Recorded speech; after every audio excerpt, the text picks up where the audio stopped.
Intelligence techniques to drive a wedge between the new leftist New Mobilization Committee to end the war in Vietnam and the old left SWP. At the same time, the Bureau was even more serious about wrecking the emergence of any meaningful alliance between SDS and the BPP, and other non-white liberation organizations. As is brought out clearly in the accompanying June 19, 1969 memo from Chicago SAC Marlin Johnson to Hoover, and Hoover's response to Johnson in the accompanying 210. United FT-ainment. Memorandum. Director, FBI June 19, 69 J. Chicago. Subject, Counterintelligence Program. Black Nationalist, Hate Groups IJJ Racial Intelligence. COINTELPRO, NEV Left. Ox. Re-Chicago Letter April 30, 69, under the first of the above two captions, and Chicago Letter, May 1, 69, under the caption as carried above *. The referenced letter of May 1, 1969, is directed toward inhibiting the embryonic alliance formed locally recently between the Black Panther Party and those Students for a Democratic Society *. It was suggested that efforts be added to exploit the coalition by depicting the working relationship as and utilize the DPP as a mercenary for white liberation effort on the part of SDS to group fighting a Black War IF. A careful review and analysis of BPP activities locally since Roulette of April 30, 1969, reflects that the GTNS working relationship between these two groups continues to exist, and the activities and progress as recommended in Chicago Letter of May 1, 1969, continue to be valid. Chicago will await the Bureau's response to this recommendation prior to initiating any efforts in this direction. B. In recent weeks also the local BPP group has effected a similar coalition with the Youg Lords, a near Northside Puerto Rican youth gang, and the Young Patriots, the latter an offshoot Jobs or Income Now, an SDS-affiliated group of Youg whites.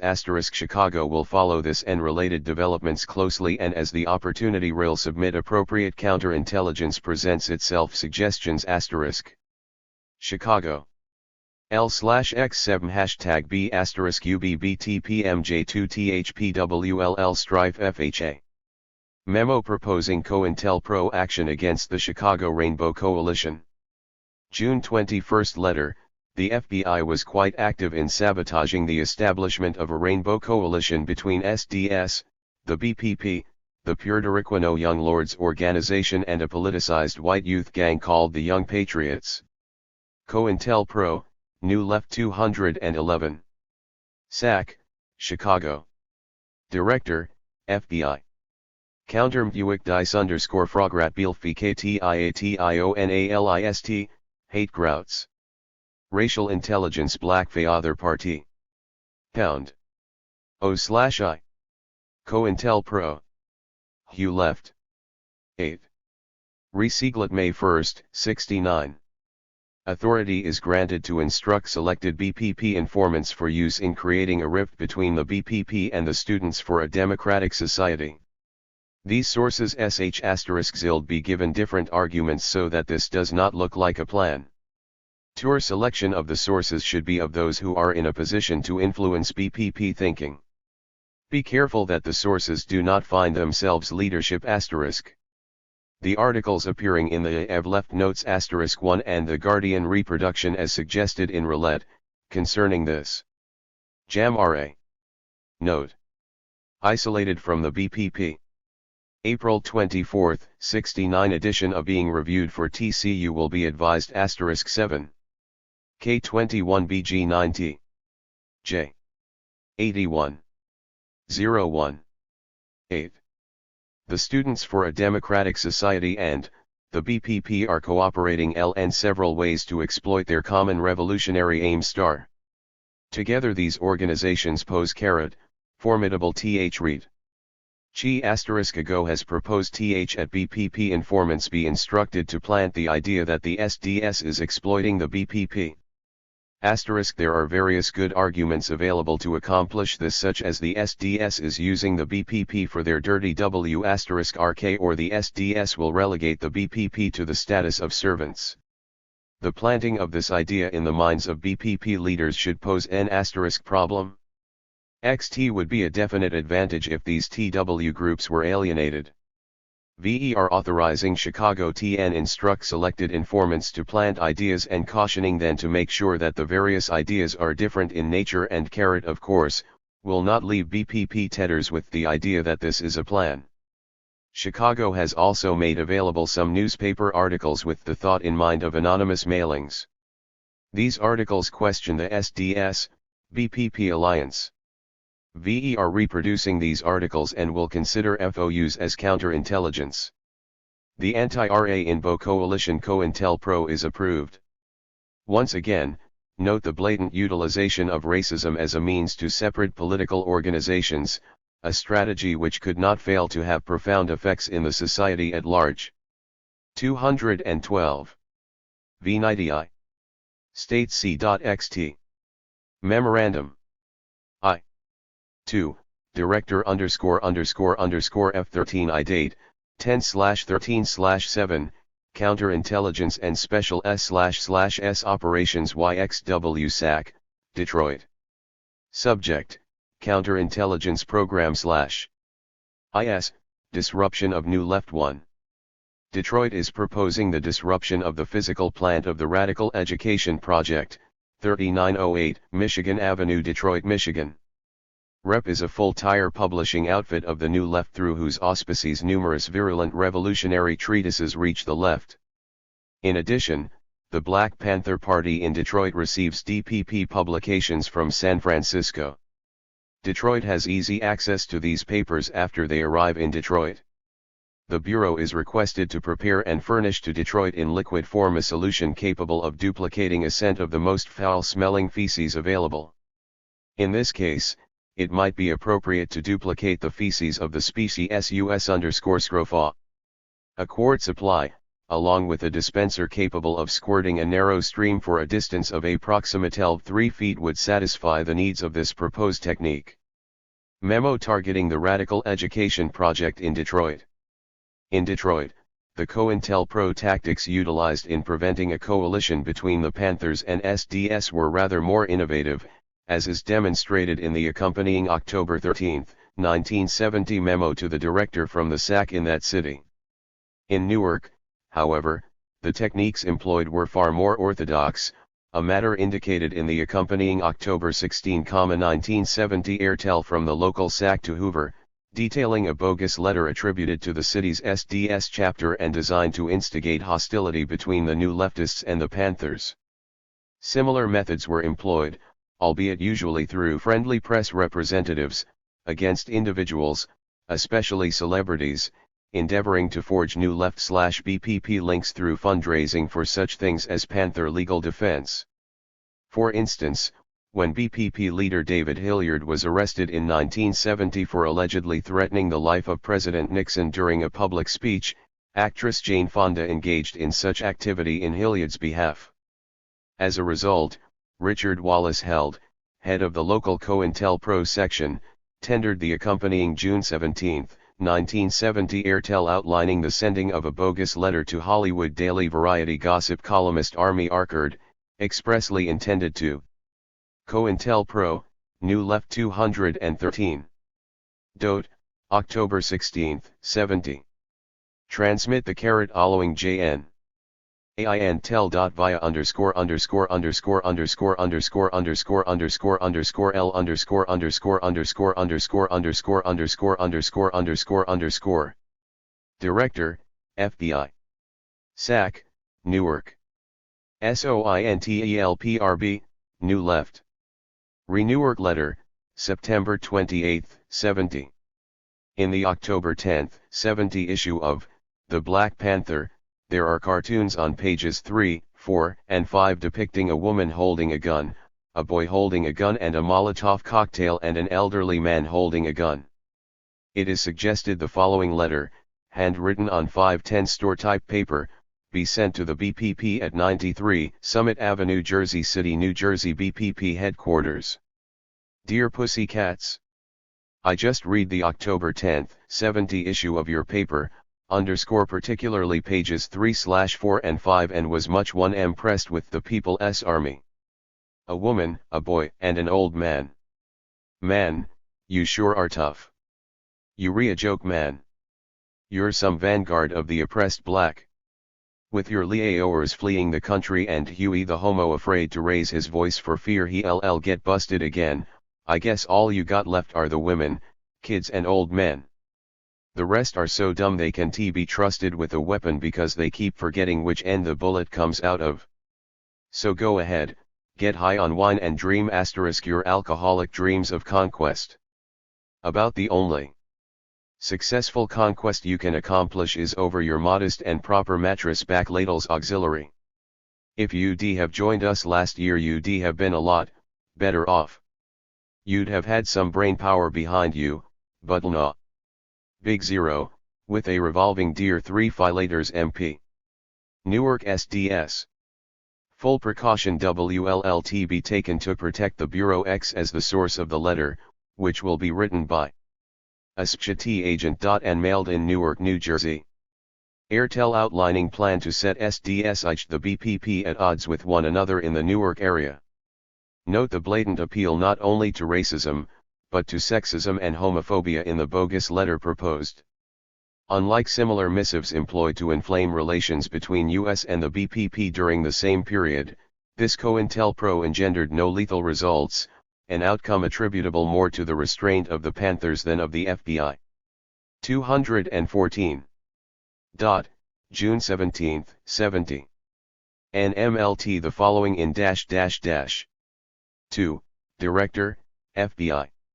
From, SAC, Los Angeles.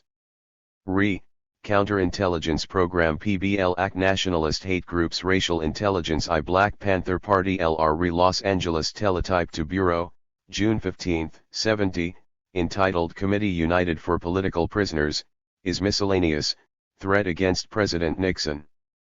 Bureau authority is requested in sending the following letter from a fictitious person to Army ARCHERIJ, Hollywood. Gossip columnist for The Daily Variety, who noted in his June 11, 70 column that Jane Fonda, noted film actress, was to be present at the June 13, 70 Black Panther Party fundraising function sponsored by CUP in Los Angeles. It is felt that knowledge of Fonda's involvement would cause her embarrassment and detract from her status with the general public. Dear Army. Proved. Bureau. San Francisco. Los Angeles. Rec 16. Law 110. Z June 1-9 1970. Special Agent in ________________ M per V. UA. Government I-LPKC. Z. 3. 0 feet 2 inches. Airtel targeting actress Jane Fonda. Cause Fonda embarrassment and detract from her status with the general public. Held appears to have specialized in such things. Only 2 months previously, he had launched a similar operation against the actress Jean Seberg. COINTELPRO, New Left 215. Law 157 U05 The Panther chaps in a We Will Kill Richard Nixon, and any other MF who stands in our way refrain. I think Jane has gotten in over her head as the whole atmosphere had the 1930s Munich beer hall aura. I also think my curiosity about the Panthers has been satisfied. Regards F/S/Morris. If approved, appropriate precautions will be taken to preclude the identity of the Bureau as the source of this operation. In April 1970, when Seberg was in her 4th month of pregnancy, the Bureau sought a way to make her an object lesson to any other parlor pinks who might be thinking of supporting the Panthers. According to one former FBI agent who worked in Los Angeles at the time, a culture of racism had so permeated the Bureau and its field offices that the agents seethed with hatred toward the Panthers and the white women who associated with them. In the view of the Bureau, reported, Jean was giving aid and comfort to the enemy, the BPP. The giving of her white body to a black man was an unbearable thought for many of the white agents. An agent was overheard to say, a few days after I arrived in Los Angeles from New York, I wonder how she'd like to gobble my dick while I shove my .38 up that black bastard's ass. 127. On May 27, 1970, Held sent the accompanying airtel to headquarters requesting approval to plant a story with Hollywood gossip columnists to the effect that Seberg was pregnant, not by her husband, Romain Gary, but by a panther. As indicated in the accompanying May 6 response by letter from Hoover, Held's idea was AP-proved, although implementation was postponed approximately 2 additional months, to protect the secrecy of a wiretap the Bureau had installed in the LA and San Francisco BPP headquarters, and until the victim's pregnancy would be more visible to everyone. The director also took the time to stipulate that Seberg deserved to be neutralized simply because she'd been a financial supporter of the Black Panther Party. The schedule was apparently accelerated, because on June 6, Held sent Hoover the accompanying letter and attached newspaper clipping demonstrating the success of his COINTELPRO action, a column by Joyce Haber laying out the Bureau fiction, which had run in the Los Angeles Times on May 19. Known by the FBI to have been emotionally unstable and in the care of a psychiatrist before the operation began, Seberg responded to the disclosure by attempting suicide with an overdose of sleeping pills. This in turn precipitated the premature delivery of her 216. Transmit the following in via _______________ airtel ________________________ Date, April 27, 70. Registered mail. 1. I. 2. From Director, FBI. SAC, Los Angeles. Subject, Counterintelligence Program. Black Nationalist Hate Groups. Racial Intelligence, Black Panther Party. Resan entitled, Black. RMBPP. Francisco Airtel to the Bureau dated April 23, 70. Panther Party, Los Angeles Division. Bureau I permission is requested to publicize the Seberg, well-known movie Black Panther Part Carrot, advising Hollywood gossip columnists the Los Angeles area of the situation. It is felt that the possible publication of Seberg's plight could cause her embarrassment and serve to cheapen her image with the general public. It is proposed that the following letter from a fictitious person be sent to local columnists. I was just thinking about you and remembered I still owe you a favor. So I was in Paris last week and ran into Jean Seberg, who was heavy with baby. I thought she and Romain had gotten Frankelsko, happy face, /00/0742, Los Angeles. RWH/FA. UKJ 1970. Approved - Special Agent Ermthaw sent. /sect. N. Airtel initiating COINTELPRO against Jean Seberg. Fetus, it died 2 days later. Henceforth, a shattered Jean Seberg was to regularly attempt suicide on or near the anniversary of her child's death. In 1979, she was successful. Romain Gary, her ex-husband, followed suit shortly thereafter.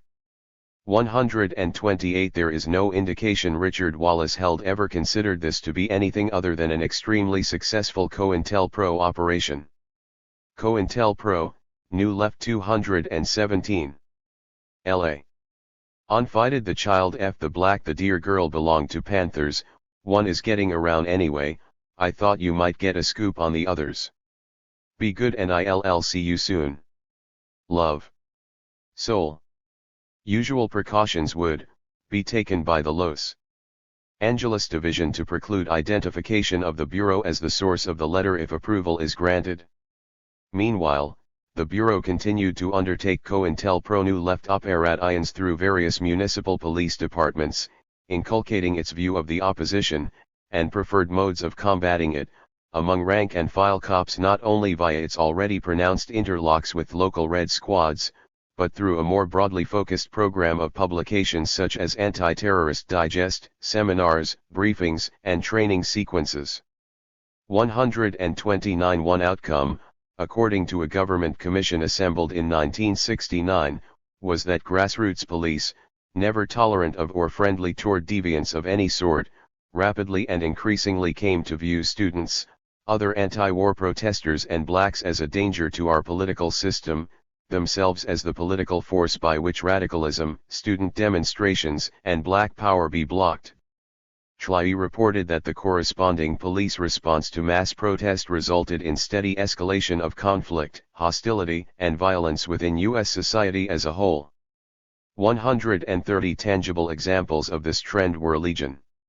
In March 1968, for example, police suddenly and without warning attacked a Yippee demonstration being conducted inside New York's Grand Central Station, frenetically clubbing demonstrators and bystanders alike.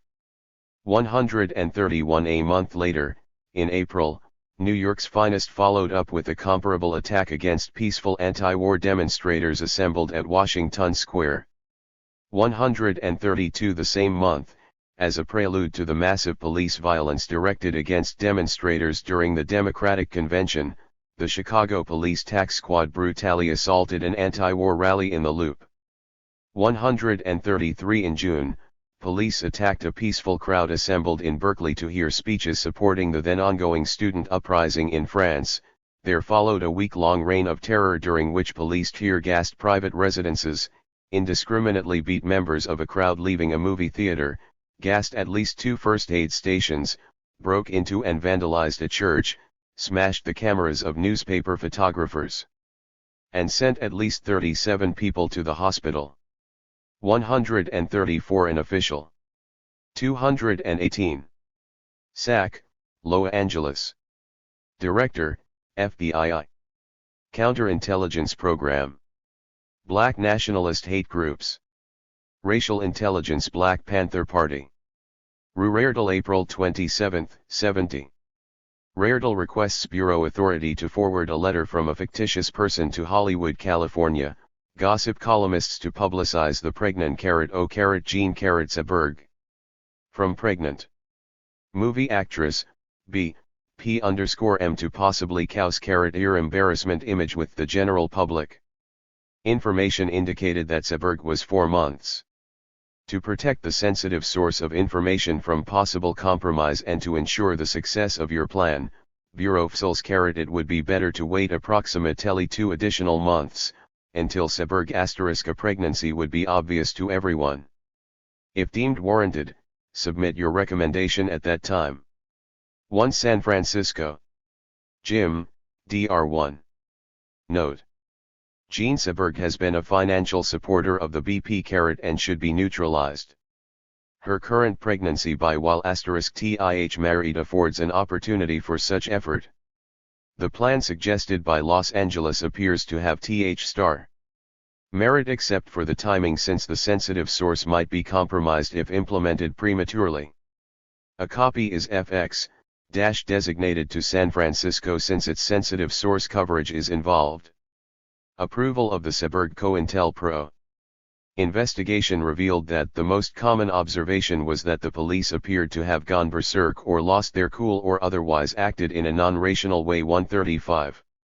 During the August convention in Chicago, the violence was even more gratuitous. Over 1,000 persons, including more than 65 of the approximately 300 media personnel assigned to cover street demonstrations, suffered significant injuries at the hands of the police during convention week.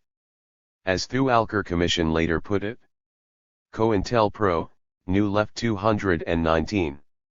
Item by Los Angeles Times gossip columnist Joyce Haber, which caused Jean Seberg to miscarry and ultimately commit suicide. Excerpt from essay Richard Wallace Held's letter taking credit for the column as a successful COINTELPRO. OYCEJ Tater. J. Miss A rates as IVNFPECTANT mother. J is'll us call her Mears A because she s the current A topic of chatter NMNNG the ins of in. Meanwhile, the outgoing I Miss A was pursuing a 4A* number OT Frexpiracy JJ, causes, among them the Black Revolution. Liv J. Lists. Boyce Haber. What show IH vect which raised a few establishment eyebrows, not Licos her escort? Were of 10 blacks, hut because asterisk they were black nation asterisk. And how, according to all those really in international sources, topic A is the baby Miss A is expecting, and its father. Tapa is said to be a rather prominent Black Panther. Asterisk, star. NJICRCOUILTEBFT. Intelligence programs. Black L, F, JCIalist hate groups racial otelci. CE, Black Panther Party. Are registered Los Angeles Airtel to the Bureau dated K/27/70, and Bureau letter.to Los articles dated May 6, 70. Z. Enclosed for the Bureau is a copy of an article. 220. The violence was made all the more shocking by the fact that it was often inflicted upon persons who had broken no law, disobeyed no order, made no threat. These included peaceful demonstrators, onlookers, and large numbers of residents who were simply passing through, or happened to live in, the areas where confrontations were occurring. 11 asterisk. In December 1969, the New York police once again attacked a peaceful demonstration, this time on the occasion of an appearance at a local hotel by President Nixon. Among other things, the cops yanked 6 people from a passing van, beat them with riot batons and trundled them into paddy wagons, apparently for the sole reason that they'd made a gesture indicating peace while driving by, and one had shouted from the window of the vehicle, "This is what Richard Nixon's fascist police are going to be like, and don't you forget it." 137. May 1969 saw the so-called People's Park confrontation in Berkeley when students and community people attempted to prevent an area owned by the University of California, formerly devoted to low-cost housing, from being converted into a parking lot. When activists began to create a community park on the lot construction site, police attacked in a fashion which prompted even so establishmentarian a publication as Newsweek to observe that they had gone riot, displaying a lawless brutality equal to that of Chicago, along with weapons and techniques that even the authorities in Chicago did not dare employ, the firing of buckshot at fleeing crowds and unarmed bystanders and the gassing, at times for no reason at all, of entire streets and portions of college campus. 13 asterisk. During the week of this wave of repression in Berkeley, even peaceful marches and demonstrations were arbitrarily banned, tear gas was sprayed from helicopters, some 200 persons were badly injured by police clubs and gunfire, and one man, James Rector, was killed. 13 asterisk. During the week, California Governor Ronald Reagan strongly backed these police atrocities, asserting that, if it's blood they want, let it be now. 1 asterisk 0. The deaths of student demonstrators at the hands of FBI-prepped local police was hardly a novelty. The first such fatality had occurred in May 1967 during demonstrations at Jackson State College when cops fired shotguns into an unarmed crowd, killing 1 and wounding 2 others. 1 asterisk 1. 3 students, Samuel Hammond, Delano Middleton, and Henry Smith, were killed and 28 others wounded when South Carolina state troopers fired without warning on another group of peaceful demonstrators, this time from South Carolina State College in Orangeburg during February 1968. Most of those shot were hit while lying prone on the ground, attempting to get out of the line of fire. 1 asterisk 3. In May 1969, another student, Willie Ernest Grimes, was shot and killed by police during demonstrations at North Carolina Agricultural and Mechanical College.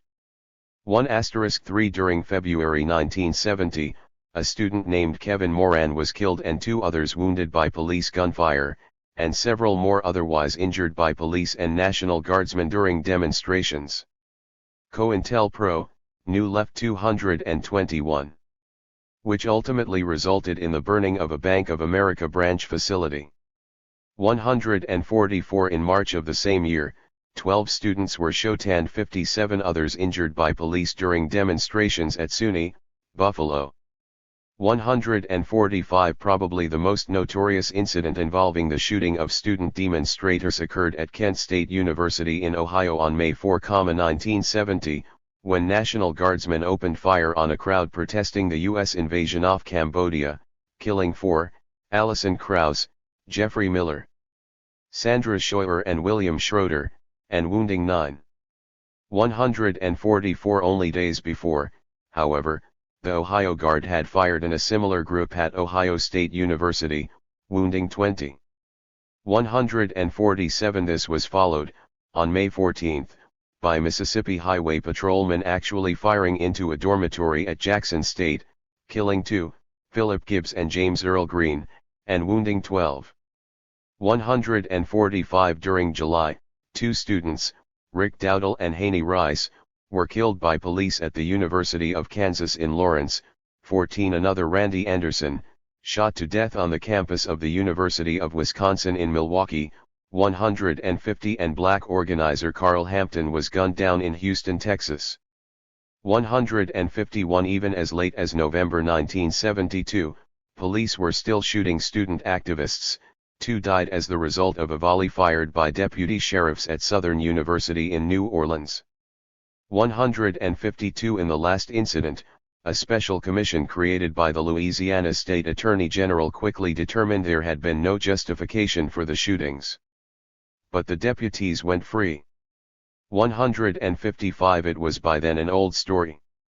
In May 1971, a government commission investigating the murders at Kent State concluded, after a county grand jury had absolved local guardsmen of any wrongdoing, that the actions of the Ohio Guard had been unnecessary, unwarranted, and inexcusable. 154.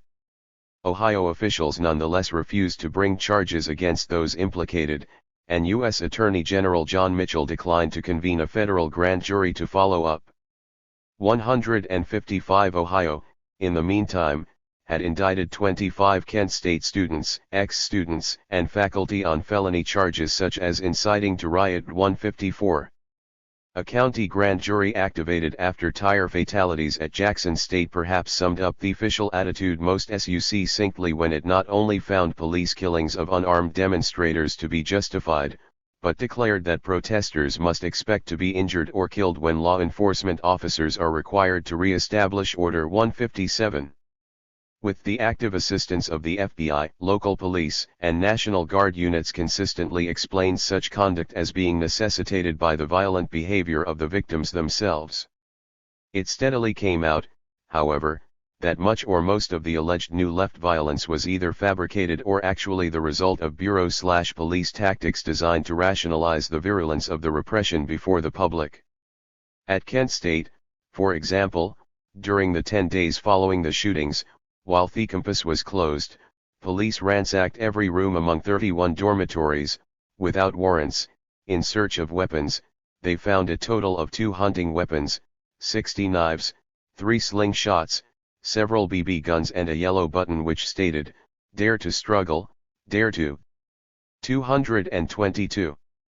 Win/158. Still, the state, with active connivance by the FBI, pursued attempts to blame students in court for the actions of the Ohio National Guard, a matter which eventually led to student body president Craig Morgan and 2 others winning $5,000 judgments in malicious prosecution suits. 159. At Ohio State, the official story was that activists closing and chaining the gates to the campus, allegedly preventing crowd control, had forced the guard to fire on demonstrators. It was later revealed that those who had committed the act in question were in reality members of the Ohio State Highway Patrol, deliberately attired in such a way as to impersonate demonstrators before the news media. 180. The use of such provocateurs to create the appearance of justification for even the worst forms of repression was consistent. Aside from such earlier mentioned FBI infiltrators of the New Left as William Dybel, Philip Abbott Luce, and provocateurs such as William Lemmer, Boyd Douglas, and Howard Berry Godfrey. Probably the most well-known agent provocateur was Thomas Tanja, known as Tommy the Traveler. Tanja, who was paid by both the FBI and local police, spent over 2 years traveling among colleges in western New York State urging students to kill police, make bombs, and blow up buildings. He supplied students with radical speakers, literature, and films, tried to organize an SDS chapter at Hobart College, organized SDS conferences in Rochester and urged students to participate in the Weatherman Days of Rage in Chicago in October, 1969. Tanja constantly talked violence, carried a grenade in his car, showed students how to use an ML rifle and offered advice on how to carry out bombings.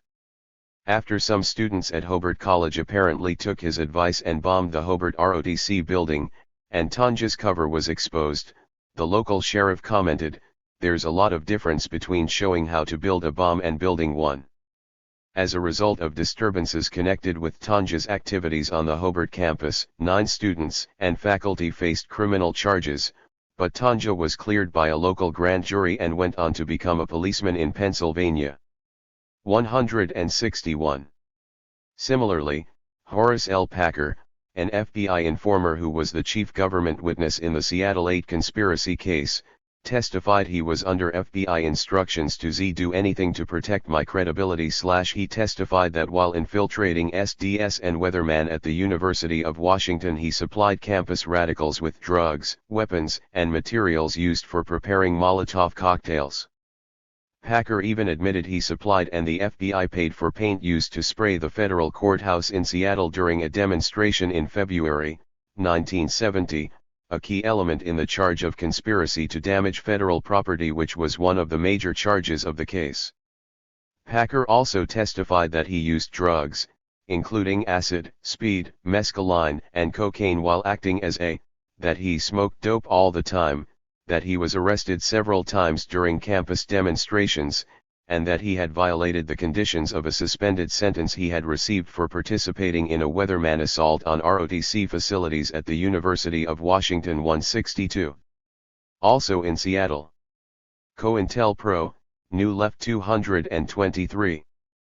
Probably the most incredible provocation incident involved an FBI and Seattle police informer, Alfred Burnett, who lured Larry Eugene Ward into planting a bomb at a Seattle real estate office on the morning of May 15, 1970, by paying Ward $75, providing him with the bomb and giving him transportation to the bombing scene.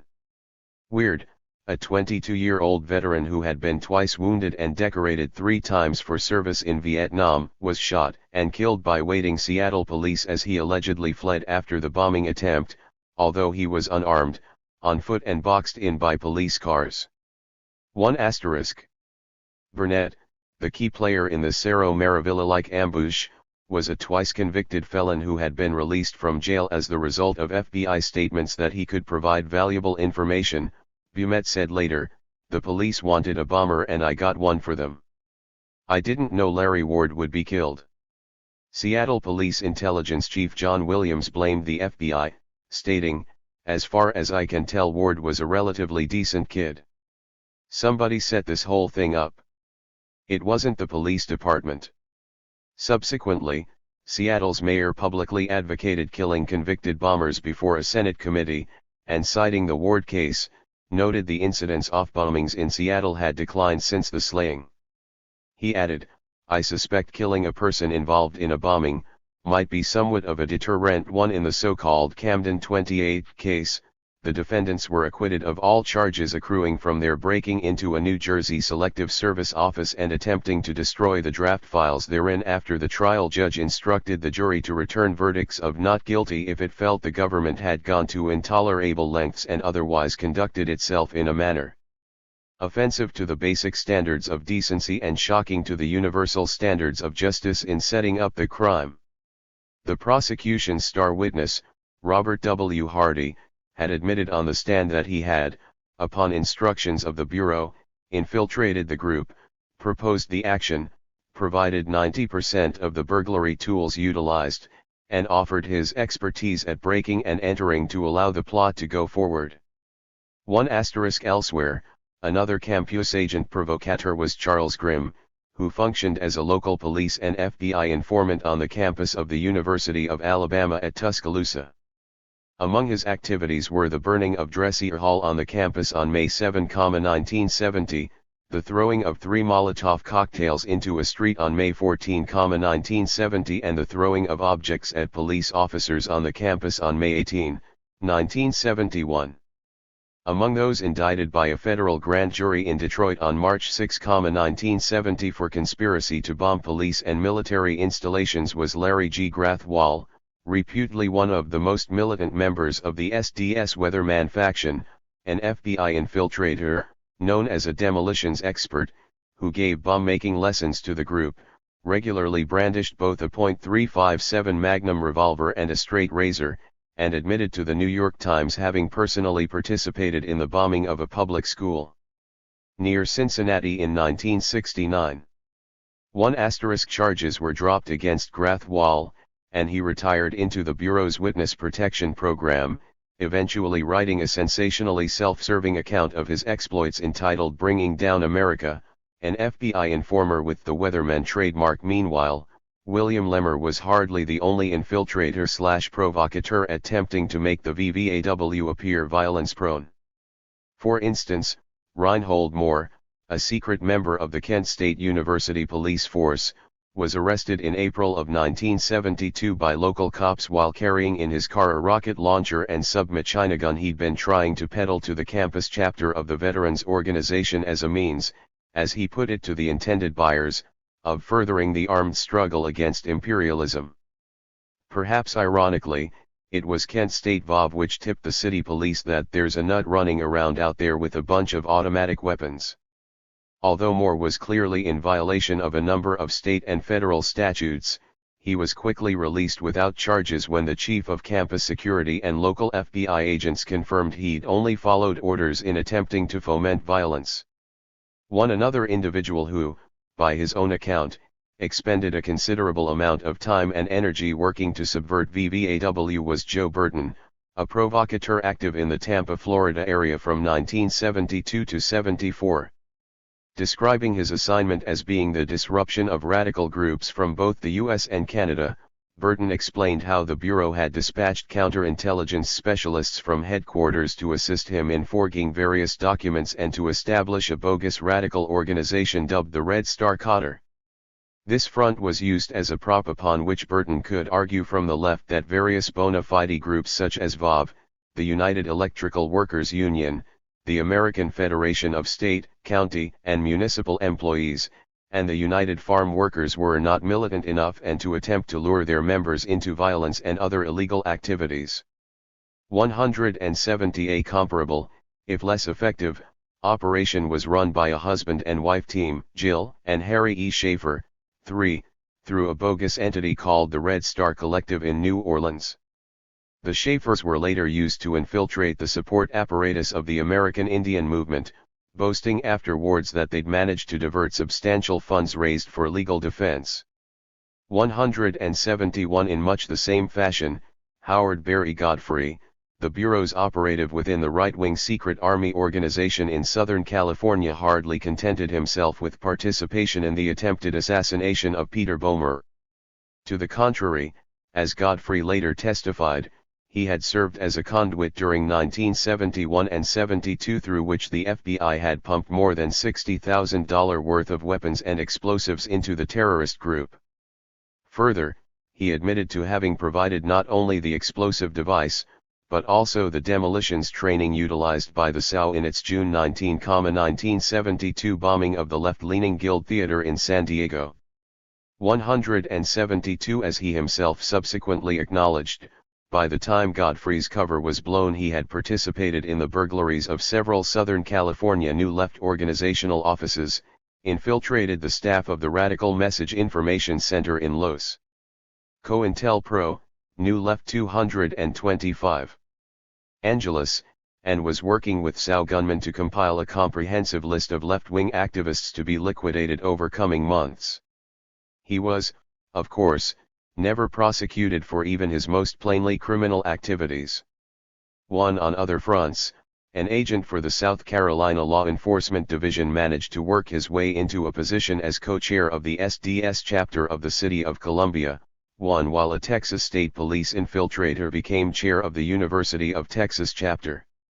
175. In Chicago, a member of the Red Squad successfully infiltrated the SDS chapter at Northwestern University, led a sit-in action in 1968, and then participated in a 1969 Weatherman action involving the throwing of the college president off a stage which caused him to be expelled from the campus. 1. Yet another Chicago undercover operative admitted having provided explosives to the Weatherman Group, while another, also posing as a weatherman, acknowledged having led an assault upon a uniformed police sergeant during a demonstration widely publicized as proving the violence of the New Left.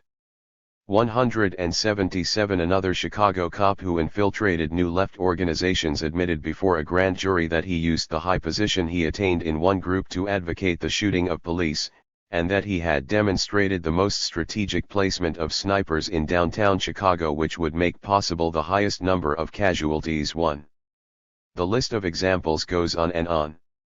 As former infiltrators/pro-Kafirs such as Godfrey and Louis Tackwood exposed the emergence of a systematic interlock between the FBI and state/local police units in Southern California, so too did a Blue Ribbon grand jury discover a similar development in Chicago.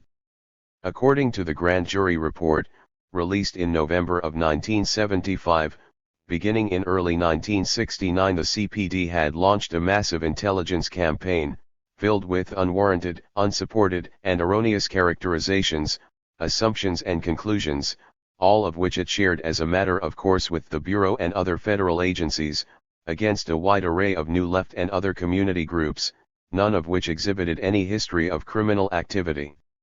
The entire operation assaulted the fundamental freedoms of speech, association, press, and religion, as well as the constitutional right to privacy of hundreds of persons, in the grand jury's view.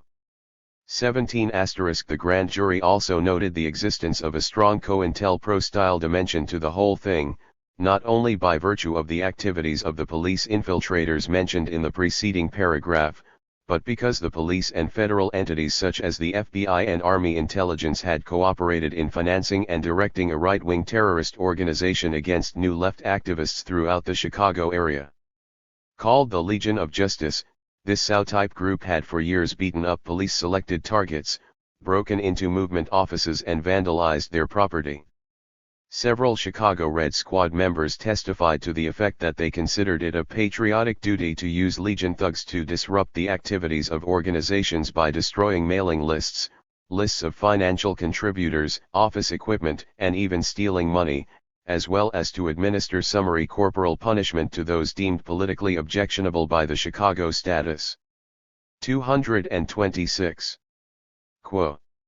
The grand jury report also specifically noted that both the CPD and federal agencies had destroyed evidence and generally refused to cooperate with the investigation. 1. Within this panorama of infiltration, provocation, officially sponsored vigilantism and extreme police brutality, the Bureau was able to pursue all manner of specific COINTELPRO actions designed to intimidate New Left activists into political paralysis. For example, the accompanying postcard, attributed to the Minutemen, a right-wing group well known to have carried out a number of violent actions during the 60s, was sent to Arthur Churchill during a period when he was serving as the Peoria, Illinois at-large organizer for SDS. 181 The card, also deployed against the staff of the Black Panther, was sent to a number of SDS members, usually those operating in locations remote from the urban hubs of New Left activities, during the fall of 1970. Such things were part of a generalized COINTELPRO strategy intended to enhance the paranoia endemic to circles, and get the point across that there is an FBI agent behind every mailbox. 1. Hence, in Chicago during the June 1969 SDS National Convention, the Bureau and local Red Squad combined to assign over 500 men to undercover work, most of them clustered outside the convention site, in full view of the SDS delegates, taking pictures of everyone in the area. 183 In another Chicago incident, in May of 1969, Chicago police and firemen appeared at the, in response, they declared, to reports of a shooting and a fire in the office. When SDS told them there was no shooting or fire, an agreement was reached to the effect that the fire chief alone could inspect the premises. However, a group of firemen attempted to enter the office, and when SDS staff members resisted, police joined the fray. 5 SDS staffers were arrested and held on $1,000 bail on charges of battery on an officer, interfering with a fireman, and inciting mob action. 184. Under the circumstances, Brian Glick's description of what was happening as constituting a war at home seems entirely apt. 188. However, it also appears that participation in the hostilities was not entirely two-sided. To the contrary, it is quite likely that the widely publicized resort to violence by the New Left of the late 1960s and early 70s was largely the creation of the national police establishment rather than of the radicals themselves. Certainly, of the 862 bombings and attempted bombings which supposedly occurred between January 1969 and April 15, 1970, a decided majority entailed the direct involvement of FBI and local police provocateurs. Trademark. A good case can be made that the same rule pertains to many of the other more spectacular acts of physical confrontation attributed to the New Left in the friendly news media. 187. Perhaps even more to the point, such COINTELPRO maneuvering established the context in which such New Left violence as was not directly police-produced. COINTELPRO, New Left. 227. Our nation can still be saved. History will remember those who helped to save it. We will remember those who don't. Trademark. Minutemen. *. Traitors beware. See the old man at the corner where Von buy your papers? He may have a silencer-equipped pistol under his coat. That extra fountain pen in the pocket of the insurance salesman who calls on you might be a cyanide gas gun. What about your milkman? Arsenic works slow but sure. Your auto mechanic may stay up nights studying booby traps. These patriots are not going to let you take their freedom away from them. They have learned the silent knife, the strangler's cord, the target rifle that hits sparrows at 200 yards. Traitors. Swear. Even now the crosshairs are on TH's back of your necks. Minutemen. Mr. Ward Churchill. Box 1368. Peoria, Illinois. 61601. Minutemen. Death threat card utilized in COINTELPRO. New Left in the Midwest. Might occur, a combination of frustration at official repression of entirely legitimate dissident activities vis-a-vis institutionalized domestic racism and poverty, and an international pattern of imperialism signified by the government's patently criminal prosecution of an undeclared war in Indochina, rage at the violently physical. 228. Form assumed by the repression, coupled to a consistent official policy of lying, victim blaming and other misrepresentation in the media, and an increasing belief, often fostered by agents provocateurs, that some form of violence might in itself serve to rectify the situation. Arguably, even those few New Left groups such as Weatherman SDS, which eventually placed their primary reliance upon armed struggle, did so largely for such reasons. 188. Demise of the New Left. By the end of 1972, the mass movement which had comprised the New Left had generally disintegrated, for a number of reasons, but notably because of COINTELPRO and its related forms of police pressure. There were, to be sure, some spectacular incidents of generalized repression during the finale, as when the Washington, D.C. Metropolitan Police Force, supplemented by Army and National Guard troops, working in direct collaboration with FBI and Justice Department officials, conspired to suspend the constitutional rights of the 50,000 people assembled in the nation's capital to participate in the May Day anti-war demonstrations held May 3-5, 1971. On May 3, 7,200 persons were arrested, the largest total in American history, with the possible exception of the Palmer raids. In the course of making the arrests, police abandoned all normal arrest procedures, including recording the names and alleged misdeeds of the arrestees. Hundreds of innocent bystanders, including journalists and government employees on their way to work, were scooped up in the police dragnet, and then held in overcrowded jail cells or in a hastily erected outdoor stockade. In subsequent days, another 6,200 persons were arrested, including 1,200 arrested while peacefully listening to a speech on the Capitol steps on May 5. President Nixon subsequently praised Washington police for a magnificent job, and Attorney General John Mitchell urged local police to follow the example. Deputy Attorney General Richard Kleindienst announced that police procedures had been justified under the doctrine of qualified martial law, a constitutional doctrine which was previously unknown, but which had the virtue, as the Washington ACLU branch pointed out, of imposing the conditions of martial law in fact while avoiding a formal proclamation with its legal requirements. 189. In the wake of May Day, literally thousands of cases were dropped by federal prosecutors or summarily dismissed by the courts, clarifying the fact that the arrests themselves had been intended as punishment. Of the total of approximately 13,400 individuals arrested during the demonstrations, only 122 were convicted of minor offenses. Another 625 pled guilty or nolo contendere on uniformly petty charges, a matter which was followed up in 1974 by a federal district judge ordering, on the grounds of police coercion, that all such pleas be nullified and corresponding arrest records destroyed. In January of 1975, another federal court awarded the victims of COINTELPRO, New Left $229. The May Day repression a total of $12 million in punitive damages, but in the meantime, the government had established quite clearly that mass demonstrations would not be an effective means of bringing about an alteration in U.S. Indochina policy.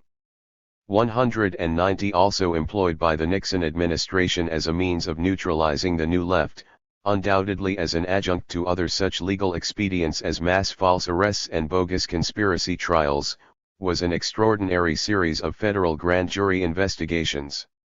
Beginning in 1970, federal grand juries throughout the country were convened for what clearly were general fishing expeditions, coordinated by the Internal Security Division of the Justice Department, into the activities of radical and anti-war groups. Between 1970 and January 1973, over 100 grand juries in 36 states and 84 cities looked into dissident activities, and over 1,000 persons were subpoenaed to appear before such bodies, witnesses appearing before these grand juries were forced to testify in secret and without presence of legal counsel in the grand jury room, and under threat of contempt or jail sentences. Witnesses were asked detailed questions about their personal beliefs and associations and about their general knowledge of radical and anti-war activities. In several cases, grand juries interrogated witnesses with regard to alleged crimes in which indictments had already been handed down, indicating that one of the purposes of the investigations was to bolster indictments which did not have enough evidence behind them to sustain convictions. 191. None of the normal safeguards of due process pertain to grand jury procedures. In the 1974 case, U.S. v. Calandra, the Supreme Court even ruled that a grand jury witness could be compelled to testify concerning evidence derived from illegal searches and seizures. 192 refusal of subpoenaed radicals to cooperate in such inquisitional processes resulted in imprisonment without trial on charges of contempt, with the duration of incarceration left to the discretion of the presiding judge. The alternative, cooperation, left witnesses politically suspect, at best, in the eyes of their peers. Even when witnesses refused to cooperate with these secret proceedings, the FBI, which served as the primary investigative resource of the grand juries, sometimes opted to utilize COINTELPRO techniques to make it appear otherwise, neatly badjacketing them as informers. Hence, the grand jury became an effective means by which the government jail politically suspect persons or destroy their political credibility. 193 According to the Church Committee, the FBI engaged in 290 separate COINTELPRO actions between the formal start-up of its program against the New Left in mid-1968 and the program's official termination in April 1971. Of these, some 40% were designed to keeping targeted activists from speaking, teaching, writing or publishing. 194 When one considers the far broader forms of legalistic and physical repression deliberately provoked by the Bureau as adjuncts and enhancements to its 230 anti-New Left COINTELPRO campaign, it is rather easy to see how and why the movement disintegrated when and as it did. This is not to argue that the New Left was free of defects, both in outlook and in practice, which might ultimately have led to its undoing. but, as even so state a publication as the Los Angeles Times was willing to admit, such things might not have destroyed the movement. However, the New Left's internal confusions, disagreements, and problems were exaggerated by the government's planned program of sabotage and disruption, making solutions virtually impossible.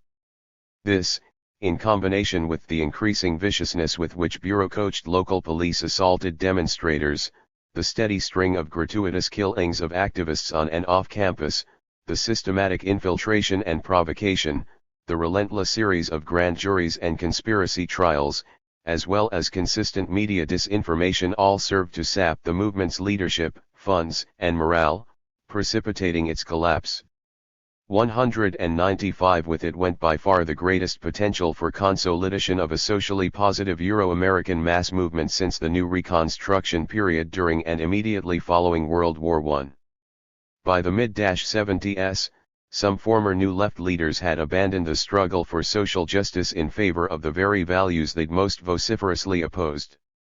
196 others, such as Yippee leader Abbie Hoffman, had been driven underground when faced with lengthy prison sentences on extremely dubious charges.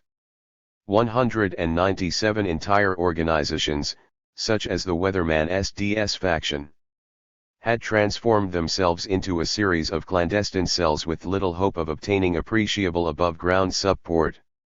198 What had been the broad-based and quite inclusive New Left was reduced for all practical purposes to a gender-defined liberal feminism on the one hand, and a scattering of male-dominated, tiny, and rabidly sectarian organizations such as the Communist Workers' Party, Progressive Labor Party and Revolutionary Communist Party, USA on the other. Such emergent politics as these can only be viewed as being as fundamentally irrelevant to the flow of events in the United States as those of the old left SWP and CPUSA. 199 From the FBI perspective, COINTELPRO New Left could have been assessed as little other than a tremendous success. Chapter 7. COINTELPRO, AIM. They are a conquered nation, and when you are conquered, the people you are conquered by dictate your future. This is a basic philosophy of mine. If I'm part of a conquered nation, I've got to yield to authority, a colonial police force. Norman Zagrossi, ASAC Rapid City. 1977. In this brief statement, Assistant Special Agent in Charge Zagrossi summarized over 2 centuries of U.S. jurisdiction and law enforcement in Indian country.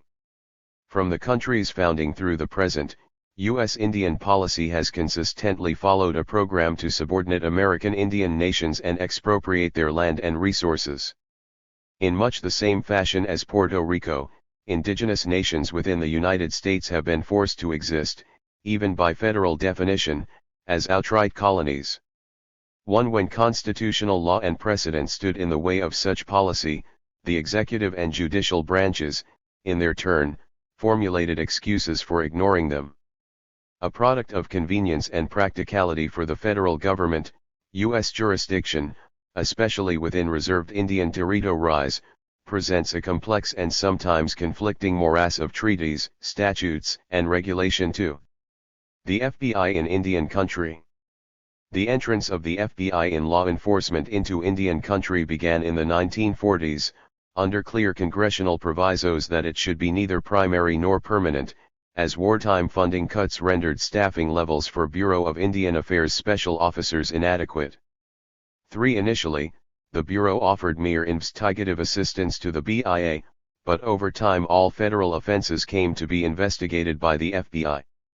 By 1953, apparently because of FBI leadership, most U.S. attorneys, and U.S. district judges, recognized the FBI as having primary investigative jurisdiction for federal law violations committed in Indian country, notwithstanding the wording of Congress.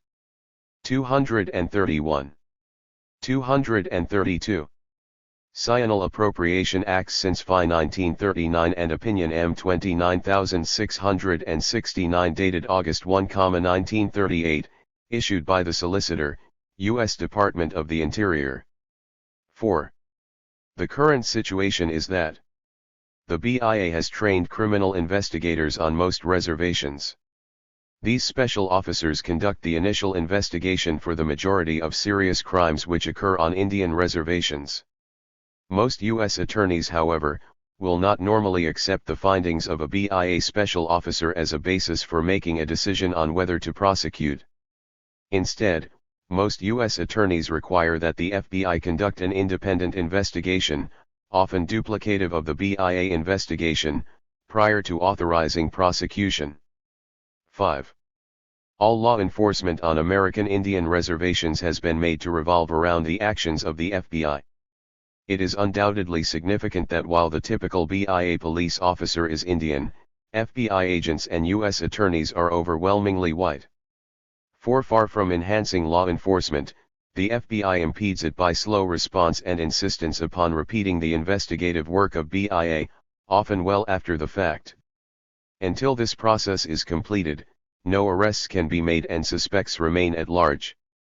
7. Once an offender has been apprehended and charged, there is little chance they will be tried. Precise statistics are not maintained by federal law enforcement agencies, but it appears that in excess of 80% of major crimes cases, on the average, presented to the United States attorneys are declined for prosecution. 8. Unlike crimes committed off-reservation, there is no other jurisdiction under which the defendant can be tried if the U.S. attorney declines to prosecute. The effect on many reservations has been that defendants have a better chance of going to jail for a traffic violation, tried in the tribal courts, than for rape or first-degree murder. Indian crimes or crimes perpetrated by non-Indians against Indians, ranging from fraud to extreme violence, have received only minimal attention from police and prosecutors. Only those allegedly criminal acts undertaken by Indians against whites have tended to receive attention, filling the country's prisons with a disproportionately high number of Indians. 9. In this sense, it is entirely appropriate to observe that federal police functions in Indian country are not devoted to law enforcement per se, but rather to maintenance of the status quo represented by Euro-American domination and profiteering at the expense of American Indian people. The message has been that only those who rock the politico-economic boat risk criminal punishment. With the passage of PL 280 in 1953, state and local agencies, also almost entirely white, assumed responsibility for on-reservation law enforcement in many instances. 10. The overall effect of these policies has been that the quality of law enforcement in Indian country has been egregious when measured by the standard of providing for the safety and security of the communities. Law enforcement. COINTELPRO AIM 233. Concerning the most serious crimes is the responsibility of individuals who do not reside in the community and whose attitudes toward Indian people and their customs range from ignorance to hostility and contempt, a law non grossi. In the case of state and local jurisdiction under PL 280, law enforcement is provided by reservation-adjacent communities with a reputation for vehement racism, aptly summarized by an Itasca County, Minnesota, Deputy Sheriff, "If all those Indians would just kill each other off, we wouldn't have to GP up there." 11. Slow to respond to complaints lodged by Indians, the police are viewed, justifiably, with suspicion by the community. 12. Rise of the American Indian Movement. The late 1960s saw a resurgence of militant Indian activism focused on resistance to further depredation of Indian lands and resources, recovery of illegally expropriated land, preservation of cultural identity, and opposition to racist attacks on Indian people and their culture. During the mid-60s, a Cherokee college student named Clyde Warrior founded the militant National Indian Youth Council and began publishing a political broadside entitled Americans Before Columbus. 13. Even the typically staid National Congress of American Indians adopted an increasingly forceful tone under the leadership of Lakota law student Vine Deloria, Jr., who before the end of the decade was to write the seminal Custer Died for Your Sins and We Talk, You Listen. 1 *. It was in this atmosphere that the American Indian movement was founded in Minneapolis in 1968 by Dennis Banks and George Mitchell. Patterning itself after the Black Panther Party, AIM initially focused itself on urban issues such as combating police harassment of Indian people. During the next 2 years, members such as Clyde Belcourt, Russell Means, Herb Paulus, John Trudell and Joe Locust changed its emphasis from a local to a national focus and from specifically urban issues to issues of treaty rights and the preservation of traditional Indian culture. 15 In November 1969, national attention was suddenly focused on Indian issues when a coalition of Indian organizations, headed first by Richard Oakes and later Trudell, and calling itself Indians of All Tribes, occupied Alcatraz Island.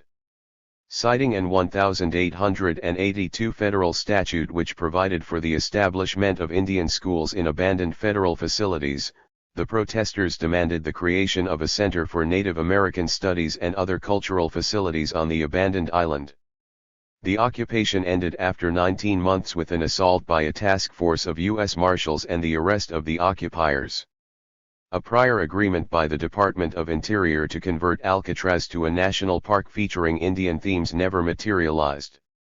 However, the massive media attention and resultant public support garnered by the Alcatraz occupation demonstrated its tactical effectiveness.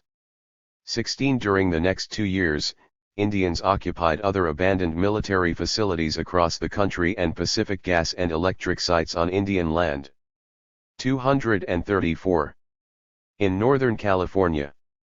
17 AIM also engaged in a series of high-profile demonstrations, including the occupation of the Mayflower II on Thanksgiving Day 1970 and of Mount Rushmore on July 4, 1971, which continued to keep Indian issues in the public eye. 18 In January 1972 an Oglala man named Raymond Yellow Thunder was tortured and murdered by 2 white men, Melvin and Leslie Hare, in the reservation-adjacent town of Gordon, Nebraska. When it became clear that local law enforcement agencies intended to take no action against Yellow Thunder's murderers, a force of over 1,000 Indians, mostly from the nearby Pine Ridge and Rosebud reservations, headed by AIM leaders Dennis Banks and Russell Means, occupied Gordon for 3 days. 19 The result of the occupation was that Yellow Thunder's assailants were charged and jailed, a police officer suspended, and Gordon's authorities forced to take a stand against discrimination toward Indians. The effect of this action was described by historian Alvin Josephy, Jr., although discrimination continued, AIM's reputation soared among reservation Indians. What tribal leaders had dared not to do to protect their people, AIM had done 20. According to those FBI documents assembled by the Bureau in its reading room, it was at this juncture that agents were first assigned to keep close tabs on AIM and related militant Indian nationalist organizations. In the light of growing public and reservation support, the AIM leadership met at the home of Brule, Lakota spiritual leader Leonard Crow Dog's home, called Crow Dog's Paradise, on the Rosebud Reservation in July of 1972 to plan their next action. From this meeting emerged the concept for the Trail of Broken Treaties. Caravans from reservations across the country would travel to Washington, D.C., arriving immediately before the November presidential elections. AIM hoped that given the timing and attendant press coverage, the Nixon administration might be willing to enter into negotiations to resolve Indian grievances. 21 The trail began in San Francisco and Seattle in October and gathered support from reservations along its route as it moved eastward. A list of proposed federal actions for redressing grievances and restructuring the relationship between Indian nations and the U.S., known as the 20 Points, was formulated during a stopover in St. Paul, Minnesota. 22 When the caravan reached Washington, D.C. on November 3, a series of events rapidly led to the Indians seizing the National BIA headquarters and occupying it until November 5. 23 The unplanned confrontation ended when the administration, embarrassed by sensational news reporting, formally agreed to review and respond to the 20 points, as well as to non-prosecution of the occupiers and provision of $66,650 in travel expenses for caravan participants to return home. 24 When the government recovered the BIA building, they discovered that a large number of confidential documents, primarily concerned with the low-yield leasing of reservation land, had been removed by the occupiers. One of the trail's leaders, Hank Adams, volunteered to recover the documents and return them in batches, as they were copied and provided to the Indians to whom they pertained. After returning 2 loads of material, he was set up by an FBI COINTELPRO AIM 235. Provocateur named Johnny Ariano and arrested by the FBI in the process of returning another 25. While the government made much in the media of the damage allegedly done to the building by caravan participants, later events would indicate that the federal government had a substantial number of agents among the protesters, and some were so militant and destructive that they were awarded special Indian names for their involvement in the protest. It became apparent why the government had been so willing to agree not to prosecute the Indians. The presence of agent provocateurs and the intensity of their work would have made it extremely difficult for the government to have proven an intent by the real Indian activists to destroy the building. 25. It was thus during and immediately following the trail of broken treaties that evidence emerges of the initiation of a counterintelligence program to neutralize AIM and its perceived leadership. An FBI document released to journalist Richard Lacourse under the FOIA reveals a program which closely parallels that directed against RAM in Philadelphia. It recommends that local police put leaders under close scrutiny, and arrest them on every possible charge until they could no longer make bail. 27. This tactic was immediately implemented against activists returning home from Washington, D.C. For instance, on November 22, 1972, Trail Security Coordinator Leonard Peltier was attacked in a Milwaukee restaurant by two off-duty policemen. He was beaten severely and then arrested and charged with the attempted murder of one of his assailants. Peltier was eventually acquitted when trial testimony revealed that one of the cops had shown his girlfriend a picture of Peltier and boasted of helping the FBI get a big 128. At about the same time, in South Dakota, as Russell Means led the Oglala Sioux remnants of the Trail of Broken Treaties through the town of Pine Ridge, the seat of government of the Oglala Reservation, he may have noticed a stir of activity around police headquarters. Unknown to Means, Tribal President Richard Wilson had secured a court order from the Oglala Sioux Tribal Court prohibiting Means or any other AIM member from speaking or attending any public meeting. Since the Oglala Sioux Landowners Association was meeting in Pine Ridge, Means, a member of this group, decided to attend and report what had actually happened in Washington. Before he had a chance to speak his mind, he was arrested by BIA Special Officer Delmar Eastman for violating this court order. The arrest was a blatant violation of the First Amendment, for it denied Means freedom of speech on the reservation where he was and was an enrolled member. 29. Documents released through the FOIA, such as the accompanying January 12, 1973 report from the Denver field office, show that the Bureau was compiling detailed profiles of AIM members and leaders as part of an extremist matters investigation. As is demonstrated in the accompanying January 10 teletype, almost entirely deleted under a national security classification, the Bureau was Extremist Matters, American Indian Activities.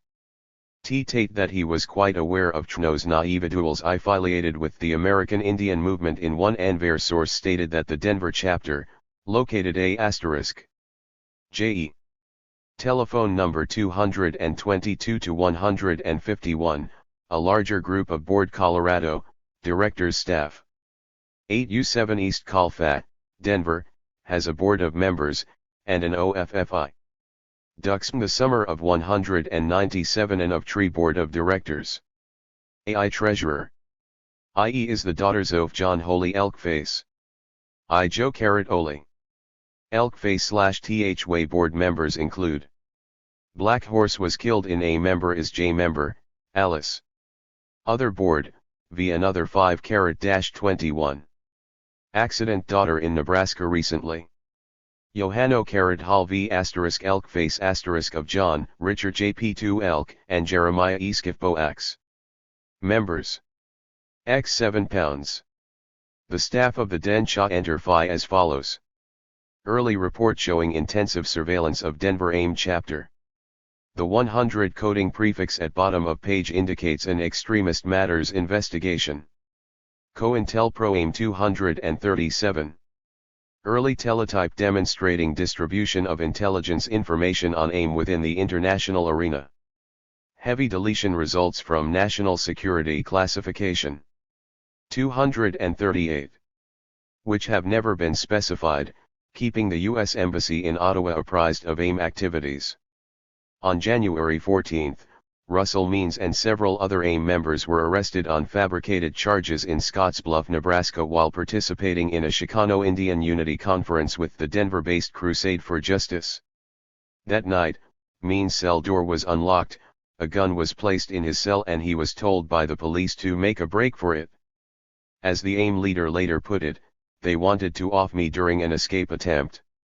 When a complaint was filed on the incident, police claimed that Means had not been properly searched when he was booked and that the weapon was found in his cell. The accompanying January 15, 1973 teletype from the Omaha ASAC to the director proves the Bureau was well aware of the situation, but, in a manner reminiscent of the FBI's handling of police abuses against SNCC and other civil rights activists in Mississippi during the early 60s, local agents did absolutely nothing to intervene. Bureau records also show the Unity Conference was heavily surveilled and infiltrated. During the meeting in Scottsbluff, AIM received word that a 20-year-old Oglala, Wesley Bad Heart Bull, had been brutally stabbed to death by a white man, Darrell Schmitz, in the reservation-adjacent town of Buffalo Gap, South Dakota. When Schmitz was charged with only the relatively minor offense of second-degree manslaughter, AIM National Coordinator Dennis Banks arranged a meeting with Custer County State's Attorney Hobart Gates to discuss upgrading the charge to murder.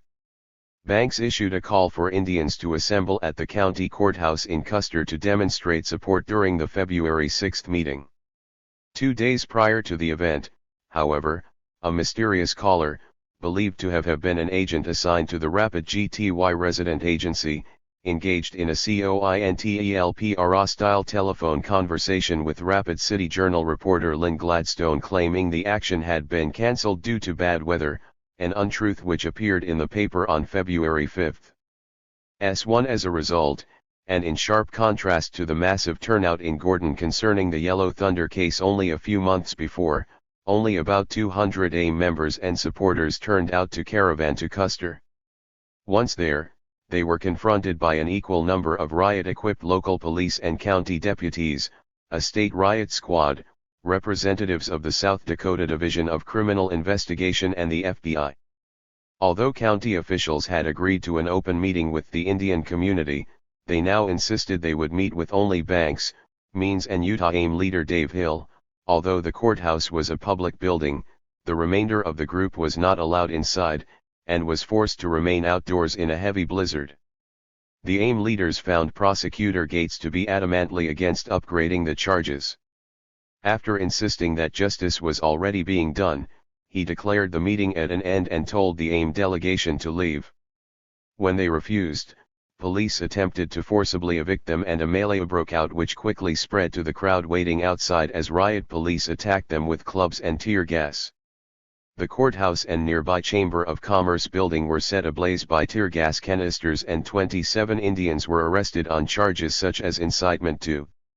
Acting Director CIB 8-2031 JFFJ 150973. Omaha 2 PT. AIM, AIA. On January 14, 73, RUSSELLFHEANS, AIM coordinator, was arrested by PD, Scottsbluff, Nebraska, and charged with intoxication, disorderly conduct, resisting arrest, and carrying a concealed weapon. WIC/ was described as a .22 caliber pistol. 1. Was also arrested with Means and charged. Bio. With resisting arrest, disturbing the peace and assaulting a police officer.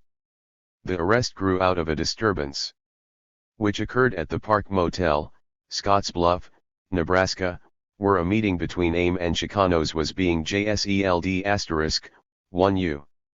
AIM at Scottsbluff has B's in contact with the P0Y. 107. Governor's office at Lincoln re-arrest of above J_UALS/ and charges of brutality on the part of SSW Bluff PD officers. The governor stated the complaints would be looked into. However, any force on the part of AIM would be met with force by the state of Nebraska to ensure that peace. Nebraska prevails, i.e. LUTI. And pi. All information contained v. Herein is unclassified, *7. Date.kmfl. LWT me. Teletype concerning police attempt to murder Russell Means. Riot. Among those beaten by police and arrested was Sarah Badhart-Bull, the victim's mother. She ultimately served 5 months in jail on charges resulting from the Custer police assault, while her son's murderer never served a day. 34. 240. 0100-8746. Page 2. After being lodged in the Scottsbluff County Jail, Means charged that a police officer placed a gun in his cell and taunted HIH to try and escape, but he refused. Police officials state Means was not searched properly when booked, and the gun was not located on HIH until he was searched again in the cell. On instant date, Hians and other AIH leaders at Scottsbluff requested a HEET1NG with the county C0HH1SSI0 They were advised that the C0HH1SSI0 was currently in session and council meetings are open to the public. According to Scottsbluff County officials, Means and other AIH leaders want a meeting with county commission officials to discuss discrimination of Indians in that area. LHM follows. The violence and perversion of justice directed at the AIM group in Custer did not result from happenstance or mere overreaction on the part of local officials. As shown in the accompanying excerpt from a January 31, 1973 teletype sent to FBI headquarters by Minneapolis SAC Joseph Trimbach, the Rapid City office was by this point actively coordinating the activities of state and local police, state's attorneys in western South Dakota, and agents of the Bureau of Alcohol, Tobacco, and Firearms, with regard to AIM activities.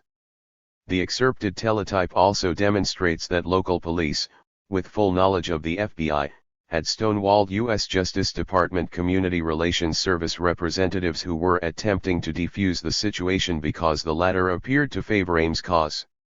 By early 1973 the Bureau had, with the enthusiastic cooperation of area police, set out to effect the physical repression of AIM while deliberately squelching attempts, from both governmental and dissident quarters, to achieve peaceful resolution of the racial/political conflicts around Pine Ridge, and elsewhere in Indian country. Wounded Knee. The smoke and tear gas had barely cleared from the streets of Custer when the COINTELPRO AIM 241.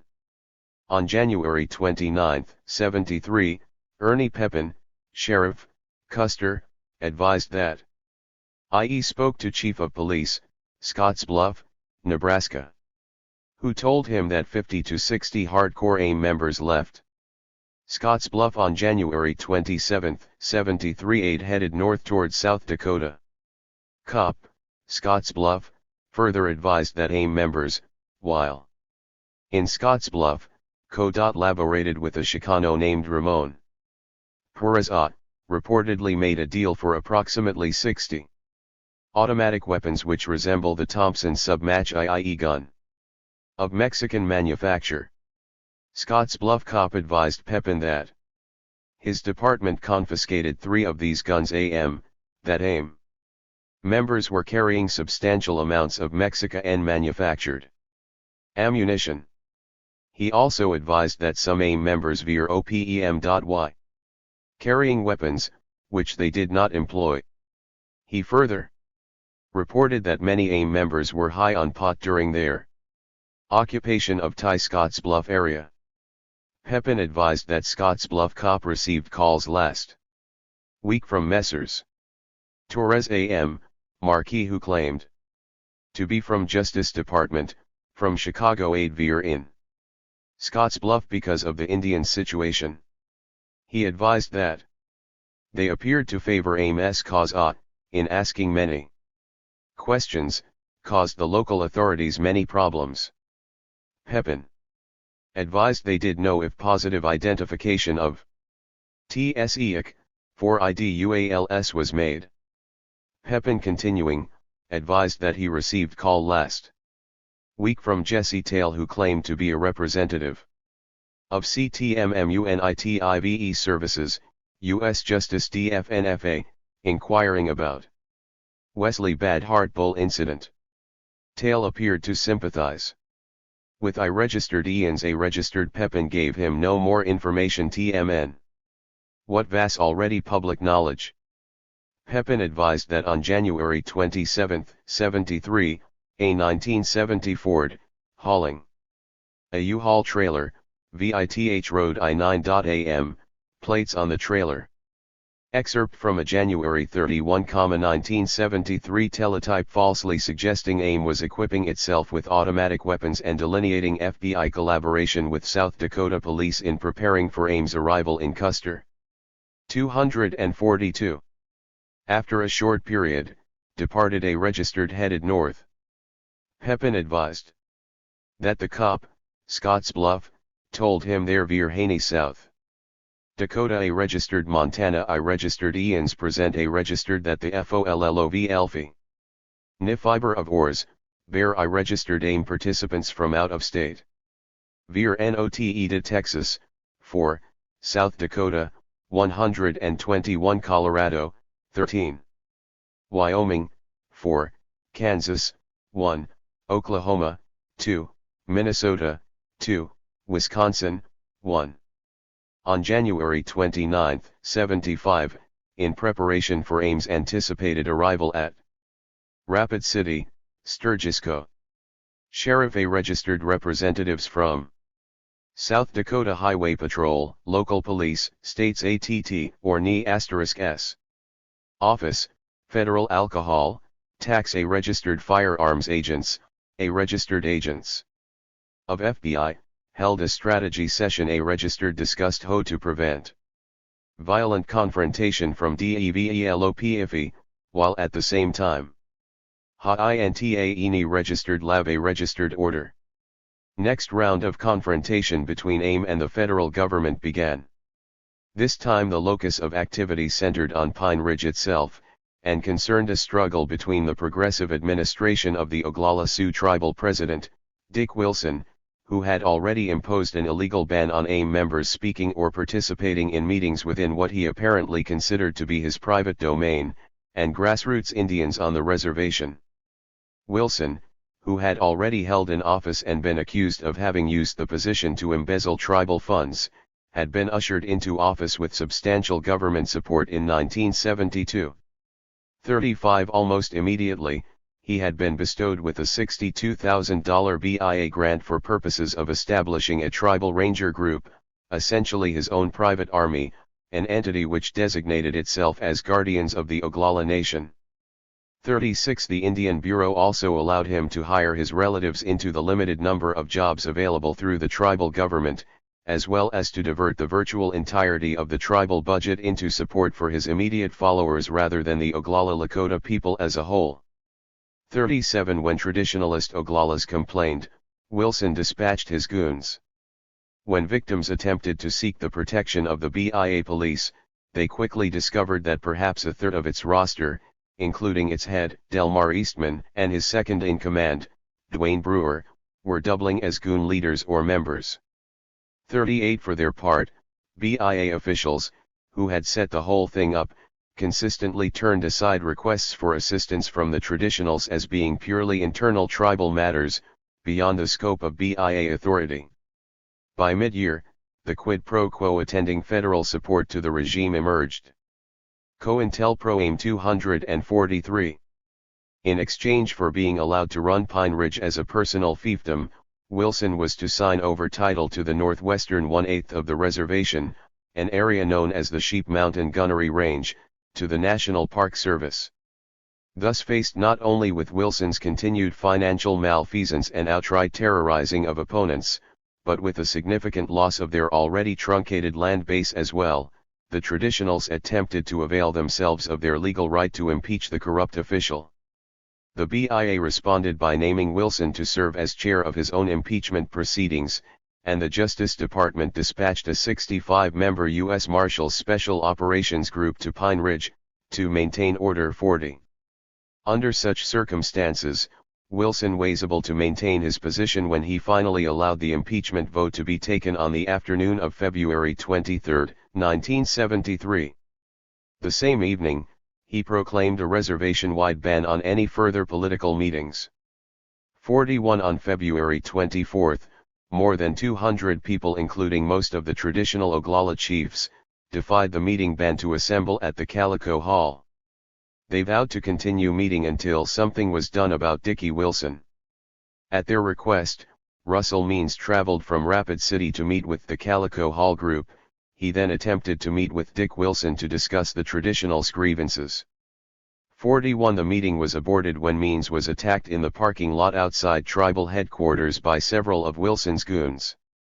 43 When Justice Department Community Relations official John Terone attempted to go through the marshals to arrange a parley between the traditionals and Wilson, the head of the SOG unit, Reese Cash, instructed his subordinates to inform Mr. Terone that CP was unable to contact me. 44 Attempts at negotiation having failed, the Calico Hall group decided on the evening of February 27 to join forces with AIM and Caravan to the hamlet of Wounded Knee, about 15 miles east of Pine Ridge Village. They intended to remain overnight in a local church and hold a press conference at this symbolic location the following morning. 45 They had agreed to release a statement demanding congressional hearings on the actions of the Wilson government, as well as treaty rights and BIA abuses generally. Ted Means and other AIM representatives were assigned to notify the media and coordinate transportation of reporters from Rapid Quantity to the press conference site. However, at dawn on the 28th, those assembled at Wounded Knee found the roads to the hamlet blockaded by goons, later reinforced by Marshal Service SOG teams and FBI personnel. 44 By 10 p.m., Minneapolis SAC Joseph Trimbach had flown in to assume personal command of the GCON/BIA police, while Wayne Colburn, director of the U.S. Marshals Service, had arrived to assume control over his now reinforced SOG unit. Colonel Volney Warner of the 82nd Airborne Division and 6th Army, Colonel Jack Potter operating directly under General Alexander Haig, military liaison in the Nixon White House, had also been dispatched from the Pentagon as advisors coordinating an illegal flow of military personnel, weapons, and equipment to those besieging Wounded Knee. 47 As Rex Whaler has noted. 244. Documents later subpoenaed from the Pentagon revealed that Colonel Potter directed the employment of 17 APCs, 130,000 rounds of M16 ammunition, 41,000 rounds of M40 high explosive, as well as helicopters, phantom jets, and personnel.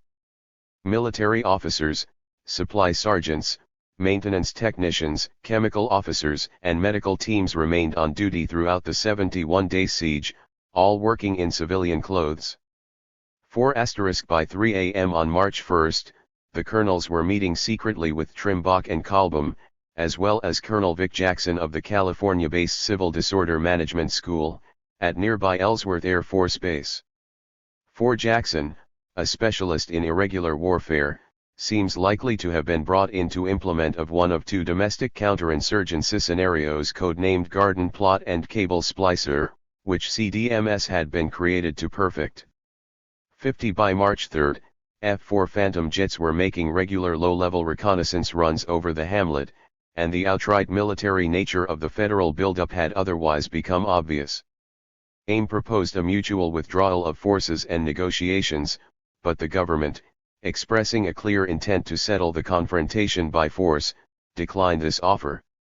51 On March 5, Dick Wilson, with federal officials present, held a press conference to declare open season on AIM members on Pine Ridge, declaring AIM will die at Wounded Knee. 52. For their part, those inside the hamlet announced their intention to remain where they were until such time as Wilson was removed from office, the goons disbanded, and the massive federal presence withdrawn. Attempts at negotiation during the next few days were consistently rebuffed by government hardliners and, on March 8, AIM was warned that women and children should leave the defensive perimeter. S5 That evening an APC fired on an AIM patrol, wounding 2 men. 54 This was followed by a firefight on March 9 during which thousands of rounds of automatic weapons fire were poured into the hamlet by federal forces. AIM responded by firing a single magazine of ammunition from their only automatic weapon, a Chinese AK-47 brought home by a returning Vietnam veteran. This led to the circulation of disinformation in the media by FBI public relations specialists that the defenders were firing on federal positions with an M60 machine gun. 55 On the morning of March 11, the government temporarily lifted the siege, apparently hoping its show of force had intimidated AIM into surrendering. Instead, more than 100 supporters streamed into Wounded Knee, bringing with them supplies and weapons. 54 The traditionals also utilized the opportunity to proclaim themselves an independent Oglala nation, with rights specifically defined within the 1868 Fort Laramie Treaty, entirely separate from the IRA government headed by Dick Wilson. Sack Trimbach, along with several of his men disguised as postal inspectors, then attempted to enter the hamlet to survey its defenses. Detained at the perimeter by AIM security personnel, they were told to leave or be arrested by the ION. 57 His ploy to end the ceasefire with COINTELPRO AIM 245. A provocation successfully completed, Trimbach immediately used this incident as a basis for re-establishing his portion of the siege lines. Faced with a fait accompli, the marshals shortly followed suit.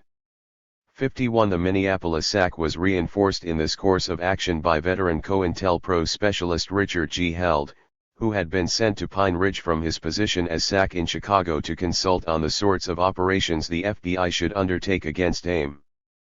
59 Trimbach's move was entirely consistent with a string of reports Held was at the time sending to headquarters asserting that other law enforcement agencies were not sufficiently tough in dealing with the insurgents, a bit of outright counterinsurgency vernacular which stuck, as is evidenced in the accompanying October 31, 1973 predication for investigation, stressing that all police personnel on the reservation should have been placed under direct bureau control from the outset, and protesting a Justice Department prohibition on shoot-to-kill techniques on the siege line.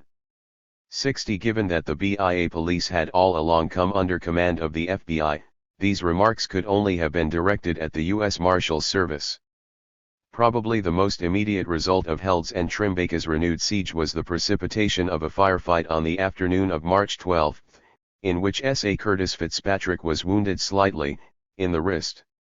Bureau propagandists seized the opportunity to engage in an incredible bit of theatrics, arranging for Fitzpatrick to be medevaced by military helicopter to Ellsworth Air Force Base, where a full complement of media personnel had been assembled to see him arrive with his head swathed in bandages.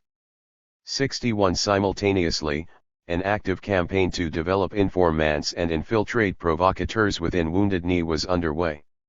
Among the former was Leroy Little Ghost, from the Fort Totten Reservation in North Dakota, who was recruited with the guarantee of $2,000-$20,000 in cash for his services.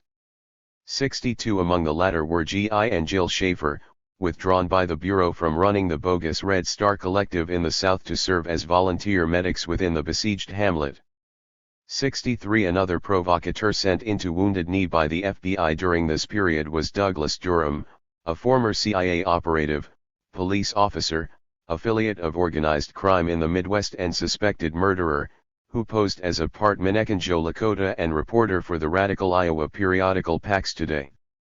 6 The Bureau was also, as the accompanying excerpt from a teletype concerning KIXI radio reporter Clarence McDaniels makes clear, using media personnel as intelligence agents, both with and without their knowledge. Meanwhile, the policy conflict between the FBI on one side and the U.S. Marshals Service and military on the other was sharpening. As the FBI's role in the siege increased under Richard Held's tutelage, so did the intensity of firefights and goon depredations. Beginning on March 13, federal forces directed fire from heavy .50 caliber machine guns into the AIM positions, greatly increasing the probability of lethal injury to those inside. The Albuquerque, New Mexico. October 31, 1973. Extremist matter. Aimer ICAM Indian Movement. BX-R** this invest ICIT ion is based on information which indicates that is engaged in activities which could INV, TV *EA via 1 attire. Of Title 13, U.S. Code, Section 2383 CR 23S4, as indicated hereinafter. Underscore has been identified as being actively involved in militant activities of the American Indian Movement. Since January 1973, AIM has been actively involved in demonstrations and violent confrontations with local authorities in Scottsbluff, Nebraska, and the Rapid City and Custer areas of South Dakota. From February 27 through May 8, 1973, AIM leaders and members and their supporters occupied the community of Wounded Knee, South Dakota, by force of arms, taking a number of the community's residents as hostages. Before surrendering to federal authorities, they engaged in numerous violent and destructive acts, and gunfire was exchanged with federal authorities, resulting in the death of 2 of the insurgents. Advised that during the course of AIM rioting Seward, South Dakota, on February 6, 1973, an old white Dodge panel truck was parked near the curb on the west side or the Custer C***Co House. This truck gray Utah license PN 7007. That the individuals in this truck were in TNE rioting with the Alm Group and had criticized law enforcement officers who were attempting to pre-N-R-iron destruction and burning of buildings in Custer. Stated that as the riots subsided he noticed the group returned to the truck, so he proceeded TNTH truck in an attempt to identify these individuals. Predication for an investigation of the American Indian Movement. Note adoption of the vernacular of counterinsurgency warfare. Following month was characterized by alternating periods of negotiation, favored by the Army and the Marshals, which the FBI and goons did their best to subvert, and raging gun battles when the latter held sway. Several defenders were severely wounded in a firefight on March 17, and on March 23 some 20,000 more rounds were fired into Wounded Knee in a 24-hour period. 65 during the latter, the government. COINTELPRO AIM 247. Reporter, Clarence N.C. Daniels, had returned to Seattle from Wounded Knee, South Dakota, but at the request of UPI. New York, HADAGHEED to return to WK. According to UPI, New Fork, WK Indians will not talk to their correspondent, however. They have implicit trust in MC Daniels and will talk to him. MC Daniels left Seattle March 13, 73 en route WK, was last heard. From 160 miles from WK stuck in snowstorm had not reached WK as of 10 a.m., March 16, 73. MC. Daniels is expected to continue furnishing complete coverage of activities at WK to KLXI by phone and tapes. He will be requested to do special story on Seattle area participants. He is unaware that his stories are not being publicized in full or that the IntelliGex information and his tapes are being furnished the FBI. KLXI officials request he not be contacted at WK. However, if any specific information is needed SYFBI, KLXI willing to pass on request as normal duty assignment with no reference to FBI. MC Daniels will be made available to FAI, Seattle, for full interview upon return to Seattle, at which time it is hoped all of the Seattle area participants will be identified with. Excerpt from teletype describing manipulation of news content and use of suppressed stories of reporter Clarence McDaniels as intelligence source, apparently without his knowledge. Forces suffered their only serious casualty when a marshal, Lloyd Grimm, was struck in the torso by a .30 caliber slug and paralyzed. 66 apparently with the intent of denying even biased first-hand coverage of the events, and in anticipation of another escalation in hostilities, the FBI banned further media access to the Wounded Knee area. On the day Grimm was hit, the Bureau announced that reporters who continued to report from inside the AIM/ION perimeter would face federal indictments when the siege ended. 67 At about the same time, the Bureau announced that anyone found attempting to bring supplies into Wounded Knee would be arrested on charges such as conspiracy to abet a riot in progress. 68. On April 6, AIM, ION, and government moderates mustered another serious attempt to avoid further bloodshed, reaching a ceasefire agreement and the basis for a negotiated settlement. 69 The agreement was, however, violated by the government within 72 hours of its signing and the siege continued. 70 Consequently, on April 17, the government fired more than 4,000 rounds into the village, much of it .50 caliber armor-piercing munitions. Frank Clearwater from North 248. Carolina, was fatally wounded in the back of the head by one of these heavy slugs as he lay sleeping in the Hamlet Church. He died on April 25. 5 other AIM members were wounded less seriously. 71 The FBI's turf battle with the soft elements of the federal government rapidly came to a head. On April 23, Chief U.S. Marshal Colburn and federal negotiator Kent Frizzell were detained at a goon roadblock and a gun pointed at Frizzell's head. By his own account, Frizzell was saved only after Colburn leveled a weapon at the goon and said, "Go ahead and shoot Frizzell, but when you do, you're dead." 72. The pair were then released. Later the same day, a furious Colburn returned with several of his men, disarmed and arrested 11 goons, and dismantled the roadblock. However, that same night, more of Wilson's people put it up again. The FBI, still supporting the vigilantes, had supplied them with automatic weapons. 73. The goons were being armed by the FBI with fully automatic M16 assault rifles, apparently limitless quantities of ammunition, and state-of-the-art radio communications gear. When Colburn again attempted to dismantle the roadblock, FBI Richard revered so long, stooped so low, and although it hurts me deeply, I am forced to the conclusion that the prosecution in this trial had something other than attaining justice foremost in its mind. The fact that the incidents of misconduct formed a pattern throughout the course of the trial leads me to the belief that this case was not prosecuted in good faith or in the spirit of justice. The waters of justice have been polluted, and dismissal, I believe, is the appropriate cure for the pollution in this case. 98 The dismissal of charges occurred before it became known that, contrary to Hud's and Trimbacke's sworn testimony, the FBI had infiltrated Banks and Means' defense team. 99 The operative used for this purpose was Douglas Durham, then AIM's National Security Director and Dennis Banks' personal bodyguard. In this capacity, Durham attended all the defense team's meetings, and exerted near total control over the defendant's office. 100. 256. He also maintained free access to defense funds, from which he is suspected of having embezzled more than $100,000 during the course of the trial.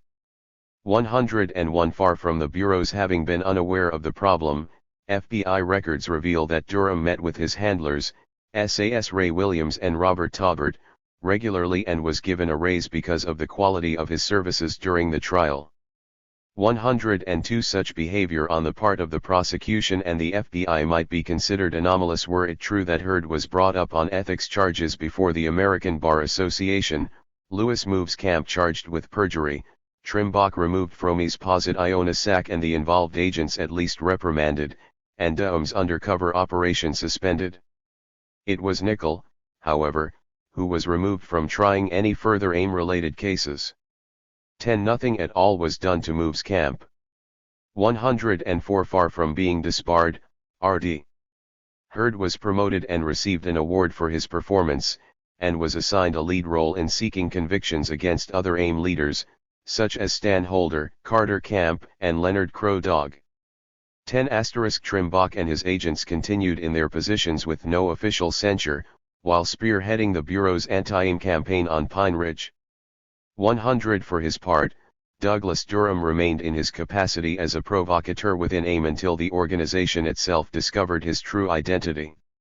107 Before this occurred, he played a leading role in the perversion of justice attending the notorious Skyhorse/Mohawk case in Southern California. 100 After his exposure, he is thought to have been involved in the violent elimination of at least one of the witnesses to his grossly illegal investigative techniques, 10*, and, still on the FBI payroll, served as the sole witness before the Senate Subcommittee on Internal Security, establishing that AIM was a violent revolutionary organization. 110. These results are consistent with the Bureau thrust, revealed in the accompanying May 4, 1973 teletype from the Los Angeles field office to acting director L. Patrick Gray, even before the Wounded Knee siege had ended, in which agents were busily concocting all manner of allegations concerning AIM's acquisition of automatic weapons, bazookas, rocket launchers, hand grenades, landmines, and mortars. As the document makes clear, the compilation of such information was intended as a means of securing Gray's authorization to undertake to divide AIM from major funders such as Sammy Davis, Jr. It is instructive that in the same document there is an attempt to link AIM directly to the LA chapter of the Black Panther Party, against which similar methods and rationales had long been utilized as part of COINTELPRO BPP. Such techniques couple nicely to the accompanying May 4, 1973 airtel from Gray to his SAC, Albany, which recommends employment of typical counterintelligence measures against AIM and inclusion of AIM leaders in the Bureau's administrative index as key extremists. Far more explicit was a November 26, 1973 teletype from S.A. Richard Wallace Held's counterintelligence group in Los Angeles, which had handled the lethal repression visited upon the law BPP, to Gray, suggesting that Los Angeles and Minneapolis consider possible COINTELPRO measures to further disrupt AIM. COINTELPRO AIM 257. NRC 31 LA Code. L #Z3PM XTL May 4, 73 RWMO. TGTACTIHG Director. Las Vegas. Minneapolis. Oklahoma City. Seattle. From Los Angeles 4P. American Indian Movement, AIM. On May 3, 73 Source who has furnished real information. MMNME. Activist in American Indian Movement. Allegedly, E. Received $50,223 from attorney who represents Sammy Dav. Jr., noted entertainer. Money allegedly donated by Davis Fop AIM. LSVJLM, R. According to source, is going to be used to 3 UI weapons for ultimate use at Mounded Knee, SCUT and Dakota. Secord S0U7CF, who has furnished reliable information. 77/$73. Excerpts from May 1973 teletype itemizing never substantiated arms acquisitions by AIM and detailing COINTELPRO type operation to deny the organization funding from Sammy Davis, Jr. Leadership/111. This leaves little doubt that counterintelligence specialists such as the younger Held continued to view their job assignments vis-a-vis AIM in precisely the same terms as they had with regard to organizations such as the BPP 2 years earlier, even if headquarters had in the meantime forbidden use of the customary vernacular. In a superficial exercise in plausible deniability, the acting director replied in a December 4 teletype. 258. All involved AIM and had approximately 60 pounds, co. Received from Sam #Avis, Jr. N. Another TIA. From various ROCX music groups is Losa Skills. This HOEY according is to EE used. To 3 UI automatic weapons and other weaponry FOP. Use at Wounded Knee, South Dakota. Source also advised that the group indicated uprisings were to occur in Oklahoma following Wounded Knee. Third Sork J, who has provided reliable information. In past advised that activist in Cleaver faction of Black Panther Party in Los Angeles, indicated desire to locate some automatic weapons as he had been approached by some Indians who Teepstead in purchasing weapons. Source ULADLF to ascertain identify of Indians. Bureau requested to advise Las Vegas as to desirability of contacting Sammy Davis, Jr., to determine if donation made, if so, to consider advising him as to what funds are being used for. It is felt disclosure of this information to Davis would not jeopardize sources. In reference to Butyl Call May 4, 1973, concerning purchase or claymore MIFSA. D. Subsequent delivery to wounded free, contact with alcohol, tobacco AUD. Firearms, Los Angeles, reflects they have no knowledge of such information. It should be LOTED that information from source indicated that AIM would be in position to purchase automatic weapons, bazookas, rocket launchers, HA-D grenades. COINTELPRO AIM 259. Landcases, and mortars. It is believed that in Forcatio received FI department concerning Claymore, 1I. ESs. Based upon information furnished by source which was furnished to 8, Los Angeles. Los Angeles has not verified purchase of any THIRD-WORLDISM information from informants MOS. Indic dropped out of AIV. Los Angeles suggested that there appears to be a split between means and banks based on dismissal from AIM and suggested possible counterintelligence measures be taken to further disrupt AIM leadership. Your attention is directed to Bureau Airtel to all offices, dated April 28, 71, captioned Counterintelligence Programs, IS-RM, setting forth that effective immediately all counterintelligence programs operated by the Bureau were being discontinued. 112 What seems to have been at issue was Held's telltale use of terminology rather than the sort of tactics he was recommending. Indeed, as Bureau conduct in its use of Douglas Durham and the nature of its other involvement in the bank/means trial readily indicate, there is every indication that the FBI had already adopted the methods Held advocated for use against AIM. As was noted above, a far more striking example of this than the utilization of agents provocateurs, disinformation, and legal fabrications to neutralize AIM was the Bureau's reliance upon Wilson's Goon Squad to decimate the ranks of organizational members and supporters on Pine Ridge.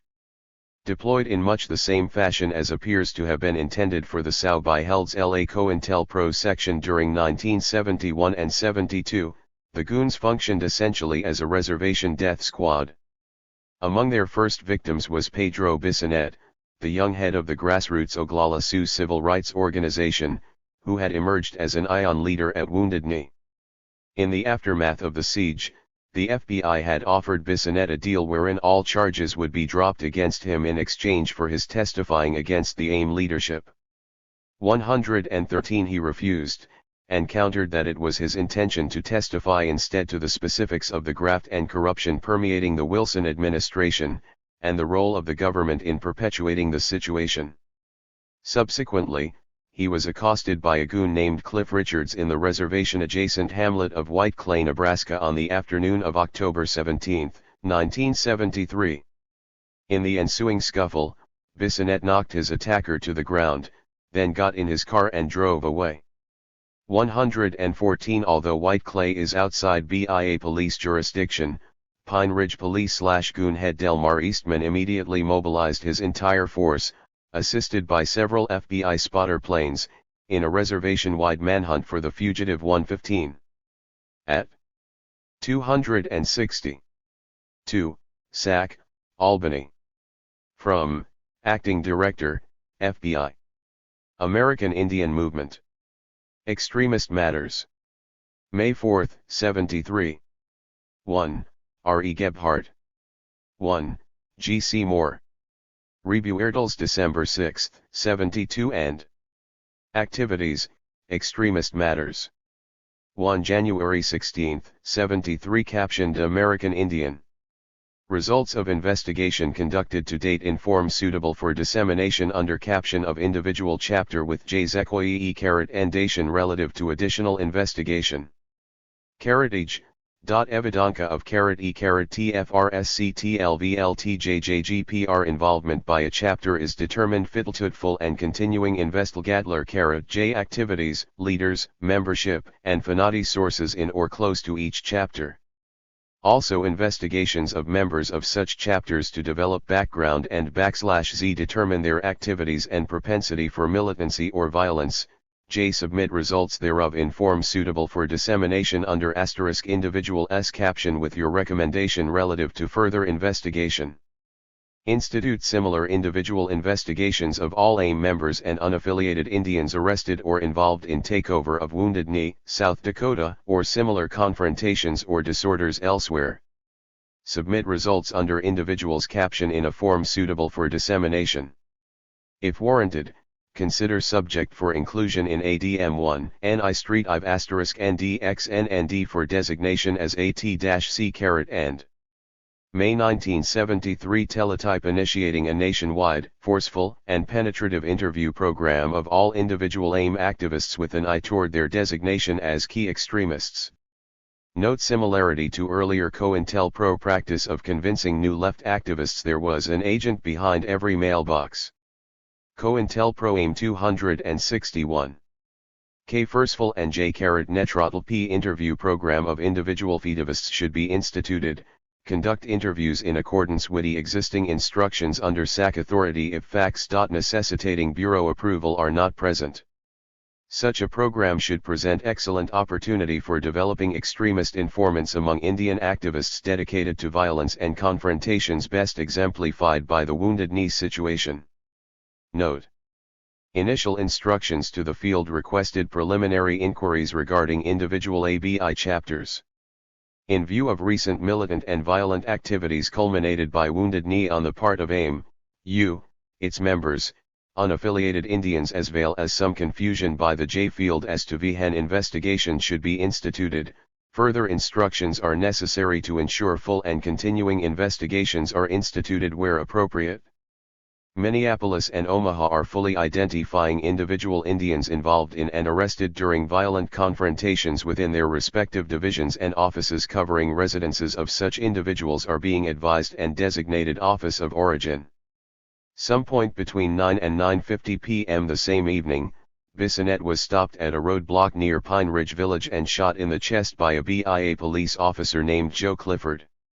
In Clifford's official report, he had been forced to shoot the victim, who had resisted arrest, jumping from his car brandishing a weapon. He recorded that he'd used a 12-gauge shotgun and that the shooting occurred at 9:48 p.m. Bissonnette was pronounced dead on arrival at the Pine Ridge Hospital at 10:10 p.m. 114 No weapon attributable to Pedro Bissonnette was ever produced by the police.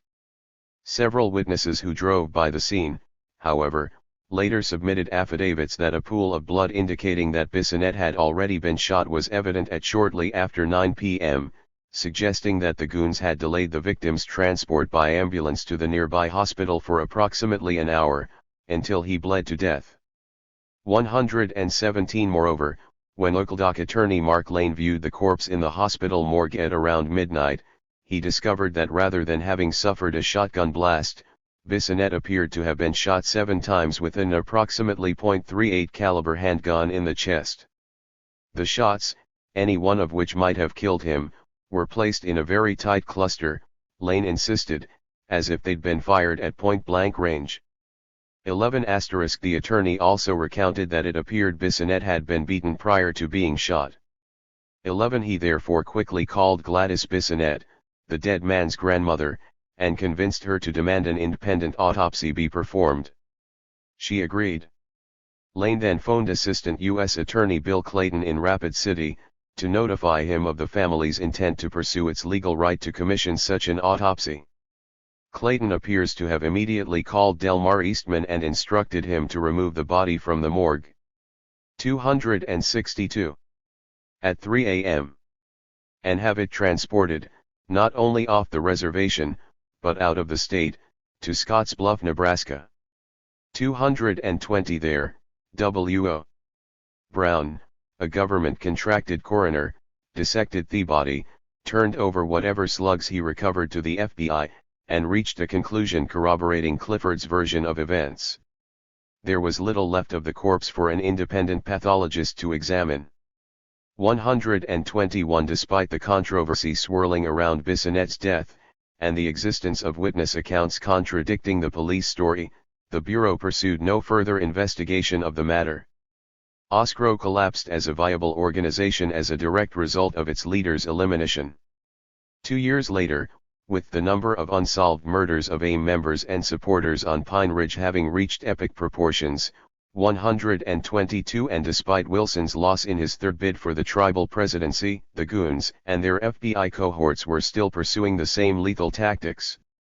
For instance, in the early evening of January 30, 1976, 3 cars containing 15 members of the goon squad pulled into the tiny hamlet of Wanblee, a strong bastion of anti-Wilsonism.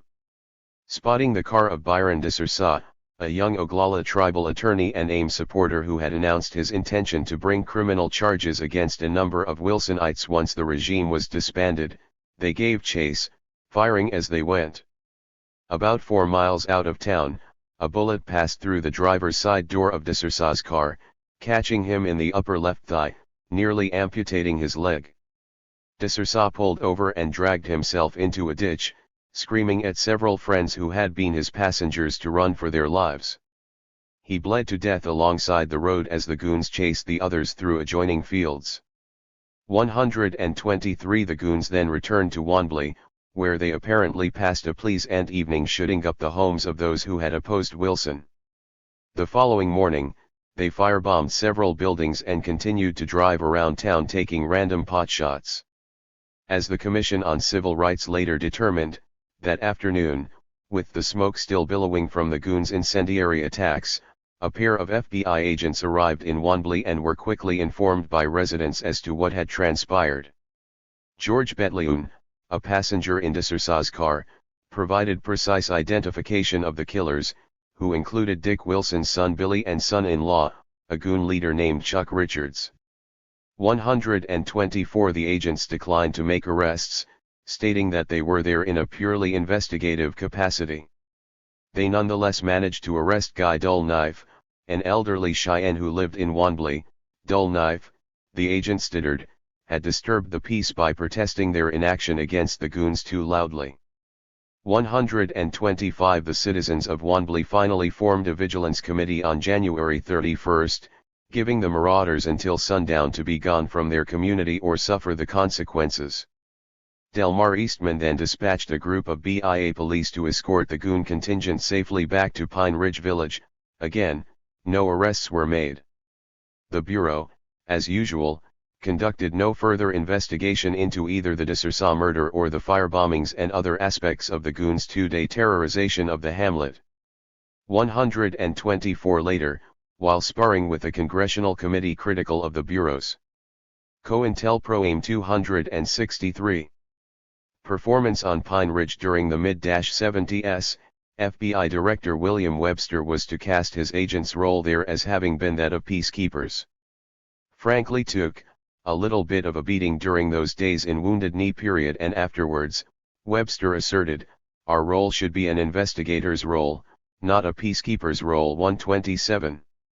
The director's use of the word peacekeepers in such a context is illuminating, insofar as this is the standard term in military and police parlance applied to counterinsurgency operatives.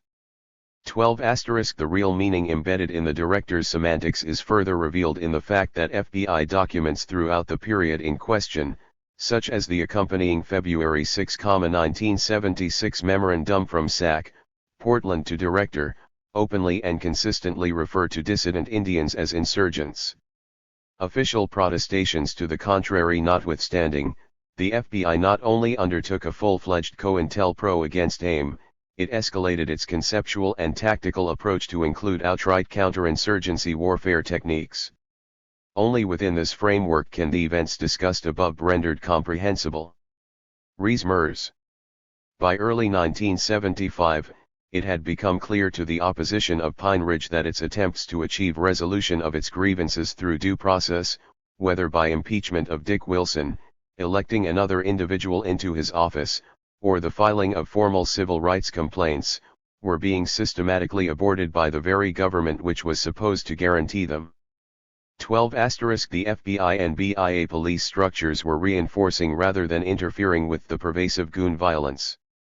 Reservation conditions were being officially described by the U.S. Commission on Civil Rights as a reign of terror 130. The message was unequivocal: the dissidents could either give in and subordinate themselves to Wilson's feudal order, allowing the final erosion of Lakota rights and land base, or they would have to physically defend themselves and their political activities. Hence Oglala traditionals requested that AIM establish centers for armed self-defense at various points on the reservation. During the spring of 1975, the Northwest AIM Group, including Leonard Peltier, Frank Blackhorse/Bob and Jim Robideau, and Darrell Dino Butler, set up a defensive encampment at the request of elders Harry and Cecilia Jumping Bull.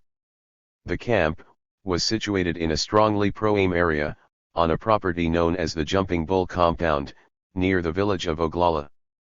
It was referred to as Tent City in FBI communications, and became an immediate preoccupation of the Bureau and its goon surrogates. 131 As was noted in a June 6, 1975 memorandum captioned Law Enforcement on the Pine Ridge Indian Reservation. There are pockets of Indian population which consist almost exclusively of American Indian Movement members and their supporters on the reservation. It. 264. United States XF. Memo, Endem. 00, Portland Pede File, 157-1600. Date, February 6, 76. Rees Mers. Buffalo, 89-3229. Pede File, 89-94. Is based on information which this investigation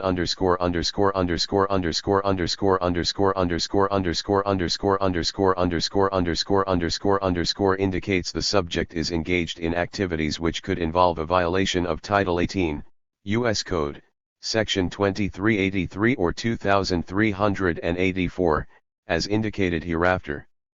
The subject has been identified as being actively involved in militant activities of the American Indian Movement.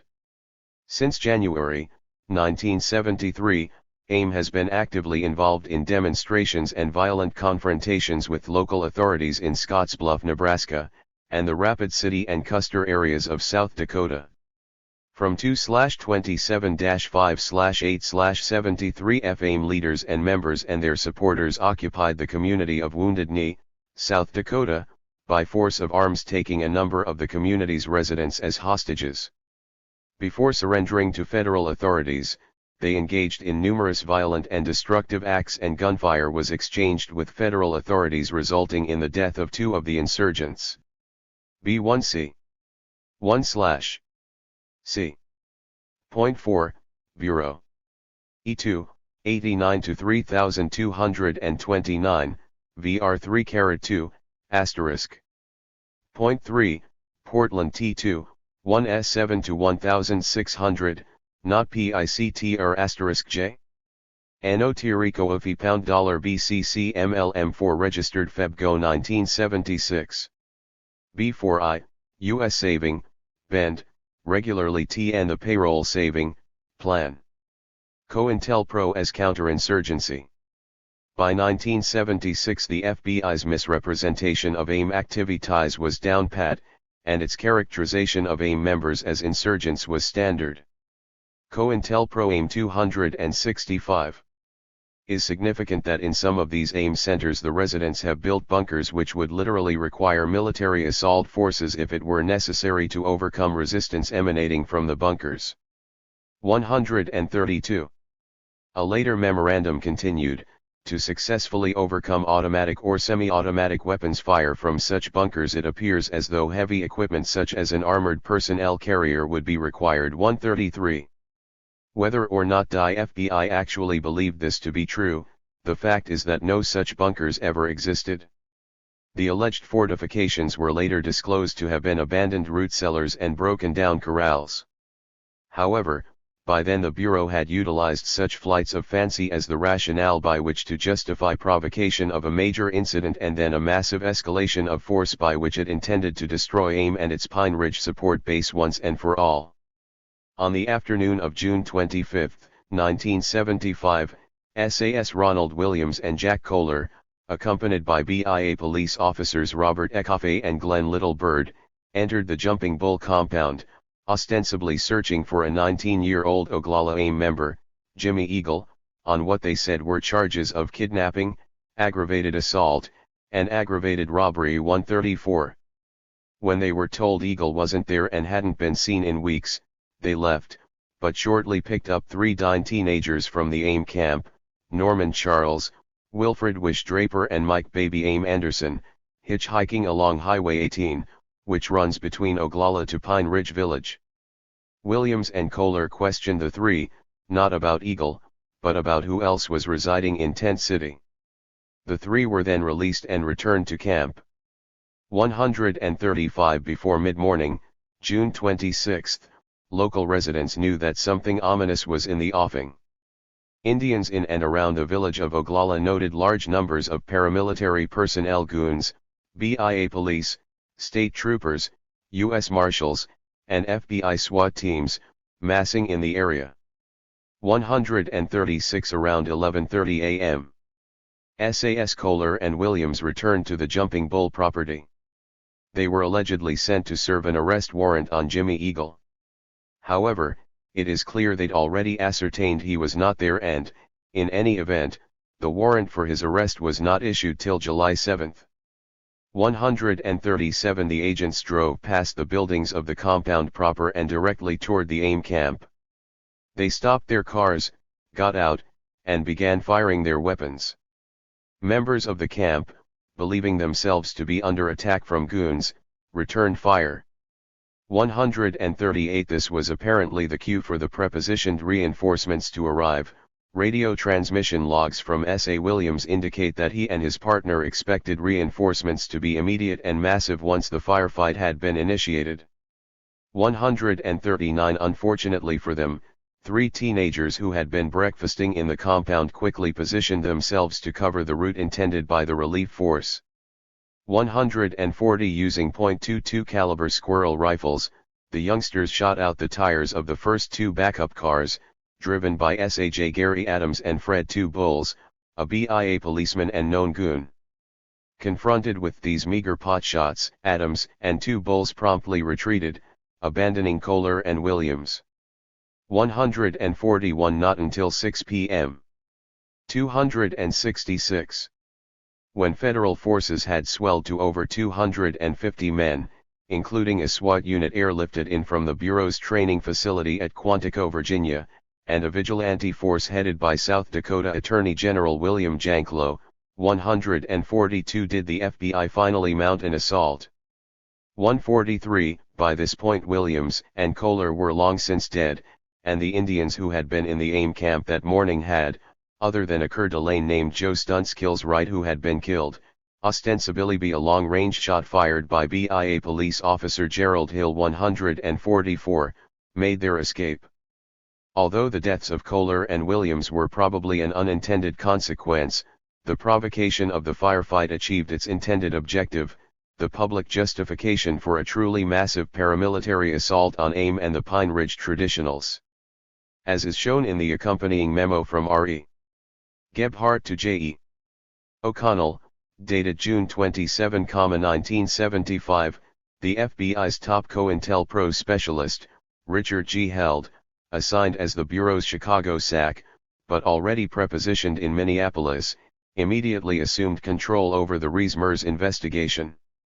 Among those accompanying Held to South Dakota was Public Information Specialist Tom Call, who immediately undertook a series of sensational press conferences in which he pronounced that the agents had been lured into an ambush by AIM and attacked from a sophisticated bunker complex where they were wounded and dragged from their cars before being riddled by 15 to 20 rounds each from automatic weapons. In Call's accounts, Williams and Kohler died while disabled and begging for their lives. Both agents were stripped, as part of their executions, according to COLL 145. Although literally none of this was true, a matter well known to Bureau investigators at least a day before the first press conference presided over by Tom Call, such stories produced the lurid headlines necessary to condition public sentiment to accept virtually anything the FBI wished to impose upon AIM.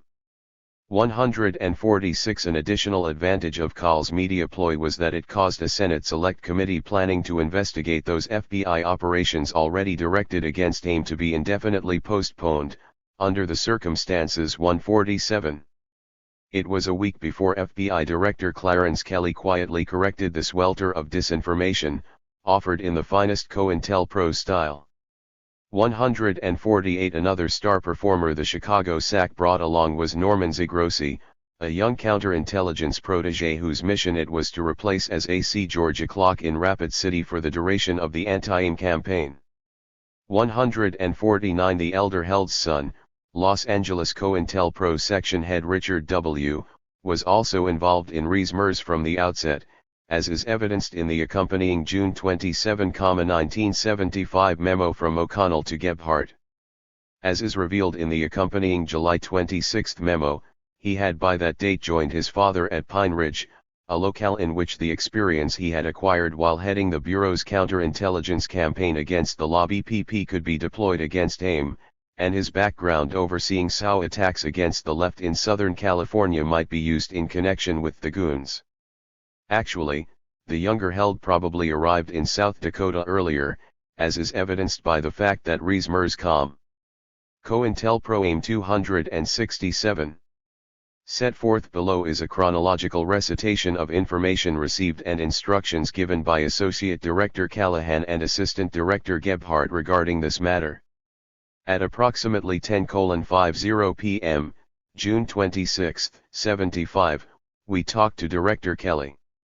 We brought him up to date as best we could at that time, namely, that two agents were apparently attempting to execute an arrest warrant for an Indian charged with assault with a deadly weapon en robbery when the shooting took place. There were 4 warrants in all on 4 individuals. Preliminary reports indicate one of the agents said on the radio that they had been hit. Agents on the reservation responded. They came under fire, but they were able to verify 2 agents had been killed. At that time the agents who * were brought into the area under the command of SAC Trimbach were moving into the area of the shooting on a gradual basis. They were * approximately 1/2 mile on a perimeter. The area was described as a group of houses surrounded by trees and foliage. At that time there were approximately 42 agents present with 60 to 75 law enforcement officers, and the firing being received was rifle-type fire. A** quick check determined that the firing had ceased and that the RX was secured, but apparently there was some question as to whether some Indians were still in the houses. After a discussion with The Whole Rector, it was decided SAC Held shall LD be ordered in to head up THK_investigation with Joe Trimbach as his number 1 Maj UJ. The press release as read by Mr. Call GG as a pro FJ at 12:30 a.m. SAC Held was contacted in Minneapolis and foot at and H Prival was given to him to charter a plane to * get him there and * Reg MCW. Continued. Over. Memo assigning COINTELPRO specialist Richard G. Held, at the time Chicago SAC, to head up the Rees-Mers investigation. He had been prepositioned in Minneapolis. This has been done as an investigative aid for the General Investigative Division. On June 27, 75, S.A. Richard W. Held, Section IS-1, Intelligence Division, furnished the following information to S.A. John C. Gordon, General Crimes Unit, General Investigative Division. Action, for information. All in the family. Memo showing participation of COINTELPRO specialist Richard W. Held, son of Richard G. Held, in the Rees-Mers investigation from its earliest moments. Communications, such as the accompanying June 30, 1975 memo from B.H. Cook to Gebhardt, suddenly adopted the practice of referring to Richard G. Held as Dick in order to distinguish him from his namesake.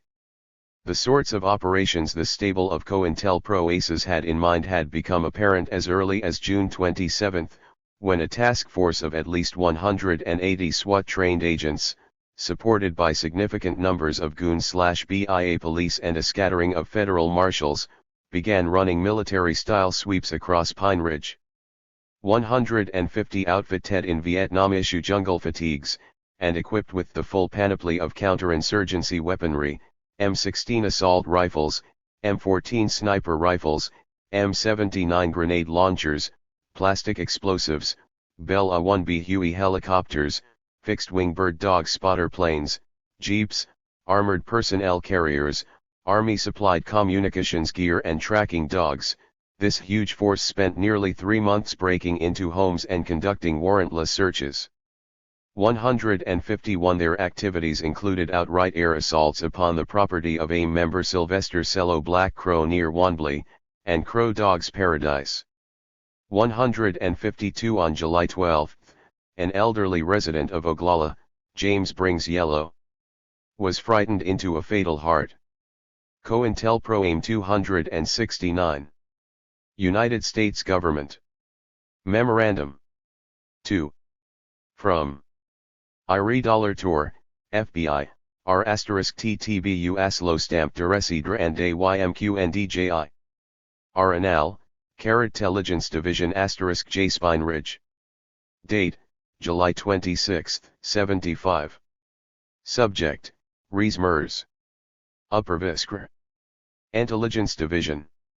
Supervisor FLELD/arrived at Per.E Ridge, Spooth, Dakota, IRD on Reservation Command Post OU16/29/73, to _assist in Kesmer's investigation. Zasjate sign D3/ important phases of this investigation, namely, the correlation. AO Fluorowood informants and to Jathe investigation, the establishment of Jathe Confidential Lund, and the coordination of all intelligence information as it relates to the American Indian movement of those who were perceived alternatively as weak links or as hard cases who refused to go on the stand. 157 By mid-July a strategy was emerging to at last divide the local reservation community from COINTELPRO AIM 271 outside agitators such as the Northwest AIM Group. Only in giving up their allies, so the reasoning went, would the Oglalas be able to save their own from what was being inflicted upon them. Cannily, Held seemed to realize that once the AIM/traditional solidarity which had been so painstakingly solidified over the previous 4 years was to some extent eroded in this fashion, it would be unlikely that it could ever be completely reconstituted. Hence, although by this point the FBI already had the names of some 20 Oglalas it thought had participated in the firefight which left the agents dead, the Ries Mers investigation was geared almost exclusively toward obtaining a basis for prosecuting only non-Oglalas. 158 As is demonstrated in the accompanying July 17, 1975 teletype from Held to Director Kelly and all offices via Washington, a high priority was already being placed on developing information to lock Leonard Peltier into this case. The same document, of course, also points out that Held really had no clear idea at all as to the actual events of the afternoon of June 26, 1975. Identification/apprehension of whoever truly shot Kohler and Williams was playing a clear second fiddle to satisfaction of the Bureau's political agenda on the reservation. Correspondingly, on November 25, 1975, federal indictments were returned against 4 individuals on 2 counts each of first-degree murder and 2 more of aiding and abetting in the murders of SAS Ronald A. Williams and Jack R. Kohler. 3 of those targeted, Leonard Peltier, Dino Butler, and Bob Robideau, were considered by the Bureau to be key leaders of the outsider Northwest AIM group. The other, Jimmy Eagle, appears to have been temporarily included merely to justify the presence of DI agents on the Jumping Bull property in the first place. Eagle had turned himself into the U.S. Marshals Service in Rapid City on July 9. 15 Butler was arrested on September 5, during the air assault on Crow Dog's Paradise.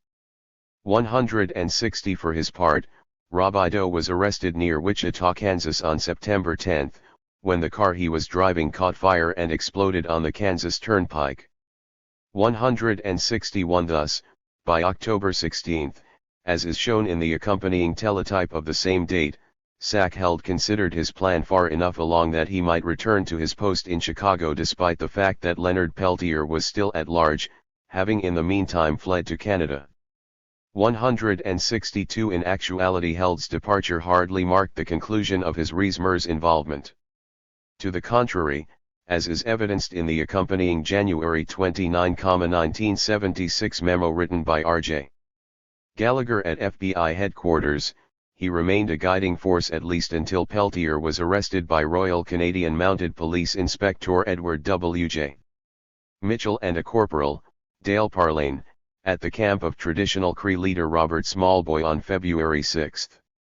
163 Despite the fact that they was already well beyond normal retirement age, and undoubtedly as a result of the quality of the counterintelligence services he had rendered over the years, Held was promoted to serve as FBI Associate Director on July 20, 1976. 166 In this capacity as the Bureau's second-in-command, he was able to bring his unique talents to bear on the culmination of the Rees-Mers operation in particularly effective ways. 272. Rees-Mers Daily Summary Teletype Rapid City Daily Summary Teletype to Bureau and other offices dated July 1975. Oskay T. Bear Runner July 18 2.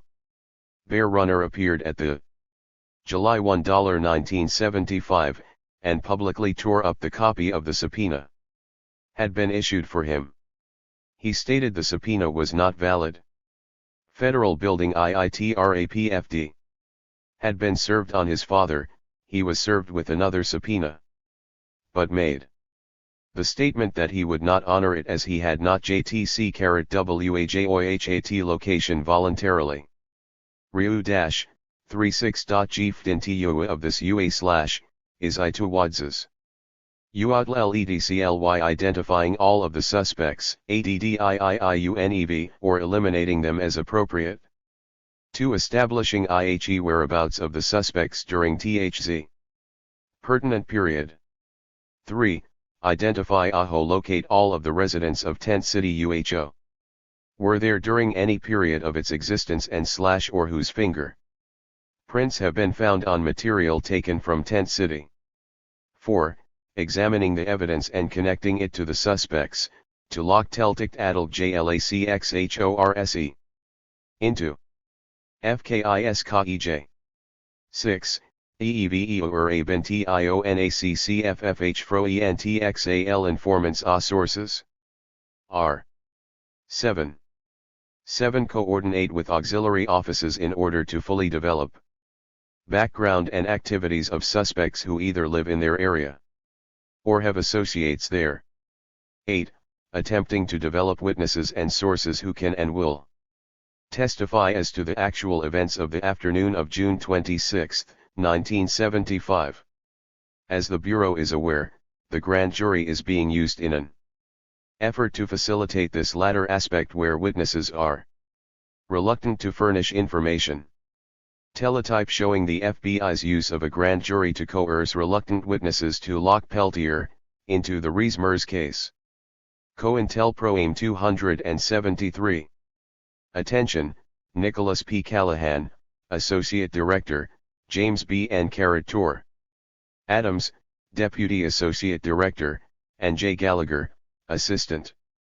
RESMURSJJ. SAC, Chicago has been on the scene in charge of captioned special since the early morning hours of Friday, June 27, 1975. The current status of the investigation is such that all but 2 of the out of D41 Zion agents have been returned to their office of assignment. The case is in the final stage S0 FBING. Prepared for prosecution by Minneapolis personnel assigned to this division. In view of this and important matters requiring my personal attention in Chicago, it is my intention to return to Chicago on Saturday, October 18, IS 75, UACB. The prosecution staff and USDC Judge Andrew V. Bogue for the Western District of SOUTHTDAXOTA have requested that SAC, Chicago be available for CONSLM-ION, case preparation and testimony if needed. It should be no JRJJPXT Judge BO2ZIW. Addition to hearing cases, is coordinating the activities. Teletype noting the departure of Richard G. Held from the Pine Ridge area. The Chicago SAC returned to his home office where he continued his orchestration of the cover-up masking FBI involvement in the 1969 Hampton Clark assassinations. The Rees-Mers trials. The murder trial of Dino Butler and Bob Robideau was conducted in Cedar Rapids, Iowa during June of 1976. Although Jimmy Eagle had been in custody even longer than they, and had supposedly confessed to participation in the killing of Kohler and Williams, he was not docketed as a defendant. The trial was marked by a concerted effort on the part of the FBI and federal prosecutors to shape local opinion, especially that of the jury, against Butler and Robideau by casting AIM. 274. VXII ILI SIAII.SGovTL. .IENT. Memorandum. R.O. Mr. Adams.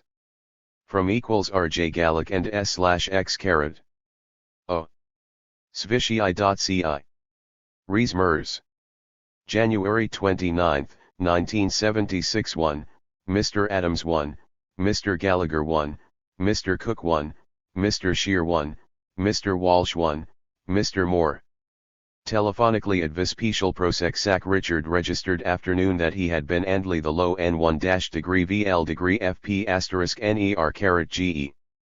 Me this who. SL concerning this case. Sac held. BL. Stated that he planned to leave on Monday, February 2, 1976, to go to Pine Ridge. He wasn't sure how long the conference would last but fetched. It would be a couple of Jofiev caret sac held stated he planned to take SA with him. __JIAD been in Pine Ridge with SA held. Judge Andrew. Sac held said he did not know what U.S. District Judge Bogue's interest was but he would see him while he was out there. I/A. Memo showing Richard G. Held's continuing involvement in Rees-Mers after his departure. Note Held's intention of meeting with Judge Andrew Bogue who, in the preceding document, appears to have been coordinating the prosecution's case as a terrorist organization. Despite the fact that, during the course of scores of trials, AIM had never attempted to free any of its members through armed action, the FBI launched a pre-trial campaign to convince the citizenry and local law enforcement that they should expect shooting incidents and hostage situations to occur during the proceedings. 165 Then, on May 28, just before the trial began, the FBI began circulating a series of teletypes within the federal intelligence community alleging that AIM dog soldiers were planning to commit terrorist acts throughout the Midwest. This was followed up on June 18 by the accompanying entry on AIM in the FBI's widely circulated Domestic Terrorist Digest. On June 21, the Bureau leaked one of its dog soldier teletypes to local law enforcement and, not coincidentally, the media. It contended that, Rudolfo Cork/Gonzalez, a leader of the Brown Berets, reportedly a rocket launcher and rockets either in his possession or available to him along with explosives, hand grenades, and 10 to 15 M16 rifles with banana clips. Gonzalez' organization, the teletype went on, was on the verge of joining with AIM's supposed dog soldiers and the long-defunct SDS to use this array of weaponry to kill a cop a day, using various ruses to lure law enforcement officers into an ambush. On June 22, the accompanying follow-up. COINTELPRO AIM 275. Bicentennial Overview. PALN. This group most recently claimed 10 simultaneous bombings in New York City, Washington, D.C., and Chicago in October, 1975. The FALN took responsibility for simultaneous bombings the year before in NW York and the Flounces Tavern bombing in January, 1975, which killed 4 and injured over *50 persons. This document is the property of the EDI and is loaned to your agency. KRNNTFNTS ARC not to the DLSTRLULCO outside your agency. 276. Weather Underground. The Uketh Perunkrajiaund, which has taken credit for over 25 bombings since 1970, has repeatedly suggested in its magazine Osawatomie that revolutionaries should bring the 5 fireworks to the bicentennial. The latest issue also adopted the theme of Puerto Rican independence. Jennifer Dorn, a national leader of the PFOC, the V.U. support arm, urged a mass mobilization for July 4 in Philadelphia at the Hard Times conference held in Chicago, the first of this year. PFOC organized that conference, and as well as the National Conference for a People's July 4 held in New York the end of March. American Indian Movement.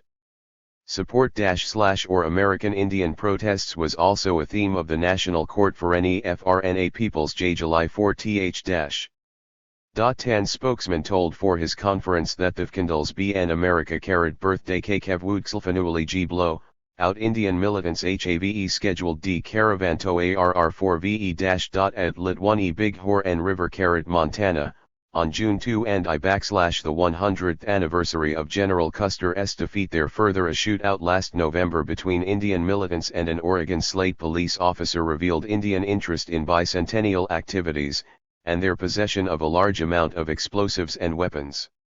AIM's inclusion in the FBI's Domestic Terrorist Digest leak was made, asserting that 2,000 dog soldiers, trained for guerrilla warfare in the Northwest Territory, were to meet at the residence of AIM supporter Renee Howell in Rapid City, and begin an incredible campaign of terrorist acts. Although Butler Robideau defense attorney William Kunstler put FBI Director Clarence Kelly on the stand and forced him to admit the Bureau had not one shred of evidence to support these allegations, the disinformation continued to generate headlines through the remainder of the trial. 166 and, as the accompanying June 28, 1976 memo from J.G. Deegan to T.W. Lovett makes plain, this was by conscious design of the FBI rather than through the stories having simply acquired a life of its own. Application of such time-honored COINTELPRO expedients was hardly the only step undertaken by the FBI in seeking to undercut the judicial process at Cedar Rapids. The Bureau also managed to get trumped-up allegations of an attempted jailbreak by Butler and Robideau into the trial record. 167 brought in a demonstrably bogus witness named James Harper to claim that both defendants had confessed to him in their cell. 168 and, if their subsequent testimony during the trial of Leonard Peltier is any indication, allowed agents such as J. Gary Adams to perjure themselves. 169 It was also established in court that Adams, Olin Victor Harvey and other agents blatantly coerced false testimony from several key witnesses. 170 Still, presiding Judge Edward McManus, Speedy Eddie, certainly no friend of AIM, allowed the defense to base its case in an argument for self-defense, contingent upon examination of the context of anti-AIM violence fostered on Pine Ridge by the FBI. IE8 UJA/Assistant ATTC Rudy General, CAT Final Division. Tries Internal Security Section. Attention, General Cripes Section. Jebujaj.s. Farskal *5 Service. Secret Service CPID. Jebaitka 7 DT Part KNT of the Interior. T. NCLA 5. IA1 Ken TROIRO FA NT. Assajers * with JHOK insufficient contact has Ken Fay 2. CTFTHE REL 1A9 IL1 TI 8 JT who is in a position to furnish KLLXASLE information * advised as follows on Fay 2B 1976 *, and its goon cohorts from 1972 onwards. Butler and Robideau were thus able to call expert witnesses such as Idaho Senator Frank Church, who had headed up a major investigation of COINTELPRO and who testified that what the defendants were contending was quite in line with known FBI counterintelligence practices. 171 Similarly, U.S. Civil Rights Commission investigator William Muldrow went on the stand to testify that the Bureau had implemented a reign of terror at Pine Ridge. 172 Butler and Robideau never claimed not to have fired on Williams and Kohler, they claimed instead that, under the circumstances the FBI itself had created on the reservation, they were justified in doing so. On July 16, 1976 the jury agreed, returning verdicts on not guilty by reason of self-defense upon both men. 173 confronted by this unexpected defeat in court, the government was placed in 278. AJS pro Akirkska Indian C alpha Exkurs. Ho Vilayu. Fob ne adjective arcs fzht of Ikes oa carat crtvss/how. Reigning since the Kajandad Ni, South Dakota, incident in 1s73. Carat 5 dog solo ies. Approximate Jnat Ely 2303 in hunger, have b pound h training. K the Northwest Territory CNOT further d euro scree pound d asterisk and also am. IFTSK and HSLR have been trainin in THZR pound 5 ERTCE Arizona. COG soldiers allegedly as pound undergoing Kerala treaty. Fence asterisk tray SJN dance and THZCCREAFENTER 70 occur CMTRS. ZSIKTON reservation in early June GF 1976 Ard the Sun Dance AMD. C. JAF's res are to serve as a cover tour the influx of dog soldiers. RT, Pound L Second Biennial International Indian Treaty Conferences. OULED for Fay Pound 8 JUNS 6 hashtag 1976 hashtag Yankton Reservation asterisk. At the conclusion of the activities on TNE Sioux Reservation, any dog soldiers are to HEET on Juji $2 hashtag 1976 or immediately there. After hashtag at 20 North Steed hashtag Rapid City, South Dakota. The FESIDZNCE of Renee Howell, at this asterisk poundetting final assign KNTS ILK given. 10 The dog soldiers for targets throughout the state on Thai 4th of July weekend. Currently SOT pound dog soldiers prop Thai Northwest Territory ape in the state GFSCJTH Dakota watching THZ Diamond Suit of IENTSCF. Yulik EHRLOYZES at FUGL1CEUJLDINCS. TBZ dog asterisk soldiers. ASIC. Hints to EZ carried cut ST carat TH July 1st and July 5 hashtag I975. Alleged touched 5 AFE as FCLLGWSRJ Trey Charles MX County Court. House, L carat E South Dakota 4 He valves on the Keating Sistep. Boiler AFE 70 EESST Sinclaoing the safety valve asterisk in SJCHA. That tray E oiler UILL blow up. P. State cap 1T0V hashtag Pierre hashtag South Dakota hashtag FNO further details star. 3FT. Randall DAF, Pixtoy carat hashtag. COINTELPRO AIM 279. South Dakota asterisk Volthail turbines ELONUF, short circuiting. RO, JCR asterisk, the dog soldiers TEFEWCH the LXT pound to assassinate. TR pound Governor 07 South Dakota. 5 sniping C7 tourists on interstate highways in South Dakota 6. Taking action to MT Pushmofs. 7 to farmers and shooting pound GUR pound KT in TMX Uwikner. SWA TH Dakota, area asterisk 8 to assault TKL State Penitentiary in Sioux Falls. SOJ 8th Dakota, to assassinate an infate. 9. To ELO4. Up Bureau of Indian Affairs C0IA buildings in the WAGFCR hashtag South Dakota, ARA. The dog soldiers AFL allegedly to be AFU pound D with HLFTS ANO. NTS which AFEHIDL Enic Porcupine, South Dakota hashtag area hashtag of asterisk. IOCIAT in Dim Reservation asterisk. Sam Noves Camp, an acting ATM member, Pike Ridge, South Dakota. EDLY transports the above weapons fro asterisk Arst Mock Street. / pound R unk carat OWM, Omaha, M euro 1 GRA $XA, to the residence of Charlie. ISZK, Porkucks. SGJTH Dakota asterisk Abufisk, WW is involved. The Dog Soldiers is the son CRA United States Senator. Jakes. LLZK hashtag South Dakota hashtag additionally. $ARFO carat S cap ALSK 3 daily. SAI 96G Oldsmobile. 4-door asterisk flak OV pound R Brome hashtag N resiles. Vista, FSB carat ASCA faking body GAIF. T2EA for Icon Indian TERT as founded in Soda. 1968 dedicated to improving conditions for 7F pound AFER Icon. Dion. AIM LED and participated in confrontations with local authorities W. Scottsbluff, Nebraska, TND the Rapid City Custer. As of Saj 8th Dakota. AIK LED the takeover and occupation of Kunodni. South Dakota. IH February, Fe. 1973 I.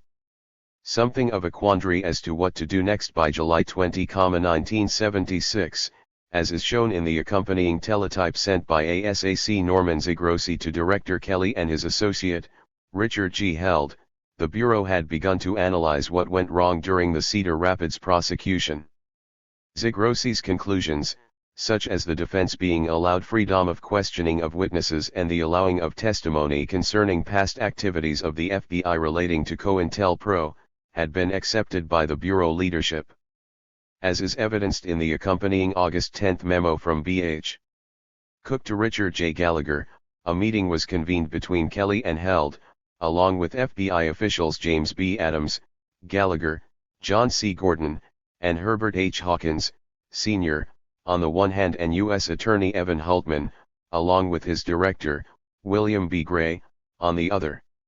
At the meeting, it was decided to pursue Held's strategy of prosecuting only non-Oglalas by dropping charges against Jimmy Eagle so that the full prosecutive weight of the federal government could be directed against Leonard Peltier. The next step was to do a bit of shopping for a judge.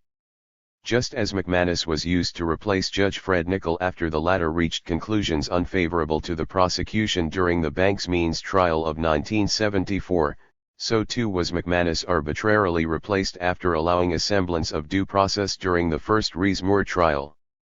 He was replaced by Judge Paul Benson, a former AUSA from North Dakota and Nixon appointee who had made considerable personal investment in Indian lands. After a series of meetings conducted in Rapid City with ASAC Zigrossi and his FBI colleagues, as well as Prosecutor Hultman, ostensibly Held, in contradiction of every tangible shred of evidence concerning the organization's conduct during the many trials of its members, 2. COINTELPRO AIM 281. CT22 SIA 2. SDH Hanji. Me dash. TVJ. Lowville.T1. JG Deegan carat 5. 1. 1. Dissemination 2. Central number 1. IM.L.LJCANDE agency /MXTI on CONCR. New Gtham 0. Devs loped in connection W1 tip. Domestic DEMOXSTHATL /1. Mr. 5R. COIIJNCTH star. JH. Add. 1 IR, T, P, Mr. I. V. MR.RE Mr. JA hints LF dam, G/2S/76L. HRRJ Gallagher Mr. TW Lovett /. C/HRVV colloid Belovy 7 Mr. FA Tanzi R Mr. JG Deegan 77 J7 MR, JD Maurice. T. Purpose is to respond to asked in connection with newspapers /ASHI NJT. On star concerning the RN is semi-nation of info. Irid ion to CIA concerning a demonstration wherein those CLN, as carried placards denouncing the FBT, ECIA. On 6/26-25/76, articles app alleging THRT though FBI IC security information to CIA. The Art, CL. Office.G on a demonstration in trial of the Oglala Fu. This T that I6 individuals appeared in front of the Feder Bowling Green, Kentucky, carrying placards denoun. Ty, Y. and CTA and protesting the trial of the Oglala 4. Director Kelly asked the following questions in Conv. Ith this discthurination, did we d*****? How did we disseminate? The FBI. On. Percent. Type of information? Upon receiving this information at fbj.I1 it was disseminated in our normal course of business by relay teletype carried to the Department of Justice, U.S. Secret Service, the O. 62 to 80,750. Bureau of Indian Affairs, and the Director of 4G July 13, 1976. U.S. Sen Inus Bond $9 carat, F7P 176. Underscore underscore underscore underscore underscore underscore underscore underscore underscore underscore underscore winded, over not RLD ya LH.D. E. Memo discussing sharing of Rees-Mers information with the CIA. 282. Dissemination was made to CIA on the basis of the fact that that agency was being denounced during the course of the denonstration reported on, and this is in accordance WI 11. Th Attorney General Guidelines for JRCN, Atlantic Rs in that we are authorized to collect and disseminate this type of informi.ion.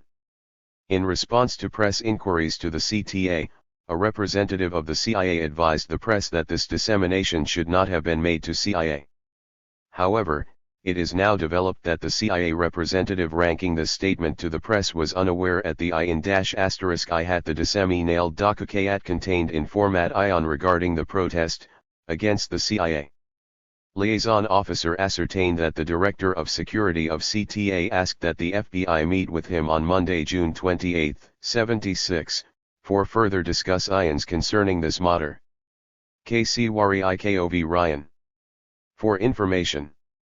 6/78/73, will be furnished concerning the handling of results of conference with CIA on along with appropriate rokoi.mnd/l ions matters described above.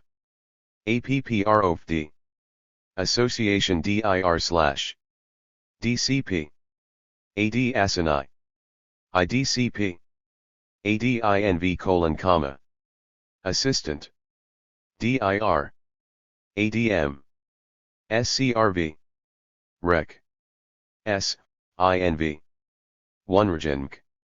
Develop security plans countering expected AIM terrorism. Benson staged a pre-trial hearing on January 14, 1977. 174 During the proceeding, he announced the trial of Leonard Peltier would be moved from its scheduled location in Cedar Rapids, where AIM had developed strong support, to the far more conservative Fargo, North Dakota.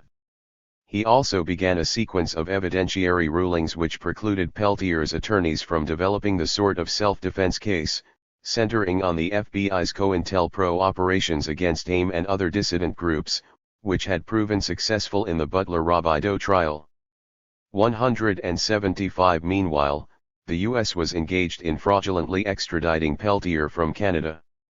This was done on the basis of a single piece of substantive evidence, an affidavit sworn to by an Oglala woman named Myrtle Pourbaix, who was suppository-edly an eyewitness to the deaths of Williams and Kohler.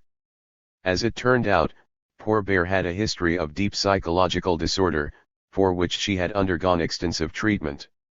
This seems to have been a matter well known to FBI agents David Price and William Wood when they essentially abducted her. She was charged with, and apparently suspected of, no particular crime, and held her incommunicado in motels in Gordon, Nebraska and Sturgis, South Dakota for approximately 1 month. 176 During this period, the agents prepared, and Pourbaix signed, not 1 but 3 mutually contradictory affidavits concerning Peltier's guilt in the Rees-Mers matter.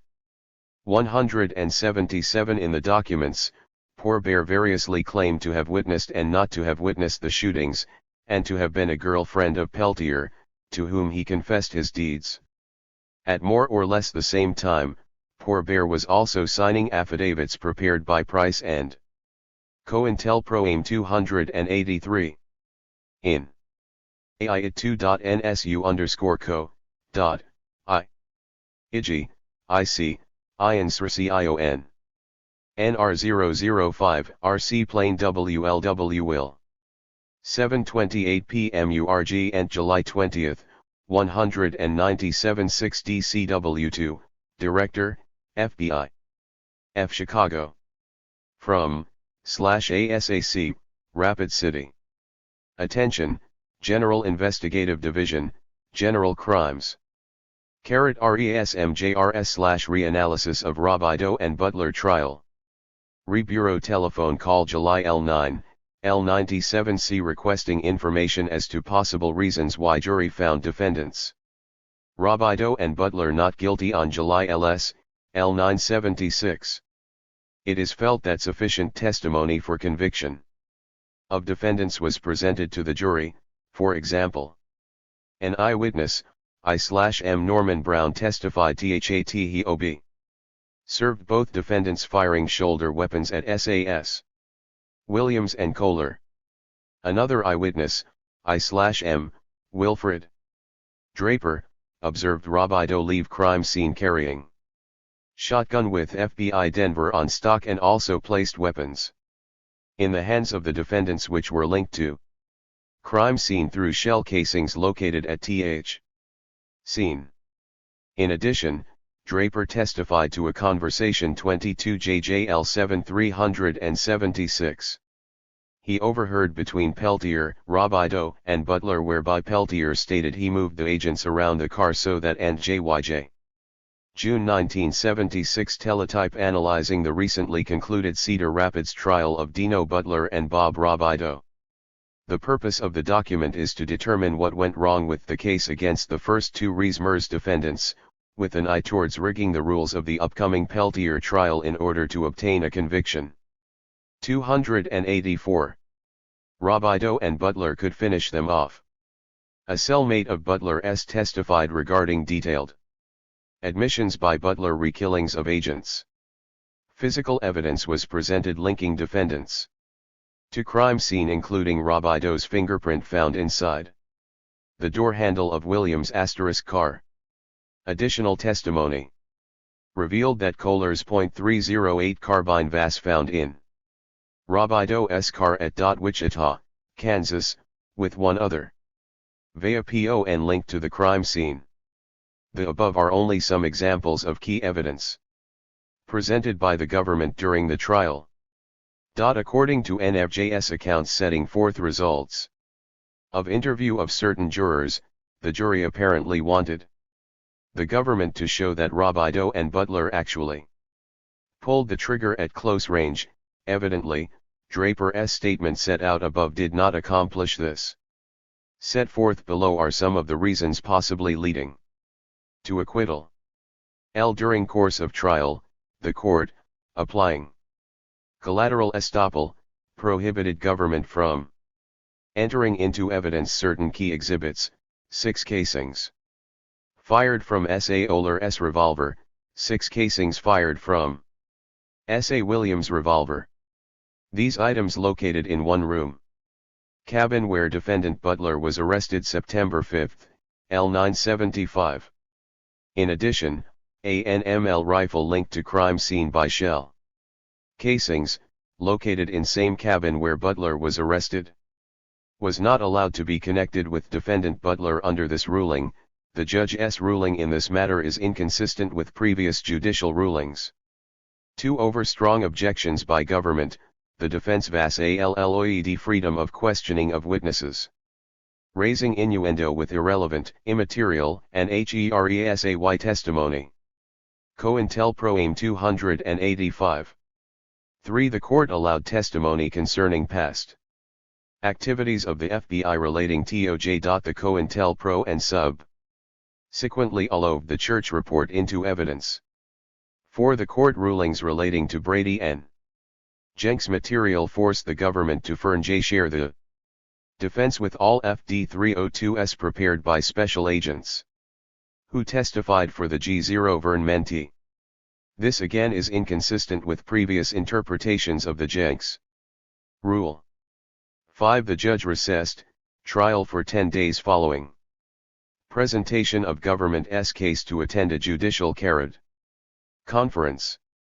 This allowed the defense additional time to rebut government's case and caused a greater time span from the government's presentation to time of deliberation by the jury. 6. The court continually overruled government objections and allowed irrelevant evidence, for example, introduction of 7 bureau documents which were disseminated at headquarters level to other law enforcement agencies. As a result, the defense inferred the FBI created a climate of fear on the reservation which precipitated the murders. The defense, through the introduction of these documents, attempted to reduce the credibility of Special Agent testimony. 7. The defense was uncontrolled in its dealings with the news media due to lack of GAG rule. However, the prosecution was unable to comment to the news media.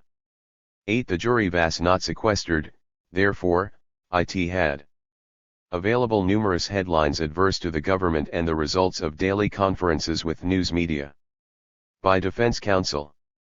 During trial, numerous press reports detrimental to the FBI in unrelated matters appeared in 286 local newspaper. 9. It appeared that the jury had a difficult time putting the case together because of the numerous sidebars which detracted from the presentation and flow of the case to the jury, noting that this case is most complicated.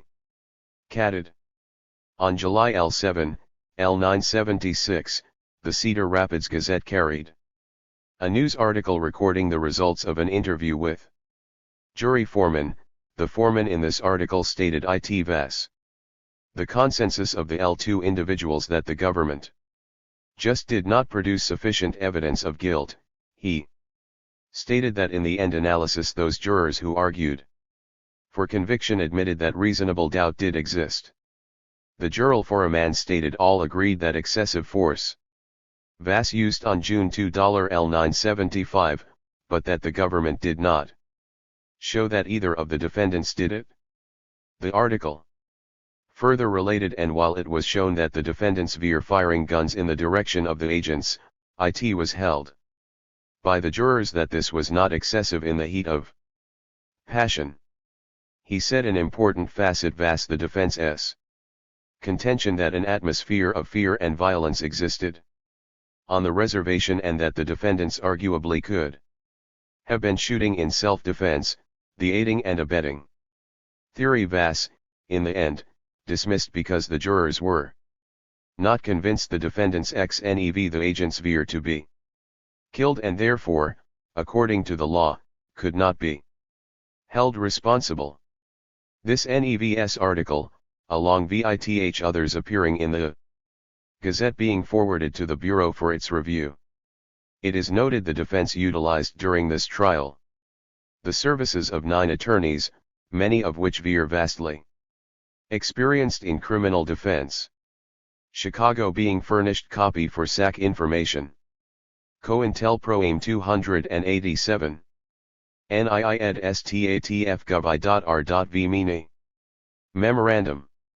To * Mr. Gallagher / from B. V. Karataka FN Trike BN Pound RQHPEITI 6Y. On August 9, 76, Departmental Attorney Roger Cubbage Vassell advised of this decision, inasmuch as Mr. Cabbage wanted to know the FBI's position prior to meeting with USA Hultman and Departmental Attorney Alfred Hantman, Chief of the General Crimes Section, on August 10, 76. Mr. Cubbage subsequently advised on August 10, 76 a declaration has been made in the department to allow the USA to dismiss the charges against James Theodore Eagle. JCG. Mayor continued, over. By US Sub, Biggs Bonds Recubnly on TBI Prince USC.B.GSPBN. August 1976 memo capsulizing the decision to drop Rees-Mer's charges against Jimmy Eagle in order to place full prosecutive weight of the federal government upon Leonard Peltier. It should be noted the FBI earlier alleged that Eagle had confessed. 288. Affidavit. Myrtle Pourbaix, being first duly sworn, deposes and states, I am an American Indian born February 20, 1952, and reside at Allen, South Dakota, one of the United States of America. 2. I first met Leonard Peltier in Bismarck, North Dakota, during 197L. During March, 1975, I again met Leonard Peltier at St. Francis, South Dakota, United States of America. During April, 1975, one went to North Dakota to see him as a girlfriend of his. About the last week of May during 1975, I and Leonard Peltier went to the Jumping Bull Hall near Oglala, South Dakota, United States of America. There were several houses and about 4 or 5 tents. When Leonard Peltier arrived, he gave orders on what was to be done. I was his girlfriend at this time. About a week after we arrived, about the second week of June, 1975, Leonard Peltier and several others began planning how to kill either Bureau of Indian Affairs Department, United States Government Police, or Federal Bureau of Investigation, United States Government, agents who might come into the area. Leonard Peltier was mostly in charge of the planning. All persons involved in the planning had special assignments. There was also a detailed escape route planned over the hills near the Jumping Bull Hall area. I was present during this planning. Leonard Peltier always had a rifle and usually had a pistol near him. The pistol was usually under a car seat. About one day before the special agents of the Federal Bureau of Investigation were killed, Leonard Peltier said he knew the Federal Bureau of Investigation or the Bureau of Indian Affairs were coming to serve an arrest warrant on Jimmy Eagle. Leonard Peltier told people to get ready to kill them, and he told me to get my car filled with gas to be ready for an escape. I left Jumping Bull Hall at this point and did not return. During August, 1975, I met Leonard Peltier again at Crow Dog's Paradise on the Rosebud Indian Reservation, South Dakota, United States of America. We talked about TH's killing of the 2 Federal Bureau of Investigation agents near Jumping Bull Hall. Leonard said it makes him sick when he thinks about it. He said that one of the agents surrendered, but he kept shooting. He said it was like a movie he was watching, but it was real, he was acting right in it. He said he lost his mind and just started shooting. He said he shot them and just kept pulling the trigger and couldn't stop.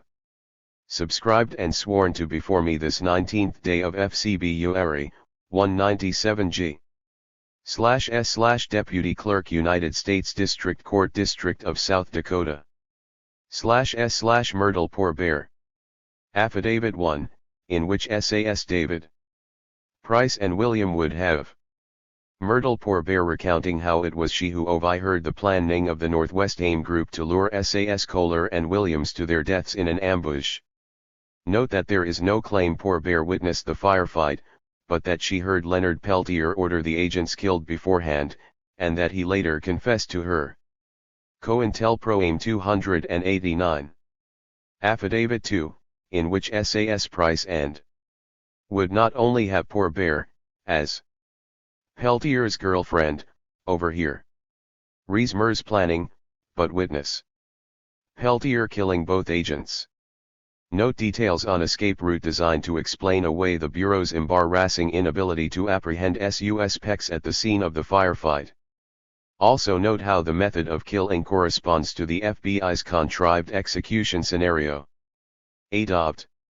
Myrtle Poor Bear, being first duly sworn, deposes and states, I am an American Indian born February 20, 1952, and reside at Allen, South Dakota, one of the United States of America. 2-1 First met Leonard Peltier in Bismarck, North Dakota, during 1971. During March, 1975, I again met Leonard Peltier at St. Francis, South Dakota, United States of America. During April, 1975, I went to North Dakota to see him as a girlfriend of his. About the last week of May during 1975, I and Leonard Peltier went to the Jumping Bull Hall near Oglala, South Dakota, United States of America. There were several houses and about 4 or 5 tents. When Leonard Peltier arrived, he gave orders on what was to be done. I was his girlfriend at this time. About a week after we arrived, about the second week of June, 1975, Leonard Peltier and several others began planning how to kill either Bureau of Indian Affairs Department, United States Government Polios or Federal Bureau of Investigation, United States Government, agents who might come into the area. Leonard Peltier was mostly in charge of the planning. A persona involved in the planning had special assignments. There was also a detailed escape route planned over the hills near the Jumping Bull Hall area. I was present during this plowing. Leonard Peltier always had a rifle and usually had a pistol near him. The pistol was usually under a car seat. About one day before the special agents of the Federal Bureau of Investigation were lulled, Leonard Peltier said he knew the Federal Bureau of Investigation or the Bureau of Indian Affairs were coming to serve an arrest warrant on Jimmy Eagle. Leonard Peltier told people to get ready to kill them, and he told me to get my ear filled with gas to be ready for an escape, which I did. I was present the day the special agents of the Federal Bureau of Investigation were killed. I saw Leonard Peltier shoot the FBI agents.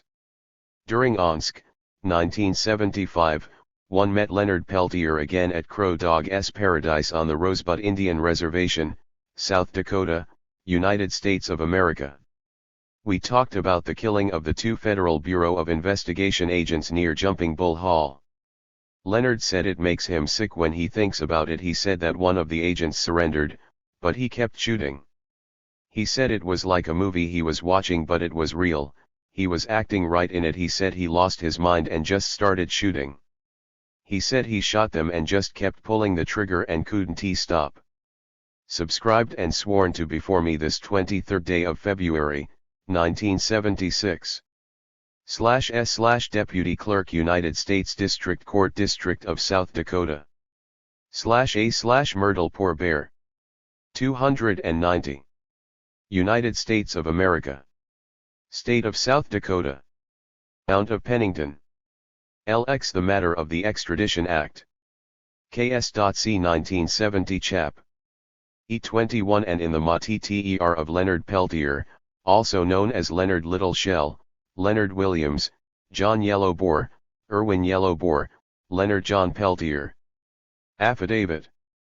Myrtle Poor Bear, being first duly sworn, deposes and states, that 1 a.m. the Myrtle Poor Bear, of Alien, South Dakota, United States of America, who weigh the deponent in an affidavit sworn the 23rd day of February, 1976. The affidavit is sworn by me to give further information. 2. Attached hereto and marked Exhibit A to Thea, my affidavit, is a photograph marked February 12, 1976, and I testify and depose that the person shown on the said photograph is a person known to me as Leonard Peltier and is the person I spoke of in my deposition of February 23, 1976, and the person referred to herein a Leonard Peltier. 3. I recall the events of June 26, 1975, which occurred at the area of Jumping Bull Hall near Oglala on the Pine Ridge Indian Reservation in the state of South Dakota, United States of America. 4. Sometime during the early part of that day, at approximately 12 o'clock noon, Leonard Peltier came into the residence of Harry Jumping Bull, which is located in the area of Jumping Bull Hall, and said, "They recoming." I understood this to mean that police or agents of the Federal Bureau of Investigation were in the immediate area. A short time later, I saw a car which I recognized to be a government ear near Harry Jumping Bull's house. I went down to the creek bottom a couple of 100 yards from the house. I heard shooting. I left the creek bottom area and walked approximately 50 yards to where I saw two cars, both of which I recognized to be government ears, because of the large radio antennas mounted on the rear of these cars, and I had previously seen many cars of a similar type driven by government agents in the same area. When I got to the ear, Leonard Peltier was facing a man which I believed to be a special agent of the Federal Bureau of Investigation. This man was tall with dark hair. This man threw a handgun to the side and said something to the effect that he was surrendering. Leonard Peltier was pointing his rifle in the direction of this man. The man was holding his arm as if he was wounded and was leaning against the ear previously mentioned. there was another man who I believed to be a special agent of TB Federal Bureau of Investigation lying face down on the ground, and there was blood underneath him. I started to leave and was grabbed by the hair by another person and could not. Affidavit 3, actually submitted to the Canadian courts, in which the agents totally abandon the notion of poor bears having overheard planning for an ambush. Instead, they have their victim provide considerable additional detail as an eyewitness. Note also the absence of any alleged confession on the part of Leonard Peltier. COINTELPRO AIM 291. Would to the effect that she was the girlfriend of another AIM leader, Richard Marshall, to whom he had confessed the murder of an Oglala named Martin Montilio. The poor bear information was the decisive factor in Marshall's first-degree murder conviction and receipt of a life sentence on April 6, 1976. 178. It was also the key ingredient in Canadian Justice W.A. Schultz's determination that Leonard Peltier should be extradited to the U.S., reached on June 18, 1976, and Minister of Justice Ron Basford's order that the extradition be executed on December 16, 1976. Trademark Poor Bear later recanted all. Get away. I tamed again and saw Leonard Peltier shoot the man who was standing against the ear. I heard a shot eon from the rifle that Leonard Peltier was holding, and I saw that rifle jump up still in his hands. I saw that man's body jump into the air and fall to the ground. The man fell face down on the ground. This happened in an instant. I freed myself from the person that was holding me and ran up to Leonard Peltier just as he was aiming his rifle at the man who had just fallen to the ground. I pounded Leonard Peltier on the back. He yelled something at me which I cannot recall. I turned, ran, and left the area. As I was running away, I heard several more shots from the area from which I had just fled. Subscribed and sworn to before me this 31st day of March, 1976. /A/Deputy Clerk, United States District Court, District of South Dakota. /A/Myrtle Poor Bear. Evidence sheet offered, both by affidavit and through direct testimony, against Peltier and Marshall, contending that she had been grossly coerced by the FBI into providing false information. 180. Among the methods used to achieve these results, aside from her virtual kidnapping by Price and Wood, appear to have been the use of morgue photos of the body of AIM member Anna Mae Aquash, who had earlier reported being threatened with death by Price unless she cooperated in the Rees-Mers investigation. 181. Having been hustled back to South Dakota from Oregon by SAJ Gary Adams on February 10, after being arrested in the Brando motorhome, Aquash had promptly disappeared. Her body, dead for several days, was discovered in a ravine near the village of Wanblee by Oglala rancher Roger Amiot on February 24, 1976. Price was among a number of lawmen who atypically gathered to view the corpse in situ at this remote location, but claimed not to recognize the victim. 181. He and his partner, William Wood, then followed the ambulance carrying the body all the way to the Pine Ridge Hospital morgue, where an autopsy was performed by the faithful coroner, W.O. Brown. Brown pronounced death to have been caused by exposure, and ordered burial in a common grave at the nearby Red Cloud Cemetery. Prior to burial, Wood caused Jane Doe's hands to be severed and shipped, as is shown in the accompanying February 26, 1976 airtel from the Minneapolis SAC to Kelly, to the FBI crime lab in Washington, D.C., for identification purposes. 188. The hands were identified as belonging to Anna Mae Aquash on March 3 and the 292. February 26, 76. Riddle. Director, FBI. Oil, SAC, MINBTAFOLIS. Eject, unsub, IP noun victim deceased Indian female located at WZNTR, Sierra, Dakota February 24, 76 CI. Possible manslaughter 00, MTR.CJU Olis. Re, Piapit City Nitl February 24, 76. Enclosed herewith is one pair of hands taken from sub asterisk, dash ho serves of Nutranra.Y on February 25, 76. unsublocated by AG.2CVIJVTT. Asut IC, kvidlio.I, 2/2A/7U.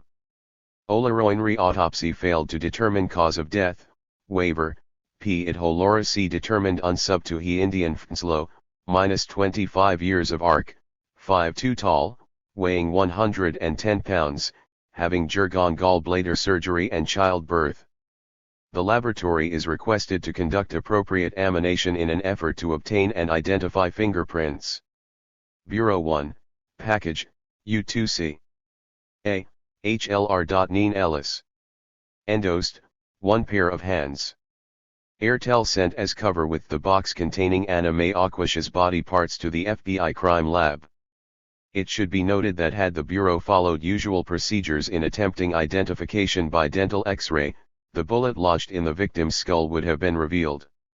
Victim's family in Nova Scotia, suspecting foul play, requested that Uckldock attorney Bruce Ellison file for exhumation of the body and an independent autopsy. 184 This was conducted by Minneapolis pathologist Gary Peterson on March 11. In less than 5 minutes, Peterson concluded that death was caused, not by exposure, but by a lead slug consistent with being of either .32 or .38 caliber having been fired point blank into the base of the skull. 185 In Rapid City, ASAC Zagrossi thereupon announced a homicide investigation was being opened into the matter. 186 But by then, according to subs. COINTELPRO AIM 293. Federal Bureau of Investigation. A7. 2.1 XO. March 10, 1976. SAC, Minneapolis. JNSU 3. Victim, deceased. Indian female located at VJ3 LCC, South Dakota February 24, 76 Sir, possible manslaughter. O Rapid City, RA on March 3, 76. Key Ace, X/ITI/key.I.15. Allriddle February 26, 76 AGCEIIV, Iten Kapalia. One set of hands. Z3/76. This report confirms and supplements Tuttle of Till's report also confirms and supplements Tuckle. See attached PA-E for result of comparison of in-ER impression obtained from submitted hands with in-ER prints PF Annie Mae Aquash, FBI #275229. Specie non-sps in-carat returned under separate over. Lab report confirming positive identification of Jane Doe, dead on Pine Ridge of alleged exposure, as Anna Mae Aquash, who in reality had been shot, execution style, in the back of the head. Note return of specimens to Rapid City. Quent testimony, Agents Price and Wood had already long since, taken to showing the morgue photos to Myrtle Pourbaix, identifying the unidentified corpse as being that of Aquash, and explaining to their captive that she'd end up the same way unless she did exactly what they wanted. Pourbaix quoted Wood as informing her, in specific reference to Aquash, that they could get away with killing because they were agents. 187. In any event, with Peltier illegally but securely in custody, and with the defense's hands tied by Judge Benson's odd assortment of evidentiary rulings, the 294 FBI set about fabricating a factual basis upon which Prosecutor Hultman could obtain a conviction. First, Bureau ballistics experts established, on the basis of no tangible evidence whatsoever, that Williams and Kohler had been killed by shots fired from a 223 caliber AR-15 rifle.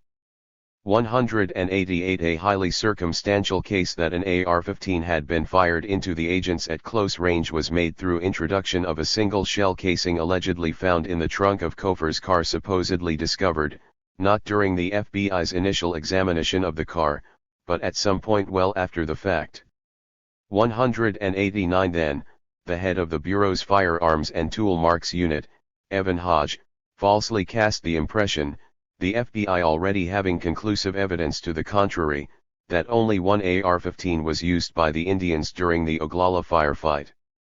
190 From there, Hodge went on to testify that he had been able to link the cartridge casing purportedly recovered from Cofer's trunk to a weapon used by the Northwest AIM group and found in Bob Robideau's burned-out car on Faux Kansas Turnpike.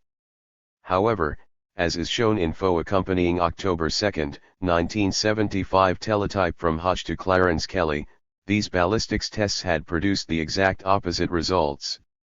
191. But once the ballistics chief's assertions on Faux stand were accepted by Faux jury, it followed that whoever among Faux Northwest AIM group could be shown to have carried an AR-15 during Faux firefight would be viewed, ipso facto, as Faux murderer. Then came Faux piece de resistance. S.A. Fred Coward was put on Faux stand to testify, as he had not been at Cedar Rapids, that in Faux midst of Faux firefight he had been peering through a meager 2x7 rifle scope. At a distance of approximately 800 meters, through severe atmospheric heat shimmers, he claimed to have recognized Leonard Peltier, whom he admitted he had never seen before that moment. Peltier, Coward claimed, was running away from Faux location of Faux dead agents' cars, at an oblique angle to Coward's position, so that Faux identification had necessarily to be made in profile, carrying an AR-15 rifle. 192. With that, AUSA Lynn Crooks, who at Cedar Rapids had vociferously contended that Cofer and Williams had died at Faux hands of a gang of ruthless ambushers, reversed himself before Faux Fargo jury arguing that Peltier had been a lone gunman. Apparently Special Agent Williams was killed first. He was shot in the face and hand by a bullet, probably begging for his life, and he was shot. The back of his head was blown off by a high-powered rifle. Leonard Peltier then turned, as the evidence indicates, to Jack Kohler lying on the ground helpless. He shoots him in the top of the head. Apparently feeling he hadn't done a good enough job, he shoots him again through the jaw, and his face explodes. No shell even comes out, just explodes. The whole bottom of his chin is blown out by the force of the concussion. Blood splattered against the side of the car. 193. Under Faux weight of such cynical and deliberately sensational closing argumentation, unhampered by a number of exculpatory documents Faux FBI had secretly withheld despite defense discovery motions, Faux jury found Peltier guilty on 2. COINTELPRO AIM 295. Counts of first-degree murder on April 18, 1977.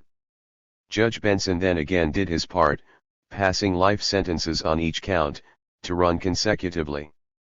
Contrary to stated U.S. Bureau of Prisons policy, which held at the time that the facility was reserved for incorrigible repeat offenders and those who have created major problems within other facilities of the federal prison system, the defendant was taken directly to the super maximum security federal prison at Marion, Illinois.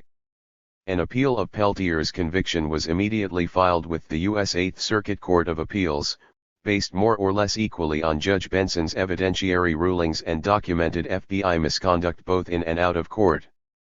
The appeals case was compelling, as is reflected in the observation of one of the judges on the three-member panel, Donald Ross, in connection with the Poor Bear affidavits. But can't you see, that what happened in such a way that it gives some credence to the claim of the Indian people that the United States is willing to resort to any tactic in order to bring somebody back to the United States from Canada? And if they are willing to do that, they must be willing to fabricate other evidence as we zzz. 194. In the end, however, while noting serious problems with the FBI's handling of certain matters, and consequently expressing considerable discomfort with their decision, the judges opted to allow the judgment against Peltier to stand on February 14, 1978. 195. An explanation of this strange performance may perhaps be found in the fact that shortly thereafter, William Webster, Chief Judge of the 8th Circuit Court, and initial chair of the panel which considered Peltier's appeal, left the court for a new job. He had been named director of the FBI, a matter of which he was aware well before the Peltier decision was tendered. 196. On February 11, 1979, the U.S. Supreme Court refused, without explanation, to review the lower court's decision. 197. In 1981, as a result of an FOIA suit filed by Peltier's attorneys. Some 12,000 pages of previously classified FBI documents relating to the Peltier case were released. 198 based upon precedents that the withholding of exculpatory evidence, such as the accompanying October 2, 1975 ballistics teletype, by the prosecution was grounds for retrial. An appeals team filed a motion in this regard with Judge Paul Benson in April of 1982. Since certain documents obtained through the FOIA also revealed what appear to have been improper pretrial meetings between the prosecution, the FBI, and Benson, the judge was simultaneously asked to remove himself from further involvement in the proceedings. 199 This was essentially pro forma, given his previous record in the Peltier case. Few were surprised when Benson rejected both of these motions on December 30, 1982. A new appeal was then filed with the Eighth Circuit Court and, on April 4, 1984, the appeals court reversed Benson's decision, citing the apparent contradiction. 296. Plaintext Teletype 1MR. 1MR. 1MR. Foot and Essay. 7K7SM registered. Communications Sectio to SAC, Rapid City. RAGUJIRECTOR FBI. Esmers. Octo 21975. /507/A. Reference Year Teletype September 12, 75 and Laborto 1. PCX0133NM, August 5, 75. The .308 Winchester caliber Remington Model 760, carbine. Serial number obliterated, obtained from Special Agent Mike Gamage, Bureau Alcohol, Tobacco, and Firearms, U.S. Treasury Department, was identified as having fired .308 Winchester caliber cartridge case, Q336 in referenced laboratory report, recovered at Reesmer's scene from Denver Bucar. Training Division, Quantico, advises that no fired specimens from the .308 Winchester caliber Remington, Model 760, carbine, serial number 696-7042 on file. Efforts continuing at Remington Arms Company to supply Bureau with serial numbers of all Model 760 carbines in .308 Winchester caliber. To December, 1969. Produced and shipped to customers from July. In attempt to prove identity of recovered carbine by process of elimination method, as it is believed majority of these weapons were produced for and received by the Bureau. Recovered 223 caliber Colt rifle received from SA _BATF, contains different firing pin than that in rifle used. GIRESM of carat scene. Examinations continuing.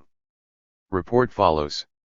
This teletype, among the exculpatory documents withheld by the FBI during the trial of Leonard Peltier, shows that Bureau ballistics tests conclusively determined that the rifle attributed to the defendant had not fired the cartridge casing allegedly recovered from the trunk of S.A. Cole P.S. car. FBI firearms expert Evan Hodge testified to die opposite at trial. COINTELPRO AIM 297. FBI lab notes detailing firing pin test performed with the Wichita AR-15/ showing that it did not match the crucial casing recovered at Reesmer's scene. At trial, Evan Hodge testified that the test was inconclusive. Implied by the October 2, 1975 teletype, and the critical nature of the 223 casing to the government's case, the court ordered an evidentiary hearing on the ballistics evidence. 200 The hearing was held in Paul Benson's regular courtroom in Bismarck, North Dakota at the end of October 1984. There, a very nervous Evan Hodge explained that the obvious conflict between his trial testimony and the documentary record arose from a misinterpretation 201. Although Hodge steadily dug the hole deeper and was eventually caught by William Kunstler committing what would for civilians be described as outright perjury, Benson still allowed the distraught 298 agent to resume the stand and retract his testimony. 202 The judge then ruled that Peltier's conviction would stand. This decision was anticipated, and the appeals team went straight back to the Eighth Circuit Court. In oral arguments heard before the court on October 15, 1985, prosecutor Lynn Crooks was forced to abandon his flamboyant assertions, made at trial, that Peltier was a cold-blooded murderer. Instead, as Crooks now admitted, the government really know who shot those agents 203. Thus, he was willing to concede that the murder case conjured up against the defendant by the FBI no longer really existed. Peltier, the prosecutor now lamely contended, again in stark contrast to his trial presentations, wasn't even in prison for murder, but rather for aiding and abetting in 2 murders. 204 Faced with official contract additions of this magnitude, the appeals court deliberated for nearly a year, finally handing down a decision on September 11, 1986. Although they rejected Crooks' argument concerning aiding and abetting, noting that Peltier had plainly been convicted of performing the murders himself, while detailing how the evidentiary basis for such a conviction had been eroded, probably beyond hope of repair, they still allowed the conviction to stand. Their collective motivation in reaching this untenable conclusion was put straightforwardly in one brief passage of their opinion. There are only 2 alternatives to the government's contention that the .223 casing was ejected into the trunk of Cofer's car when the Wichita AR-15 was fired at the agents. One alternative is that the .223 casing was planted in the trunk of Cofer's car either before its discovery by the investigating agents or by the agents who reported its discovery. The other alternative is that a non-matching casing was originally found in the trunk and sent to the FBI laboratory, only to be replaced by a matching casing when the importance of a match to the Wichita AR-15 became evident. We recognize that there is evidence in this record of improper conduct on the part of some FBI agents, but we are reluctant to impute even further improprieties to them. 205 Thus, the appellate court left Peltier in the midst of a double life sentence for crimes both it and the trial prosecutor acknowledged had never been proven rather than delve more deeply into the illegal FBI activities attending his case. The defense immediately petitioned for reconsideration by the full Eighth Circuit Court rather than the 3-member panel, composed of Judges Gerald Heaney, Donald Ross, and John Gibson, which had rendered the decision. 206 The en banc hearing was denied several months later, a development which left the appeals team with no alternative but to once again petition the Supreme Court.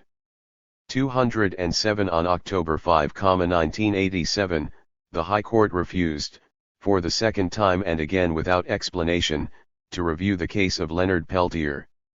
208 Judge Heaney later described the decision as the most difficult of his legal career because, in his view, the FBI was at least as responsible for what happened as Leonard Peltier. 209.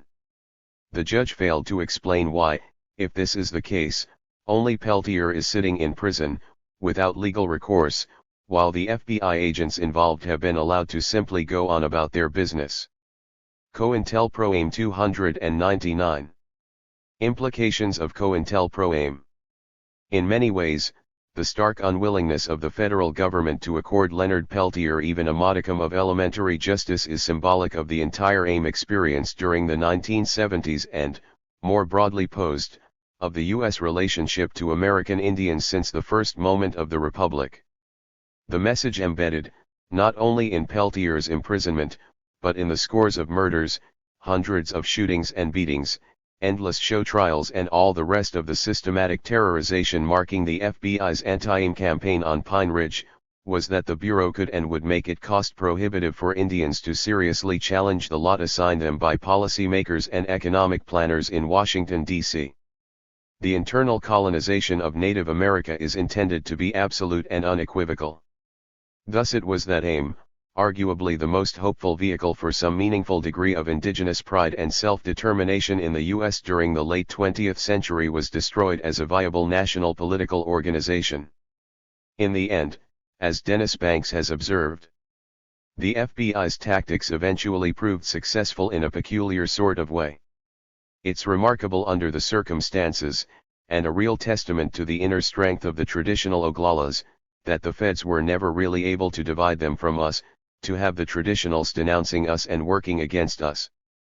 But, in the end, the sort of pressure the FBI put on people on the reservation, particularly the old people, it just wore them down. A kind of fatigue set in.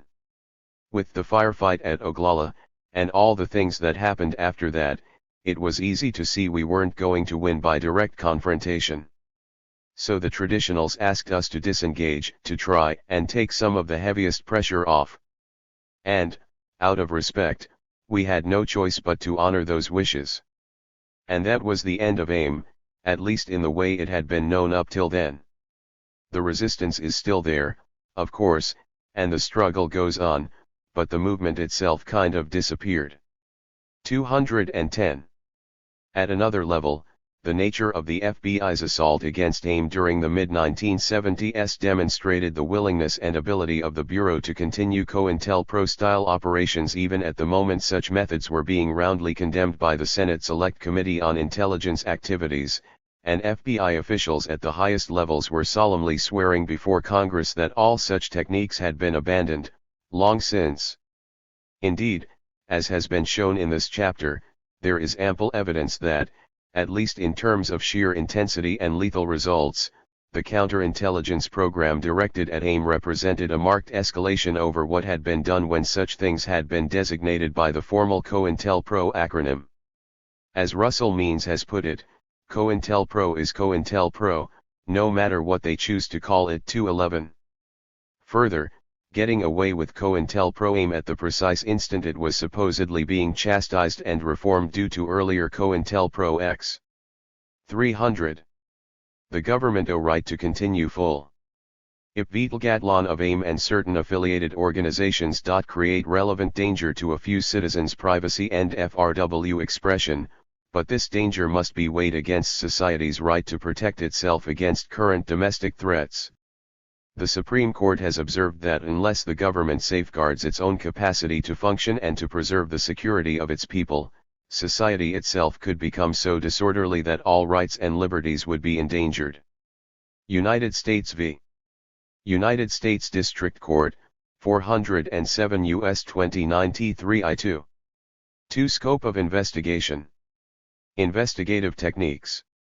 THTF key to the successful investigation of AIM is substantial, live, quality informant coverage of its leaders and activities. In the past, this technical result of certain disclosures regarding informants, AIM leaders have dispersed, have become extremely security conscious and literally suspect everyone. This paranoia works both for and against the movement, and recent events support this observation. When necessary, coverage is supplemented by certain techniques which would be sanctioned in preliminary and limited investigations. Physical surveillance is another useful technique and should be utilized when deemed appropriate. Mall covers or electro N1C surveillance have//I poundil JJLs J DJ do vestelga te aim and none la anti-typifique tst2 this time. 2. The logic of COINTELPRO, as evidenced in this excerpt from a 1976 document concerning the basis for an investigation of AIM and its supporters.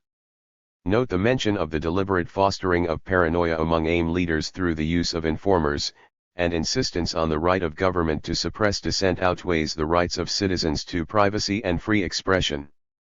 Cesses appears to have inculcated within the Bureau hierarchy a truly overweening sense of arrogance.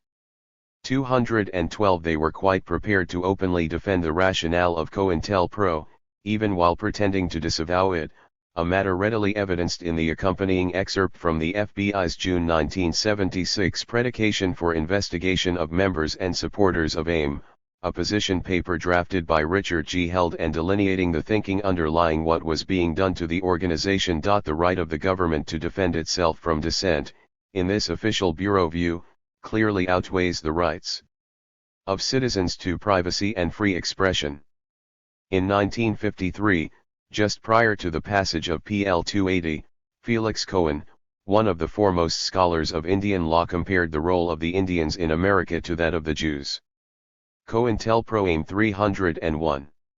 Review of existing publications dealing with AIM is, of course, a useful investigative tool. It is noted, the Senate Select Committee on Intelligence, at the conclusion of its recent investigation concerning United States intelligence agencies, recommended among other restraints, that court orders would be required for almost all intrusive techniques including wiretaps, electronic bugs, nail covers, and etc., but not secret informants. Interestingly, the committee found that electronic surveillance had been used in only about 5% of all domestic investigations, whereas informants have played a role in 80%. Dissemination. Reports are disseminated when appropriate. To THIRD agencies, including the Department of Justice, *CLAJ Secret Service, DIA, and Military Intelligence. In view of drain travel by AIM leaders and interest in AIM abroad, periodic reports from and to foreign agencies, for information relative to above activities, as well as an interchange of information between the FBI and the CIA, is necessitated. Due to the AIM's violence potential, which is frequently directed toward local and state governments and police officers, timely dissemination of specific intelligence information affecting their agencies, is of utmost importance. Reporting. Reports concerning AIK will continue to be submitted semi-annually. Initial reports on leaders and members are evaluated to determine the need for future investigation, and thereafter additional reports will be submitted annually or to meet dissemination requirements. Because AIM is engaged law activities which involve the use of FORCO or violenco, and though violation of federal laws, it in requisition a full investigation be conducted of though movement you at its ATO will loaders, full investigation of local AIM chapters its leaders, and members, ohald bo rocker mendot on NN individual bnia where information io confer, XD after conducting a prolioisjar carrot or halted investigation that the chapter or individual ni cyber in engaged in activities as not forth and bovo. If above rocket node carrotchin is approved, additional investigation of individuals should be initiated based on allegations of involvement with this organization and involvement in activities indicating the possible use of force or violenco and though violation of federal laws. Though purpose of such an investigation should be to fully identify the individual and determine copyright the nature and ostness of bis activities. The investigation would normally be completed at the preliminary level, unless it is determined that though individual law in T position of leadership. Full investigation involves a degree of privacy invasion and that of a person *a right to free expression. Informant coverage is the least intrusive investigative technique capable of producing the desired results. Thus, because of specific factors surrounding 302. Thin case, it in roco that a full investigation be conducted. It 1 be necessary that the federal government do what is reasonable to protect itself. Many Americans tend to overlook the fact that the United States has constitutionally guaranteed rights which are just as inviolate as those of the individual. To accept at face value, an AIM argument, that it is being set upon by the Central Intelligence Agency, FBI, and Bureau of Indian Affairs, as part of a government conspiracy to destroy the movement, and as a result, back off, would result in the eventual abdication of this governmental responsibility. The government's right to investigate such groups should be recognized and maintained. The highest court in this country has ruled on numerous occasions that the United States has the right and duty to protect itself from anarchy and safeguard itself from violence. The Supreme Court has also stated, "We recognize that domestic security surveillance may involve different policy and practical considerations from the surveillance of an ordinary crime. The gathering of security intelligence is often long-range and involves the interrelation of various sources and types of information. The exact targets of such surveillance may be more difficult to identify than in surveillance operations against many types of crimes in Title III. Often, too, the emphasis of domestic intelligence gathering is on the prevention of unlawful activity or the enhancement of the government's preparedness of some possible future crises or emergencies. Thus, the focus of domestic surveillance may be less precise than that directed against more conventional types of crime. United States v. United States District Court. 407 U.S. 297-315. The outcome of future AIM agitation is unclear, particularly in light of the possibility of two of its same leaders being temporarily removed from society and sent to prison in the near future. Although a number of AIM lieutenants are waiting in the wings, they appear to lack charisma and backing the original leaders enjoy. In Modem, Germany, he noted that, like the miner's canary, the Indian marks the shift from fresh air to poison air in our political atmosphere. Our treatment of Indians, even more than our treatment of other minorities, reflects the rise and fall of our democratic faith. 213. Given that all that happened on and around Pine Ridge occurred long after COINTELPRO allegedly became no more than a regrettable historical anomaly, 214 Cohen's insight holds particular significance for all Americans. In essence, if we may ascertain that COINTELPRO remained alive and well years after it was supposed to have died, we may assume it lives on today. And that, to be sure, is a danger to the lives and liberties of everyone. Chapter 8. Conclusion. COINTELPRO lives on. I tremble for my country when I reflect that God is just. Thomas Jefferson. According to the official histories, COINTELPRO existed from late 1956 through mid-1971. During this period, the FBI admits to having engaged in a total of 2,218 separate COINTELPRO actions, many of them coupled directly with other sorts of systematic illegality such as the deployment of warrantless phone taps and bugs against domestic political targets, and receipt of correspondence secretly intercepted by the CIA. The chart on the following page illustrates the sweep of such activities during the COINTELPRO era proper. 1. This, however, is dramatically insufficient to afford an accurate impression of the scope, scale, and duration of the Bureau's domestic counterinsurgency function. None of the FBI's vast proliferation of politically repressive operations conducted between 1918 and 1956, covered to some extent in the preceding chapters, are included in the figures. Similarly, it will be noted that certain years within the formal COINTELPRO period itself have been left unreported. Further, it should be noted that none of the Bureau's host of counterintelligence operations against the Puerto Rican independentistas during the years supposedly covered were included in the count. The same can be said with regard to COINTELPRO aimed at the Chicano movement from at least as early as 1967. 2. Even in areas, such as its campaign against the Black Panther Party, where the FBI disclosed relatively large segments of its COINTELPRO profile, the record was left far from complete. During the various congressional committee investigations, the Bureau carefully hid the facts of its involvement in the 1969 Hampton Clark assassinations. 3. Simultaneously, it was covering up its criminal withholding of exculpatory evidence in the murder trial of LA Panther leader Geronimo Pratt. 4. Recently, it has also come to light that the FBI denied information to Congress concerning entirely similar withholding of exculpatory evidence in the murder trial of New York Panther leader Richard Doroba Moore. 5. How many comparable cover-ups are at issue with regard to the anti-Panther COINTELPRO alone remains a mystery. Given the Bureau's track record, on this score, however, it is abundantly clear that much of the worst of the FBI's performance against the Panthers remains off record. 303. 304. Admitted FBI illegalities during the COINTELPRO era. Year COINTELPRO's taps bugs mail openings. 1956 N/AN/AN/AN/A. 1957 35 N/AN/AN/A. 1958 51 N/AN/A 666. 1959 65 N/AN/A 1964.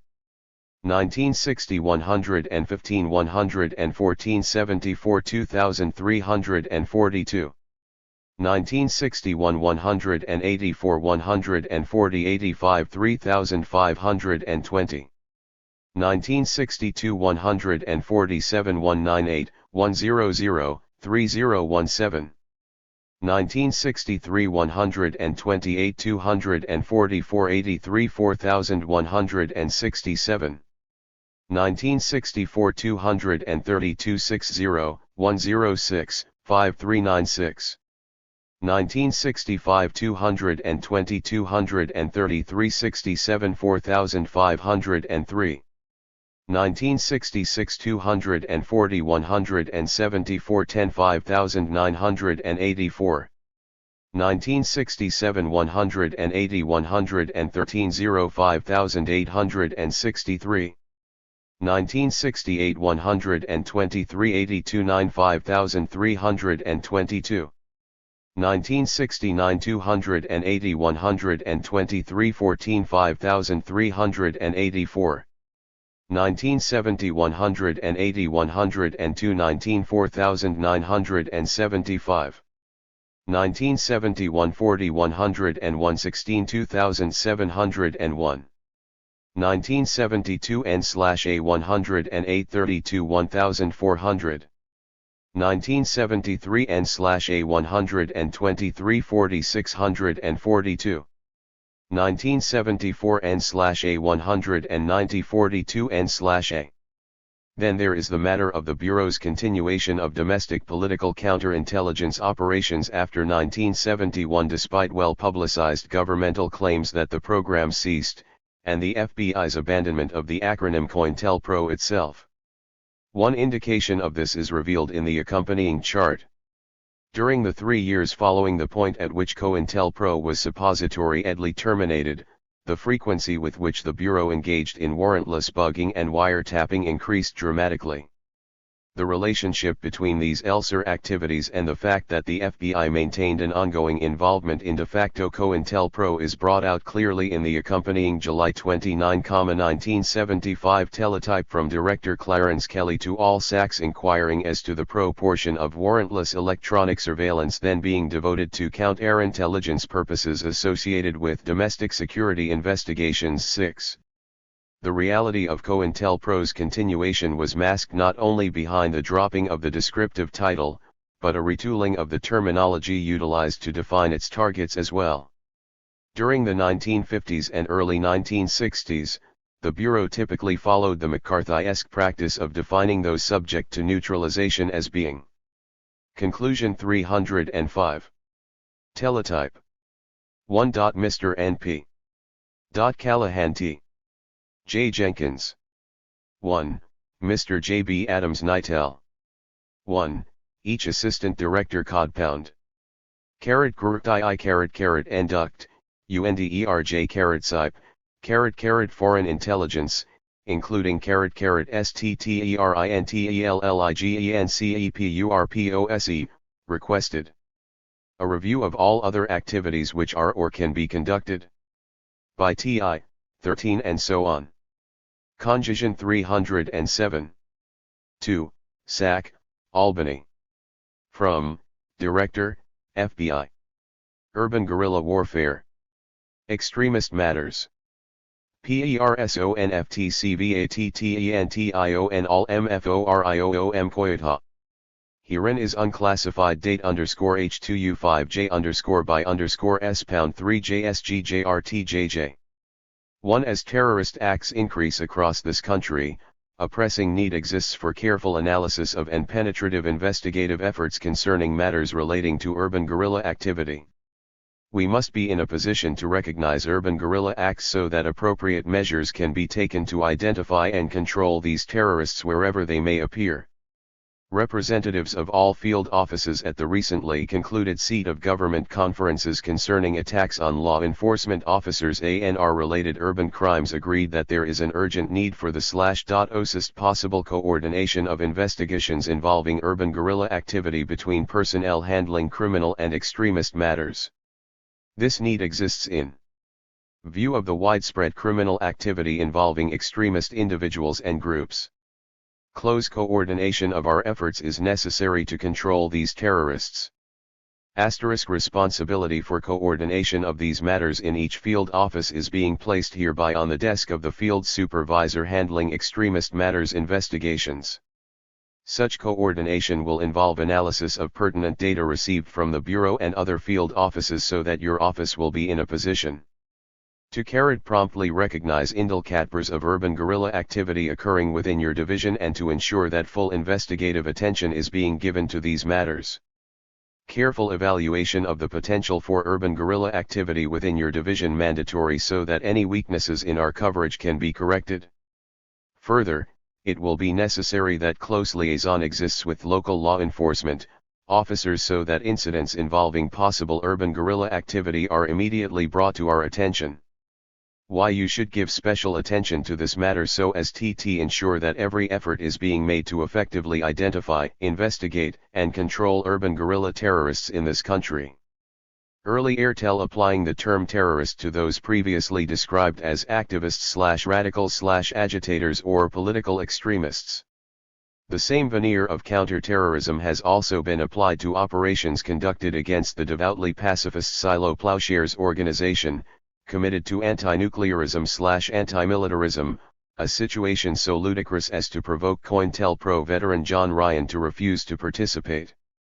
Ryan, who had 2 commendations to his credit during a 21-year career, and who was less than 2 years short of retirement at the time, was fired as a result of his stand. 14 Meanwhile, Plowshares terrorists such as Katya Komisaruk, Jerry Ebner, Helen Woodson, Lynn Romano, Joe Gump, and Jim Albertini, George Ostenson, Richard Miller and Father Carl Cabot were being ushered into long prison sentences for such things as conspiring to trespass at U.S. nuclear facilities. 15. 308. Even in instances involving actual armed struggle on the part of liberation movements, leaving aside the probability that earlier applications of COINTELPRO tactics had done much to convince adherents that no other route to effect positive social change lay open to them, the Bureau had been duplicitous in its approach. One need only examine the case of Asada Shakur to get the picture. Publicly and sensationally accused by the FBI of being the revolutionary mother hen of a blast cell conducting a series of cold-blooded murders of New York City police officers, Shakur was made the subject of a nationwide manhunt in 1972. On May 2, 1973, she, BLA founder Zaid Malik Shakur and Sundiata Akalai were subjected to one of the random harassment stops of blacks on the New Jersey Turnpike for which the Jersey State Troopers are so deservedly notorious. Apparently realizing who it was they'd pulled over, the 2 troopers, Werner Forster and James Harper, opened fire, wounding Asada Shakur immediately. In the fight which followed, both Zaid Shakur and Trooper Forster were killed, Trooper Harper and Sundiata Akalai wounded. Both surviving BLA members were captured. 17 Asada was, however, charged with none of the killings which had ostensibly earned her such celebrated status as a terrorist. Instead, the government contended she had participated in bank robberies, and the state of New York accused her of involvement in the killing of a heroin dealer in Brooklyn and the failed ambush of 2 cops in Queens on January 23, 1973. She was acquitted of every single charge in a series of trials lasting into 1977. Meanwhile, she was held without bond, in isolation, and in especially miserable local jail facilities. 19 Finally, having exhausted all other possibilities of obtaining a conviction, the authorities took her to trial in New Jersey in the death of Trooper Forster. Despite the fact that Sundiata Akalai had long since been convicted of having fired the fatal bullets, and medical testimony indicating her wounds had incapacitated her prior to the firefight itself, Asada Shakur was convicted of first-degree murder by an all-white jury on March 25, 1977. She was sentenced to life imprisonment. The travesty embedded in all this was unmistakable, and Shakur's circumstances remain the topic of much discussion and debate. This became all the more true on the night of November 2, 1979, when a combat unit of the BLA set the prisoner free from the maximum security building of the Clinton Women's Prison in New Jersey. 10 It is instructive that this organization of what the police and the FBI were busily portraying as mad dog killers appear to have gone considerably out of their way to ensure that no one, including the guards, was hurt during the prison break. For her part, Asada Shakur, now hyped by the Bureau as the nation's #1 terrorist fugitive despite the state's failure to link her to any concrete act of terrorism, 21 was quietly provided sanctuary in Cuba where she remains today. Meanwhile, the FBI was utilizing the spectacle of the BLA cases, in combination, it claimed, with threats created by the Puertorriqueño FALN and two right-wing clandestine groups, the Cuban Exile Omega 7 and the Serbo-Croatian Liberation. Conclusion 309. Front 22, as a rationale to establish the sort of instrument of political repression which had been only embryonic during the COINTELPRO era proper. What emerged in 1980 was a formal amalgamation of FBI COINTELPRO specialists and New York City Red Squad detectives known as the Joint Terrorist Task Force, consolidating the more ad hoc models of such an apparatus which had materialized in cities like Chicago and Los Angeles during the late 60s. 23. In many ways the JTTF, and the way it has been able to project the image of organizations and individuals engaged in armed struggle, has been the defining characteristic of domestic political repression during the 1980s. We will examine three cases which demonstrate this point. The Revolutionary Armed Task Force. The Revolutionary Armed Task Force evolved from a multi-organizational community service project in the South Bronx known as the Lincoln Detox Center, dedicated to combating the plague of heroin addiction afflicting black inner cities during the mid-70s. Nominally headed by an acupuncturist and RNA member named Muchala Shakur, Lincoln Detox proved highly successful in applying the cures to heroin addiction pioneered by Malcolm X during the early 60s. Working from an increasing base of activists and ex-addicts, it pursued the Black Panther Party's agenda of developing programs leading to increased community self-control and self-sufficiency.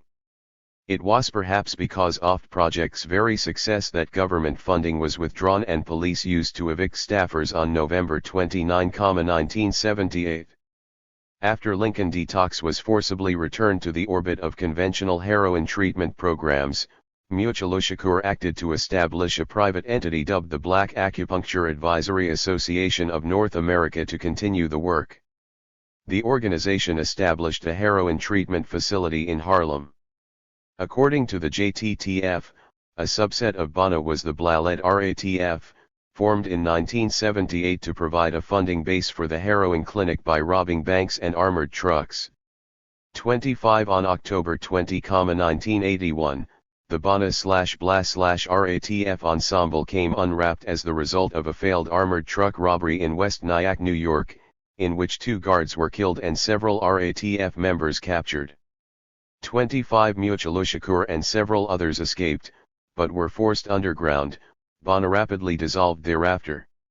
22 In the aftermath, the JTTF rapidly captured a number of other RATF members, killing one on October 23. 25 In the trials which followed, the defendants were tried under RICO charges, anti-racketeering statutes, seldom utilized against organized crime, and sentenced to long stretches in prison. 2 Relatedly, after RATF supporter Susan Rosenberg and an associate, Tim Blunk, were captured at a cache of explosives in Cherry Hill, New Jersey on November 29, 1984, they received utterly unprecedented 58-year, 310 sentences for possession. This is compared to the 7-year sentence received by Dennis Malvasi, a right-wing fanatic convicted of actually using explosives to blow up abortion clinics during the early 1980s. 30 Far more instructive with regard to the JTTF's handling of the Brinks case than the way in which it dealt with the RATF per se, is the way it utilized the matter as a pretext by which to conduct operations against other elements of the left.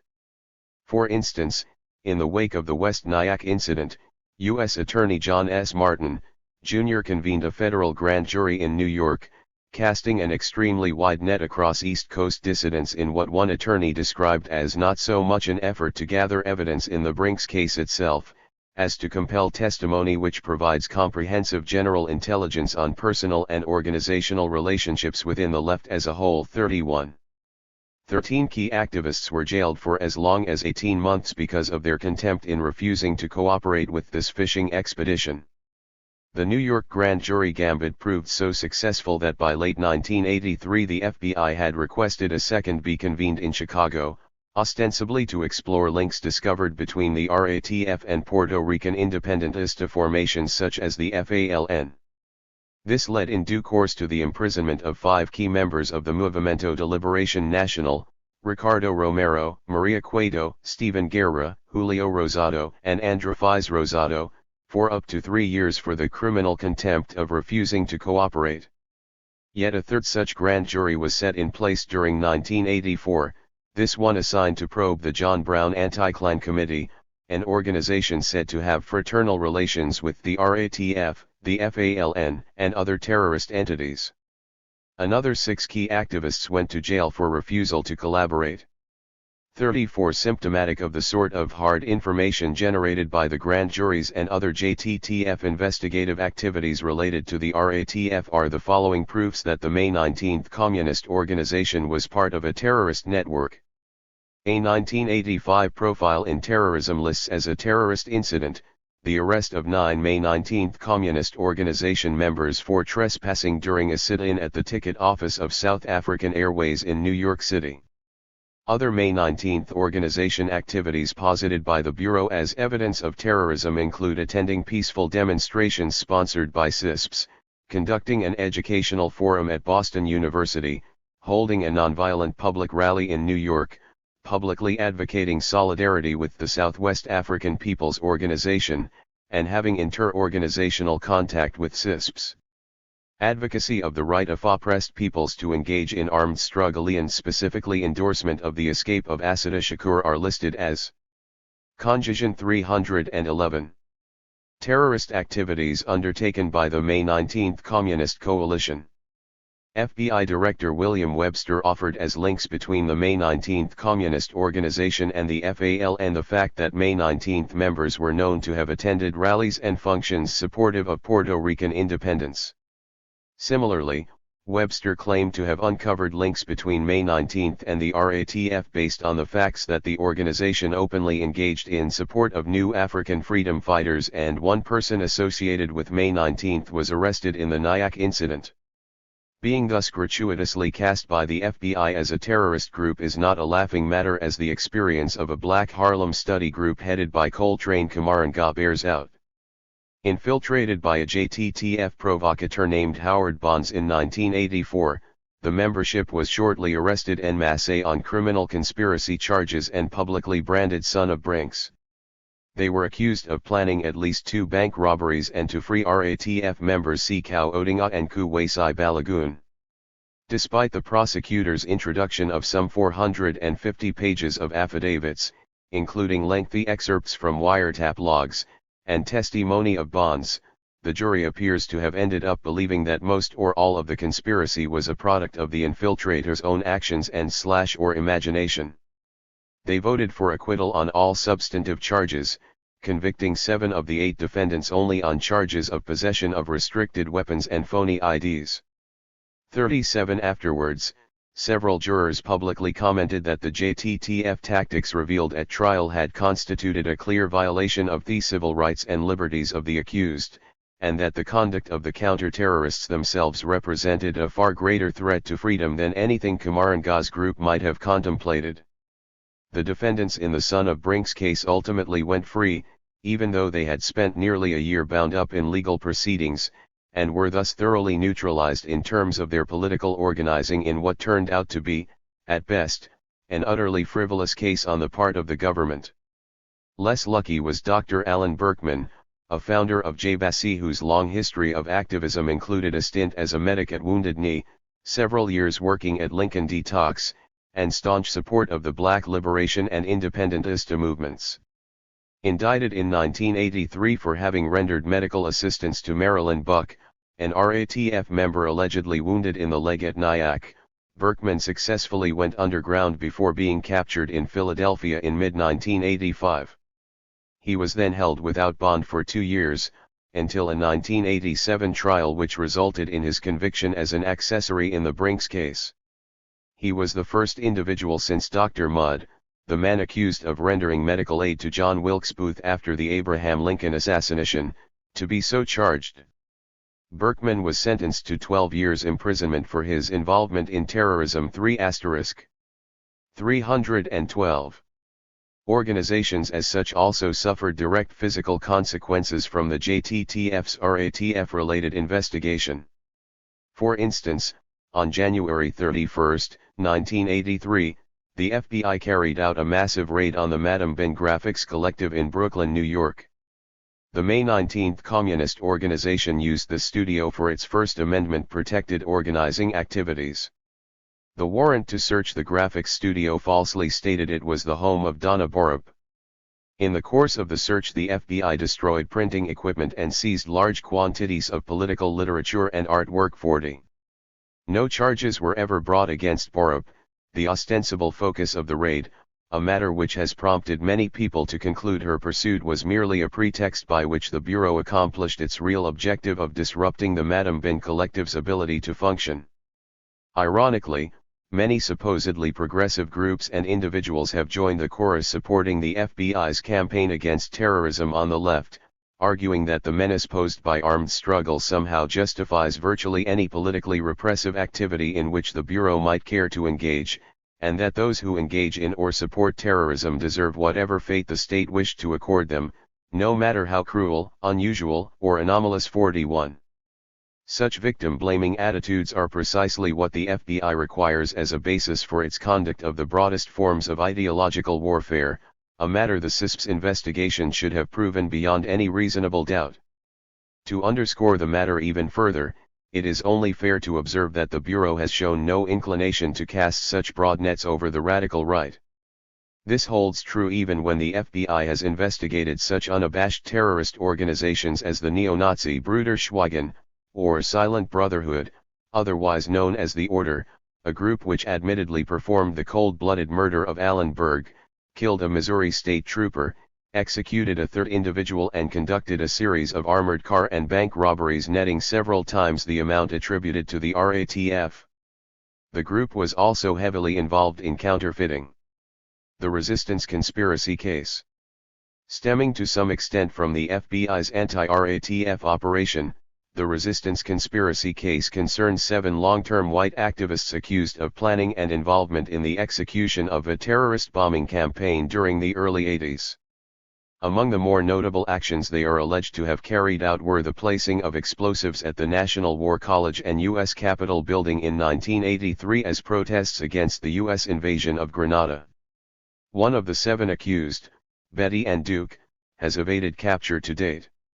5 of the 6 in custody, Marilyn Buck, Susan Rosenberg, Tim Blunk, Linda Evans, and Dr. Alan Berkman, are already serving lengthy prison sentences on RATF-related matters. 43. The 6th, Laura Whitehorn, has been held in preventive detention, without bond or trial for more than 4 years. 44. The defendants face 40 years apiece in prison if convicted. Conjunction 313. There are certain glaring defects in the government's approach to the case. All the defendants except Whitehorn have already been convicted of the specific acts they are accused of having conspired to commit. This blatant exercise in double jeopardy has been challenged in a motion to dismiss, addressed recent Libya federal court decision that, while the case could go forward, prosecutors would be required to demonstrate additional actions on the part of the defendants in order for the matter to be bound over to a jury. 45. For its part, the Justice Department has expressed strong displeasure at not being allowed to simply try the same case over and over, under a variety of billings, stacking up virtually limitless penalties against those it wishes to persecute. In some ways even more problematic, FBI and prosecutors have already been caught trying to withhold exculpatory evidence from the defense. Contrary to the seeming federal certainty embodied in the indictment handed down on May 11, 1988 that these particular individuals were guilty as charged, it has become increasingly evident the Bureau really has no idea who was involved in the bombings. For instance, in a Washington Post newspaper article run several days after the Capitol bombing, the FBI apparently had evidence tending to show similarities between the 8 to 11 bombings in the New York and Washington, D.C. areas and the Capitol bombing. On the basis of facts unknown to the defendants, they suspected the Farabundo Marti Liberation Front, the United Freedom Front, the Palestine Liberation Organization, the Democratic Revolutionary Front, or the Committee in Solidarity with the People of El Salvador of the bombing. Suspicions of involvement in the bombing by Groups 1 through 4 were voiced by the FBI Director William H. Webster and Special Agent Theodore M. Gardner to the Washington Post in an article printed November 13, 1983. 44. Subsequently, in a Post article run on March 15, 1984, an FBI spokesperson announced that the Armed Resistance Unit, the organization to which the 6 present defendants all belonged, was not involved in the bombings. Further, while testifying before the Senate Committee on the Judiciary's Subcommittee on Security and Terrorism in 1985, Mr. Webster stated that the FBI believed the UF to have been responsible for the bombing. He testified, categorically, that the progress we have made with the group called the United Freedom Front will reflect itself in diminished activity by the group that claims credit for the Capitol bombing. 47. As is pointed out by the defense, information generated and possessed by the FBI's National Bomb Data Center must have aided the FBI, and others, casting its suspicions over groups and persons other than the Revolutionary Fighting Group, and the Red Guerrilla Resistance. 48. Susan Rosenberg also points out that she and several other defendants were in prison at the time several of the bombings were carried out. 4. Despite bona fide discovery motions, the government has refused to divulge the documents relevant to how it arrived at its various 314 conclusions that entities other than those now accused are responsible for the actions at issue. As Mary O'Melveny, a defense attorney, put it, the defendant's direct guilt or innocence appears immaterial to the government, which has constructed an indictment to convict the 6 on charges of aiding and abetting and of conspiracy to influence, change and protest practices of the United States, through the use of violent and illegal means. 50. In this instance, aiding and abetting can be construed to mean ideological solidarity. Influence, change, and protest can mean statements of advocacy or support of the bombers. No concrete action, or demonstrable interaction with those engaged in the action, is technically necessary for the defendants to be guilty.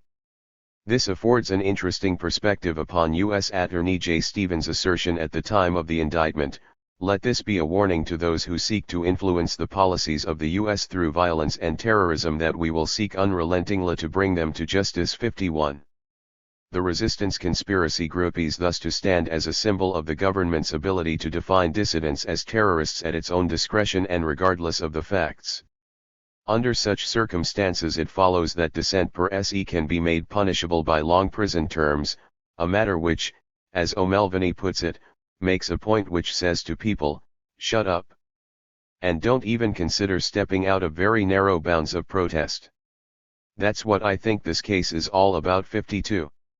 Certainly, such an objective is well within the spirit of cointelpro, and would represent a major accomplishment in terms of political repression, if achieved. The question nonetheless arises as to why this particular group of people has been selected to serve as the example. On the one hand, an answer of sorts may lie in the fact that they are convenient, already in custody and found guilty of terrorist involvements. On the other hand, as O'Melveny points out, there is little to be gained by adding 40 years more to the 70-year sentence now carried by Marilyn Buck, the 58-year sentences carried by Susan Rosenberg and Tim Blunk, or the 45 years Linda Evans is now serving. Tactically at least, it would make far more sense for the FBI to try to neutralize a whole new group of activists. The truth of the matter may well lie in something as simple as pique and vindictiveness on the part of certain bureau officials. Evans, Buck, and Whitehorn are former members of SDS aligned with the Weatherman faction who made the transition to the clandestine Weather Underground organization in 1970. Berkman also had an affinity to the latter through its above-ground support entity, the Prairie Fire Organizing Committee. Rosenberg and Blunk, who are younger, appear to have more or less cut their activist teeth on weather politics. Collectively, they participated in a process of greatly embarrassing the FBI in its spectacular inability to apprehend weather fugues throughout the 1970s. Worse for the Bureau, the very methods employed in trying to break the Weather Underground's political apparatus came back to haunt individual FBI officials in court, perhaps the only time this has ever happened. In 1978, former FBI Congestion 315. Director L. Patrick Gray, former Acting Associate Director W. Mark Felt, former Assistant Director for the Domestic Intelligence Division Edward S. Miller, and former Supervisor of the New York Field Office's Squad 47 John Carney were indicted for having conspired to injure and oppress citizens of the United States in their anti-Weatherman operations. After a lengthy 1980 trial, Felt and Miller were found guilty by a jury, the only FBI personnel ever tried and convicted of COINTELPRO-related offenses. They were freed on appeal bond, but were apparently losing, given Ronald Reagan's April 1981 intervention to pardon them rather than see two such loyal public servants go to prison for their misdeeds. Several of the resistance conspiracy defendants were extremely active during the course of the officials' trial, utilizing its precedent value to increase public consciousness concerning the FBI's true nature. Their organizing seems to have been deeply humiliating to FBI officials, especially after their colleagues were convicted. This humiliation undoubtedly increased dramatically when, shortly after Reagan bestowed his pardons, former Weatherfugs Judy Clark and Dana Biberman entered a lawsuit against the FBI, seeking $100 million in damages on behalf of those victimized by the anti-Weatherman operations and injunctive relief to ensure the Bureau never utilized such tactics again. Several of the defendants in case were active participants in the Clark v. United States civil lawsuit against the FBI. They assisted in legal research, built public support for the case, conducted community organizing, received discovery and were, along with the plaintiffs, subject to continuing acts of government harassment. 54. There being no presidential remedy available to fix this particular problem, the Bureau was forced to reach a monetary settlement favorable to the plaintiffs. 55. In the end, then, the resistance conspiracy case may have nothing at all to do with bullets and bombs. To the contrary, it seems likely, notwithstanding the undeniable chilling effect it is intended to impart across the entire spectrum of left politics in the U.S., it is designed to salve the wounded egos of the Bureau's COINTELPRO specialists. It is, as Susan Rosenberg would say, payback time. The Ohio 7. The cases of the Ohio 7 concern a group of white activists who formed the United Freedom Front, otherwise known as the Sam Melville Jonathan Jackson Brigade 5*, and are accused of engaging in a series of bombings during the early 1980s. Among the many such actions they are alleged to have undertaken was detonating an explosive charge at a South African Airways office on December 16, 1982, as a protest against ongoing cordial relations between the U.S. government and South Africa's apartheid regime. The same day, they are said to have bombed an office facility of the IBM Corporation because of the computer giant's provision of sophisticated computer systems to the South African military and police. On 316. March 19, 1984, according to the state, they bombed a second IBM office complex, this time in commemoration of the 1960 Sharpeville massacre, in which South African police murdered 70 unarmed black men, women, and children. In September of 1984, they are charged with having carried out one of two bombings of offices belonging to the Union Carbide Corporation because of its economic activity in South Africa. 57. As was the case with the bombings attributed to the resistance conspiracy defendants, warning phone calls prevented anyone from being killed or injured by those associated with the Ohio 7. The 7, John Lahman, Barbara Kurtzy Lahman, Richard Williams, Carol and Tom Manning, Pat Groh-Levasseur and Ray Luke Levasseur, were the focus of the most intensive and wide-ranging JTTF campaign to date, at least so far as is known.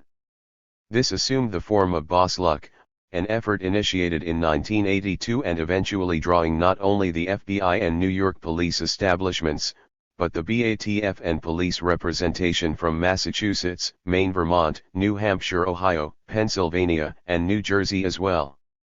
55. Boss Luck initially concentrated its energies in the Boston area, largely due to an incident in 1982 in which black community activist Kazi Turi was stopped by state police on Route 95, near Attleboro, Massachusetts.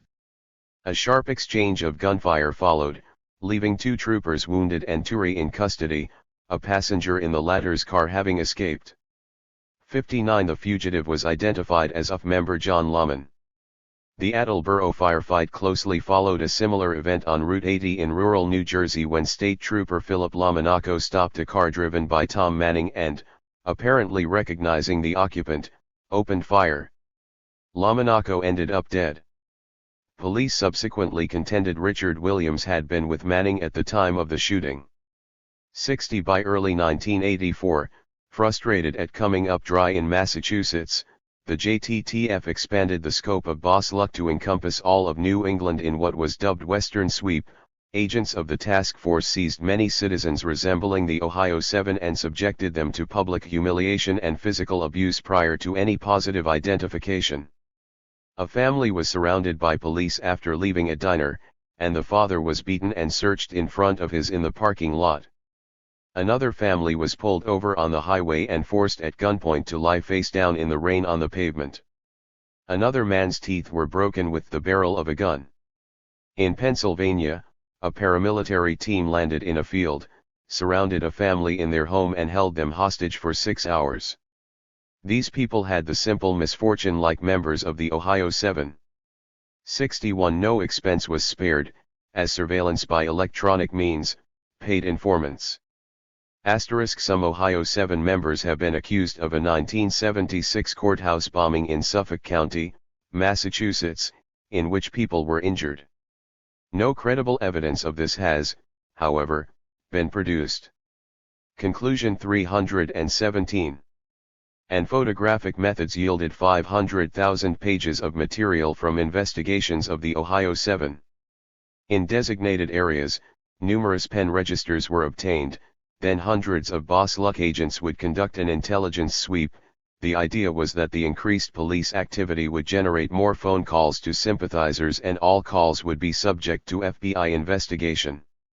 A casual mention by a distant relative of Tom Manning of the name Tommy in a telephone conversation brought a small army of agents into the bedroom of a stranger in less than an hour. 42. The newly minted agents of Western Sweep went out, knocked on doors, stopped cars, set up roadblocks and saturated the area with wanted posters. They contacted schools, daycare centers, and medical facilities with photos and medical and dental records. Many activists were repeatedly interviewed, followed and harassed. The women's community in Western Massachusetts was contacted by FBI agents offering assistance after a rash of telephone threats. The FBI assistance turned out to hinge on cooperation with Western Sweep. In the estimation of the government, 1 out of every 3 residents of was contacted during Western Sweep. 43. Ultimately, such heavy-handedness was for naught. Boss Luck was finally able to home in on the first of the SMJJ group through use of a mainframe computer donated by the Grumman Corporation. Utilizing a sophisticated database and name-matching program, agents were able to trace Patricia Grolevasseur through a series of aliases to a post office box in Columbus, Ohio. 44. They then staked out the postal facility and, when she showed up for her mail on November 3, 1984, they followed her home to a house in nearby Deerfield. Ray Luke and Pat Grolevasseur, along with their 3 daughters, were captured the following morning.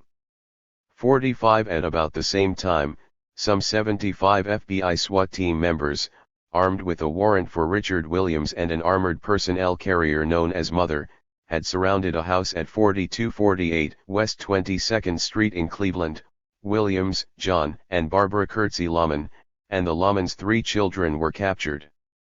44. The Mannings initially evaded the roundup, but were eventually traced via the serial numbers on a gun seized in the raid on the Cleveland address and captured, along with their children, on April 24, 1985.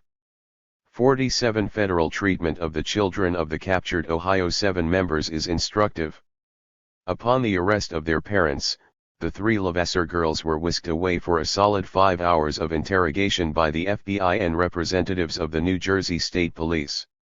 Afterwards, they were turned over to welfare department officials despite the fact that a number of relatives, none accused of any crime, and all gainfully employed, lived in the area and expressed their willingness to take them in. Later, Carmen Levasseur, the eldest daughter at age 8, recounted how, when she expressed that she'd grown hungry during the initial interrogation, an agent had 318 offered her a pizza and $20 to provide incriminating information against her mother and father, as well as the whereabouts of Tom and Carol Manning. 68 The three Lahman children underwent much the same experience.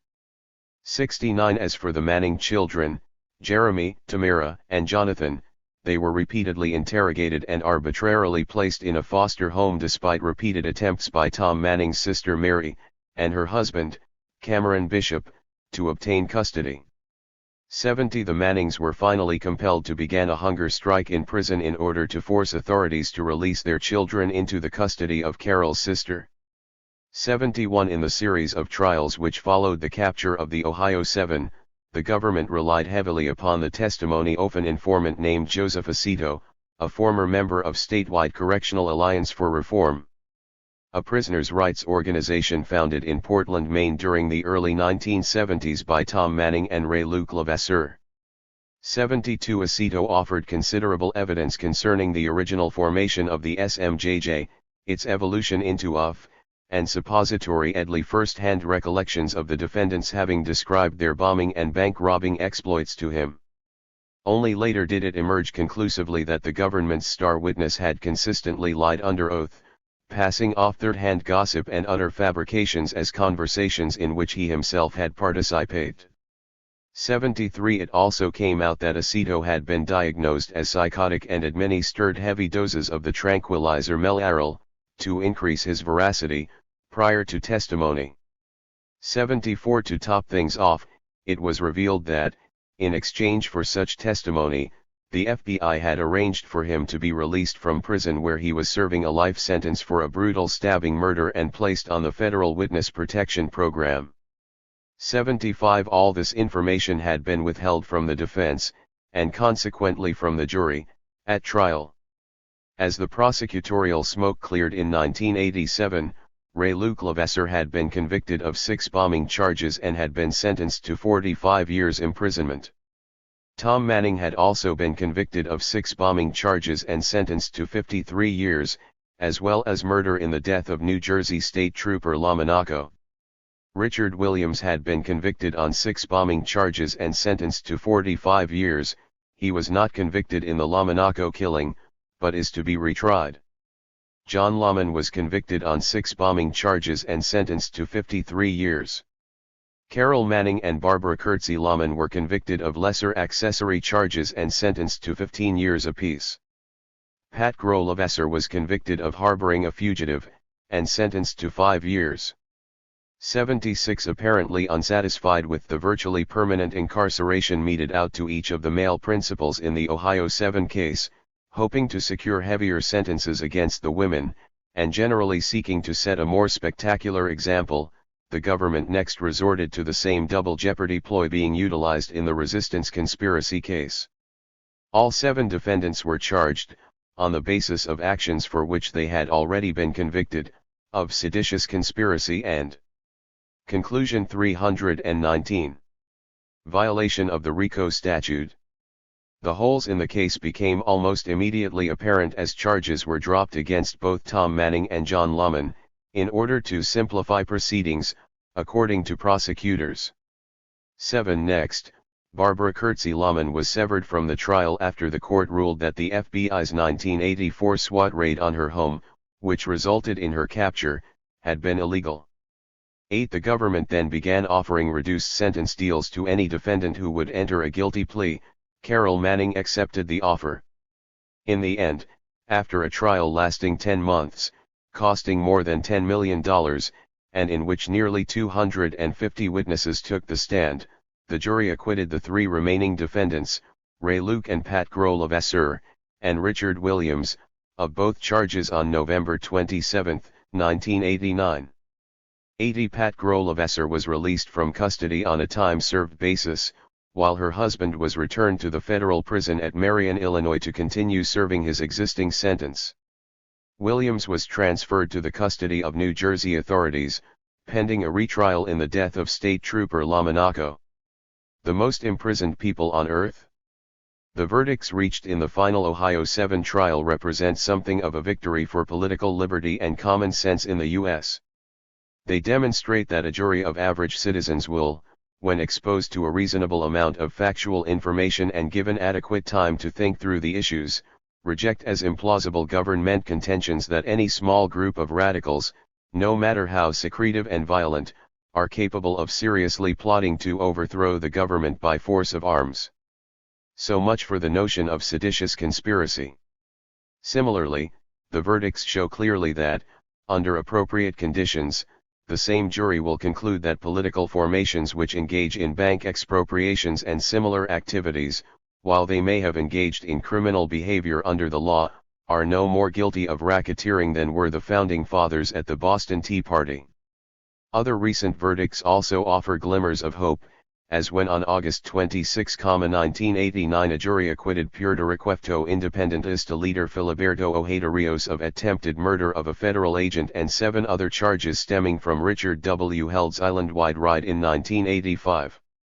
81 as was the case in the 1976 Cedar Rapids trial of Bob Robideau and Dino Butler, the outcome of Ojeda-Rios' ordeal proves that an ordinary jury, once again assuming it is presented with a sufficient range of facts, will arrive at the conclusion that armed self-defense is an entirely legitimate response to the sorts of tactics employed by the FBI against political dissidents.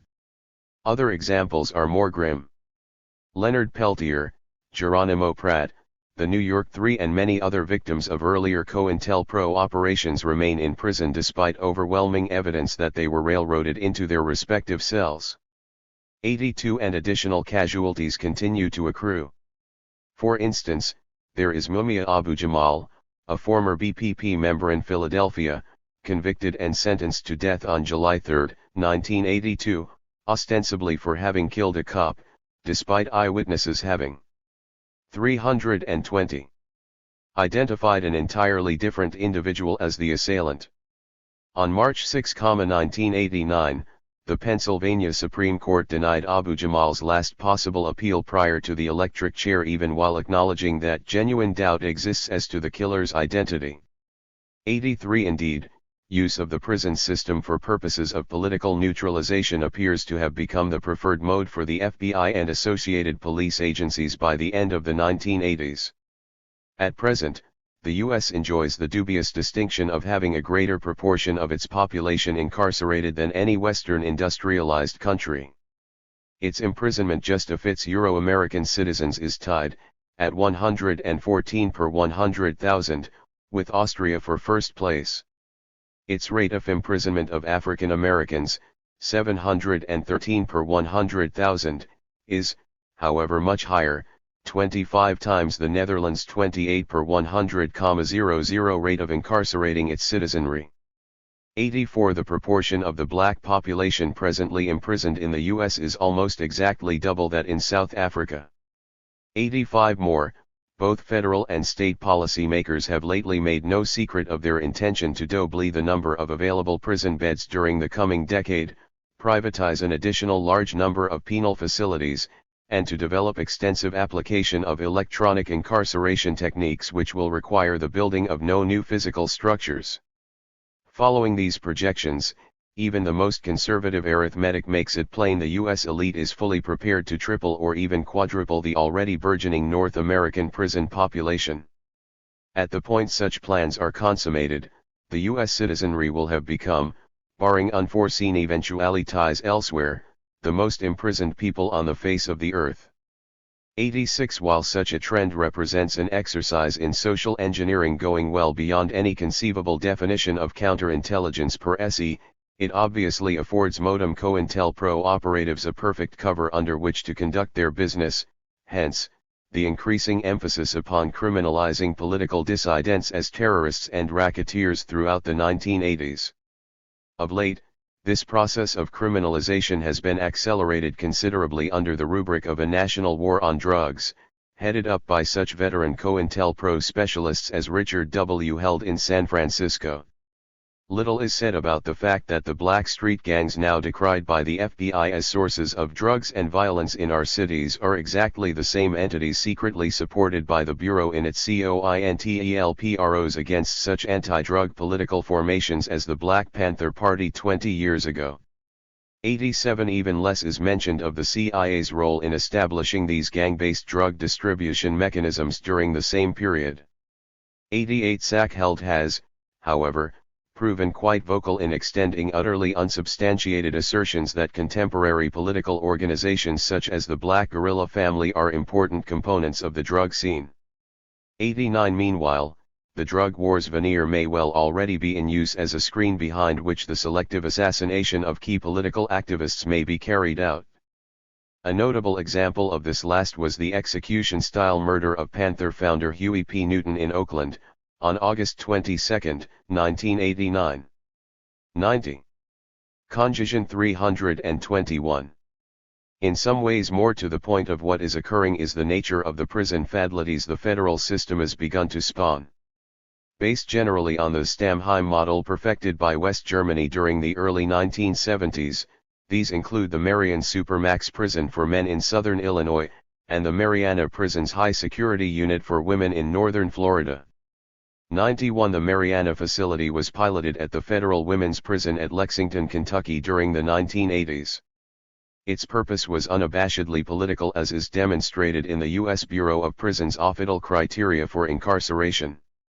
Prisoners' past or present affiliation, association, or membership in an organization which has been demonstrated as being involved in acts of violence, attempts to disrupt or overthrow the government of the U.S. or whose published ideology include advocating law violations in order to free prisoners. 92. Constructed some 30 feet underground in total isolation from the outside world, painted entirely white to induce sensory deprivation, with naked fluorescent lights burning 24 hours per day and featuring rules severely restricting diet, correspondence, reading material, and visits. The HSU was deliberately designed to psychologically debilitate those imprisoned there. This was coupled to a program of intentional degradation in which the incarcerated women were strip-searched, often by male guards, and observed by male guards while showering and using the toilets. Perhaps worst of all, the Bureau of Prisons refused to set any formal criteria by which the women might work their way back out of the HSU once they were confined there. The objective was to invoke in them a sense of being totally at the mercy of and dependent upon their keepers. 93 In the polite language of the John Howard Association. Through a year or more of sensory and psychological deprivation, prisoners are stripped of their individual identities in order that compliant behavior patterns can be implanted, a process of mortification and depersonalization. 94. The techniques involved have been described by Amnesty International in the accompanying chart. As early as 1962, Dr. Edgar Schein described the methodology at issue rather more straightforwardly in an address to all federal maximum security prison wardens in Washington, D.C.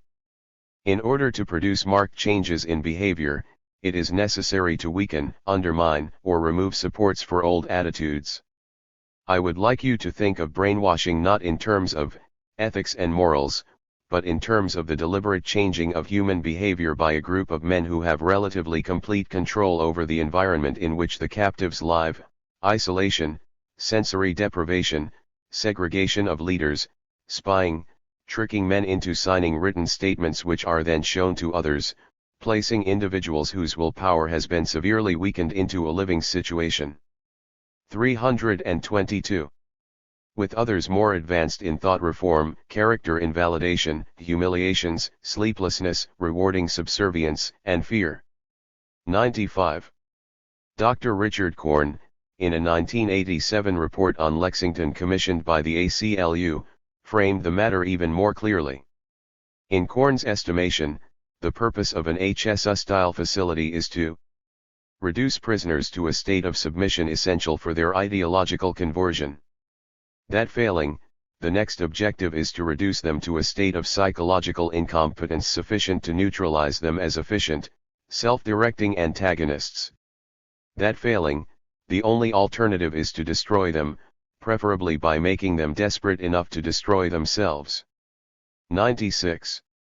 Of the 3 political women incarcerated in the Lexington HSU, Susan Rosenberg and Sylvia Beraldini of the RATF case and independentista Alejandrina Torres, all had ceased menstruating, were afflicted with insomnia and suffered chronic hallucinations before the facility was ordered closed in 1988. 97. By then, the HSU had been condemned as a violation of elemental human rights by organizations ranging from Amnesty International to the ACLU. 9. Registered. The BOP response was that it was satisfied with its Lexington experiment, and would replicate the HSU's essential features at its Marianna facility, designed to hold several hundred women rather than a mere handful. 99. Marion is even more entrenched. Established in 1963 as a replacement for the infamous Alcatraz super-maximum prison, which had grown cost-prohibitive to maintain, it contains the first of the federal government's formal Stainham-style behavior modification control units 100. The ideological function intended for control units was made apparent virtually from the outset when independentist Rafael Cancel Miranda was sent there to undergo thought reform after having served more than 15 years in confinement. 101. By 1983, the control unit model was deemed so successful by BOP authorities that the occasion of an inmate riot was used as a pretext by which to convert the entire prison into a huge behavior modification center. 102. Since that year, all of Marion has been on lockdown status, with prisoners confined to their cells, in isolation 23 hours per day, often chains spread-eagled, for disciplinary reasons, to their concrete slab bunks. Strip searches are routine, prisoners are shackled upon leaving their cells for any reason, all contact visits are forbidden and reading material is tightly restricted. As was the case at Lexington, no clear criteria for getting out of Marion have ever been posited by the BOP. The length and extent of prisoners' torment is left entirely to the discretion of prison officials. 103. Also, as was the situation in the Lexington HSU, a significant number of those incarcerated at Marion are political prisoners or prisoners of war. At present, these include independentista Oscar Lopez Rivera, black liberationists Richard Thompson L. and Kojo Bomani Sababu, Virgin Islands 5 activist Hanif Shabazbey, Euro-American prisoners of war Bill Dunn and Ray-Luc Levasseur, and Plowshares activist Larry Moreland. Scores of others have spent varying lengths of time there. In Conjunction 323. Biederman's Chart on Penal Coercion. Source: Amnesty International Report on Torture, 1983. General method affects variance. 1. Isolation deprives victim of all social supports of his ability to resist. Develops an intense concern with self. Makes victim dependent upon interrogator. Complete solitary confinement, complete isolation, semi-isolation, group isolation. 2. Monopolization of perception. Fixes attention upon immediate predicament, fosters introspection. Eliminates stimuli competing with those controlled by captor. Frustrates all actions not consistent with compliance. Physical isolation, darkness or bright light, barren environment, restricted movement, monotonous food. 3. Induced debility, exhaustion. Weakens mental and physical ability to resist. Semi-starvation, exposure, exploitation of wounds, induced illness, sleep deprivation, prolonged constraint, prolonged interrogation, forced writing, overexertion. 4. Threats cultivates anxiety and despair, threats of death, threats of non-return, threats of endless interrogation and isolation, threats against family, vague threats, mysterious changes of treatment. 5. Occasional indulgences. Provides positive motivation for compliance. Hinders adjustment to deprivation.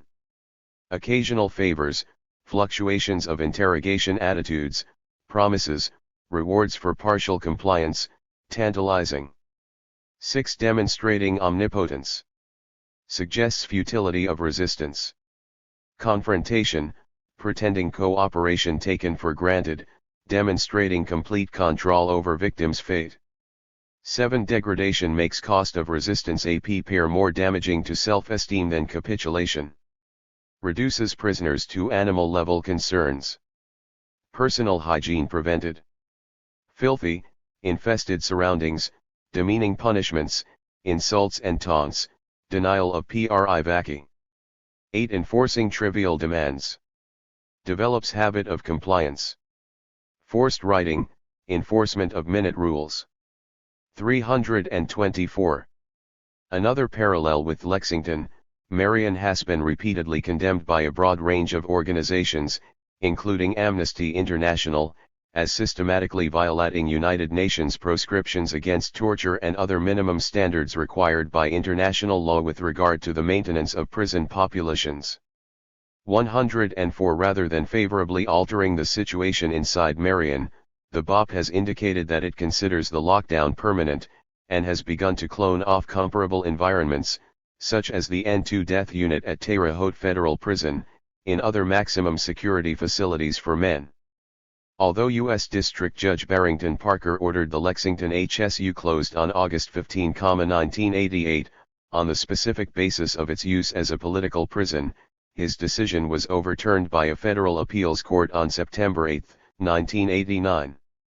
105. As Susan Rosenberg has put it, the appeals court held that the government is free to use the political beliefs and association of prisoners as basis for treating us more harshly and placing us in maximum security conditions. Further, the appeals court ruling means that no court can question or dispute the prison's decision even if those decisions involve the prisoner's politics or political identity. This legal decision gives official sanction to the BOP to place political prisoners into control units. 104. The rulers of Orwell's totalitarian empires could not have put it better than the judiciary of the United States. The shape of things to come. This may well be the shape of things to come, and in a frighteningly generalized way. A pattern is emerging in which the attitude adjustment represented by police and prison becomes a normative rather than exceptional experience of power in the U.S. If the present dynamics of spiraling police power and state-sanctioned secrecy, proliferating penal facilities and judicial abandonment of basic constitutional principles is allowed to continue unabated, it is easily predictable that upwards of 20% of the next generation of Americans will spend appreciable time behind bars in prison environments, making present-day Sing Sing and San Quentin seem benign by comparison. Another not inconsiderable percentage of the population may be expected to undergo some form of electronic incarceration, either in their homes or at some government-designated private facility. The technologies for this last have been developed over the past 20 years, are even now being field tested, and will undoubtedly be perfected during the coming decade. 107. In such a context, the classic role of domestic counterintelligence operations will logically be diminished. Any hint of politically deviant behavior will likely be met with more or less immediate arrest, packaging as a criminal by the FBI and its interactive counterparts in the state and local police, processing through the courts and delivery to one or another prison for an appropriate measure of behavior modification. The social message, "Don't even think about rocking the boat, under any circumstances," is both undeniable and overwhelming. At this point, it will be necessary to assess the legacy of COINTELPRO not only as having perpetuated, but of having quite literally transcended itself. It will have moved from covert and Conclusion. 325. Relatively selective or surgical repression of dissent to the overt and uniform suppression of political diversity per se, from a secretive safeguarding of the parameters of acceptable political expression to the open imposition of orthodoxy, from somewhat constrained service to socio-economic status quo to outright social pacification and maintenance of a rigid social order. It is perhaps ironic that it is at precisely the moment the police state apparatus inherent to the Soviet Union and its various Eastern European satellites appears to be crumbling that the U.S. police state shows every indication of consolidating itself at a new and unparalleled level of intensity and sophistication. But it should certainly come as no surprise. The entire 70-year history of the FBI has given fair warning. The COINTELPRO era provided a detailed preview of what was to come. And, not only the continuation, but the systematic legitimation of all that was worst about COINTELPRO during the 1970s and 80s has been sufficiently blatant to set alarm bells ringing loudly in the mind of anyone wishing to consider the matter. The sad fact is, however, that other than during certain peak periods of repression, notably the Palmer raids, the McCarthy period, and at the very end of the COINTELPRO era, such things have received only scant attention from the left. Instead, concern with questions of police power and the function of prisons has been consigned mainly to lawyers and a scattering of researcher activists whose work has been typically viewed as marginal, esoteric and even paranoid, and thus of little utility to the positive and more important agendas of progressives. A dismal but entirely plausible perspective that such circumstances have long since foreclosed on our collective ability to do much about the danger in which we are now engulfed. U.S. progressivism presently seems to stand vis-a-vis the law enforcement establishment like a person who has walked to the middle of a railway bridge and suddenly faces a locomotive bearing down on him or her at miles per hour. There is no way to outrun the engine of destruction, and no place to turn for safety. Worse, the posture of far too many people on the left suggests they are continuing to amble along with their backs to the train, still remaining unaware that they are just about to be run over. This last is readily borne out by the number of progressives who have rallied nationally to the cause of removing assault rifles and other semi-automatic weapons from the hands of the populace, while doing nothing to confront the rampant proliferation of SWAT capabilities among police forces throughout the country. 108 Another choice indicator may be apprehended in the range of ostensibly progressive individuals and groups which have lately queued up to take back streets they never had in the first place, righteously endorsing a government-sponsored war on drugs entailing unprecedented police prerogatives to engage in no-knock entry, warrantless search and seizure, the routine interdiction of people of color driving along the nation's highways, uncompensated impoundment of personal property, massive applications of physical and electronic surveillance, the use of preventive detention on a wholesale basis, and myriad other abridgments of civil rights and liberties which would have remained unthinkable just 5 years ago. 10. 326. Grounds for hope, program for action. A cynic might argue, and with considerable justification, that a people which follows such a course will eventually get exactly what it deserves, fascism. Demonstrably, we are at or very near this point. Yet, despite all, we remain very far from a social consensus on either the acceptability or inevitability of such an outcome. As the very existence of the RATF, Resistance Conspiracy, Ohio 7, Los Macheros and the FALN, and a range of other entities makes abundantly clear, there are still many who are prepared to struggle with every fiber of their beings to prevent the culmination of fascist reality in the U.S. And, as the jurors who acquitted Filiberto Ojeda Rios, the son of Brinks Group, and those of the Ohio 7 tried for seditious conspiracy and RICO violations have shown beyond any real question, there remain numerous plain, ordinary, apolitical folk who can and will respond favorably to such a stance when afforded a tangible opportunity to do so. These people, activists and jurors alike, regardless of the issues and perspectives which may divide them, are nonetheless bound together in what the German theoretician Rudi Dutschke once defined as the anti-authoritarian impulse 111. Herein lies the hope, perhaps the only hope, of an alternative to the specter described herein.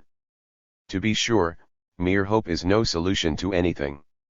It represents a point of departure, no more. The development of viable options to avert consummation of a full-fledged police state in North America will require a deep rethinking, among many who purport to oppose it, of priorities and philosophical positions, including the near hegemony of pacifism and nonviolence on the left. The emphasis accorded confrontation with the police and penal systems will have to increase rapidly and dramatically within virtually all groups pursuing progressive social agendas, from environmentalism to abortion rights. The fates of prisoners, particularly those incarcerated for having been accused of engaging in armed struggle against the state, must thus be made a central concern, and primary focus of activism in every politically conscious sector of the U.S. population.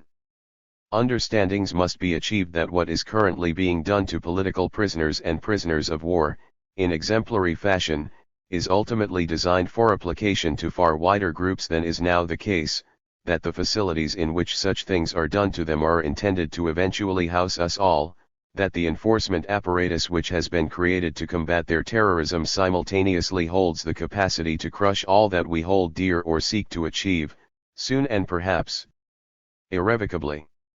In sum, if we do not move, and quickly, to overcome our tactical differences to the extent that we can collectively and effectively confront the emergent structure of law enforcement in this country, all the rest of our lofty and constructive social preoccupations will shortly be rendered meaningless by the very forces we have all too frequently elected to ignore.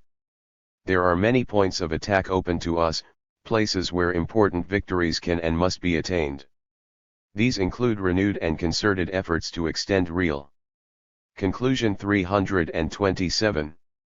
Community control over local police forces, the dismantling of localized police SWAT capabilities, the curtailment or elimination of national computer net participation by state and local police forces, the abolition of police intelligence units, and deep cuts in the resources already allocated to the police establishment. The judicial system, too, must become an increasing focus of broad-based progressive attention. Not only is substantial support work vitally necessary with regard to activists brought to court on serious charges, but every judicial ruling, whether or not it is rendered in an overtly political trial, which serves to undercut citizen rights while legitimating increased police intervention in the political process, must be met with massive, national expressions of outrage and rejection. It is incumbent upon us to infuse new force and meaning into the court of public opinion, using every method at our disposal. By the same token, maximal energy must be devoted to heading off the planned expansion of penal facilities across the U.S. and securing the abolition of control units within every existing prison in the country. The BOP and state adult authorities must also be placed, finally, under effective citizens' control, and the incipient privatization of large portions of the prison industry must be blocked at all costs. Plainly, this represents a tremendously ambitious bill of fare for any social movement. Coming to grips with the FBI is of major importance. The Bureau has long since made itself an absolutely central ingredient in the process of repression in America, not only extending its own operations in this regard, but providing doctrine, training, and equipment to state and local police, organizing the special joint task forces which have sprouted in every major DTY since 1970, creating the computer nets which tie the police together nationally, and providing the main themes of propaganda by which the rapid build-up in police power has been accomplished in the U.S. Similarly, the FBI provides both doctrinal and practical training to prison personnel, especially in connection with those who supervise POWs and political prisoners, which is crucial in the shaping of the policies pursued within the penal system as a whole. Hence, so long as the FBI is able to retain the outlook which defined COINTELPRO, and to translate that outlook into real-world endeavors, it is reasonable to assume that both the police and prison communities will follow right along. Conversely, should the FBI ever be truly leashed, with the COINTELPRO mentality at last rooted out once and for all, it may be anticipated that the emergent U.S. police-state apparatus will undergo substantial unraveling. In the concluding chapter of Agents of Repression, we offered both tactical and strategic sketches of how the task of bringing the Bureau to heel might be approached. In his book, War at Home, Brian Glick extends these ideas in certain directions. At the same time, both we and Glick indicated that our recommendations should be considered anything but definitive, and that readers should rely upon their own experience and imaginations in devising ways and means of getting the job done. Since publication of those books, a number of people have contacted us to expand upon our ideas and to enter new ones. Although the specifics vary in each 328 case, there are two consistent themes underlying such contributions. These are: first, that it is imperative more and more people take the step of translating their consciousness into active resistance, and, second, that this resistance must be truly multifaceted and flexible in form. We heartily agree. Hence, we would like to close with what seems to us the only appropriate observation, paraphrasing Malcolm X and Huey P. Newton, we are confronted with the necessity of a battle which must be continued until it has been won. That choice has already been made for us, and we have no option to simply wish it away. To lose is to bring about the unthinkable, and there is no place to run and hide. Under the circumstances, the FBI and its allies must be combated by all means available, and by any means necessary. Organizational contacts. The following are organizations currently involved in the sorts of work described in the conclusion to this book. People wishing to become involved in the sorts of struggles thus represented should contact one or more of them for further information. Emergency Committee for Political Prisoners. P.O. Box 28191. Washington, D.C. 20038. Committee to End the Marion Lockdown 343 S. Dearborn, Suite 1607. Chicago, Illinois 60604. Center for Constitutional Rights/Movement Support 666 Broadway, 7th floor, New York, New York 10012. National Committee to Free Puerto Rican Prisoners. P.O. Box 476698. Chicago, Illinois 60647. National Committee Against Repressive Legislation 501 C Street, N.A. Washington, D.C. 20002. New African Peoples Organization.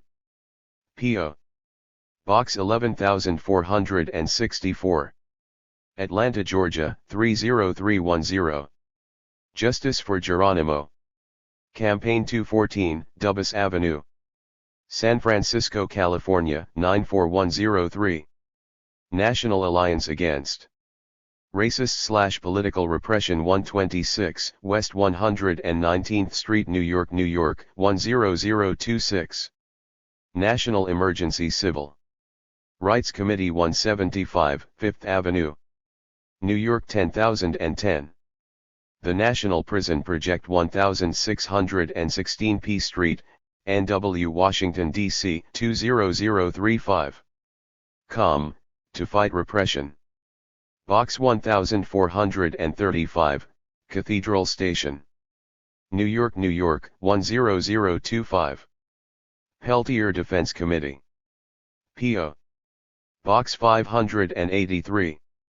Lawrence, Kansas 66044. Saxifrage Group 1484 Wicklow, Boulder, Colorado 80303. Anti-Repression Resources. P.O. Box 122. Jackson, Mississippi 39205. National Lawyers Guild 55 Avenue of the Americas, New York, New York 10013. Nuclear Resistor. P.O. Box 43383. Tucson, Arizona 85733.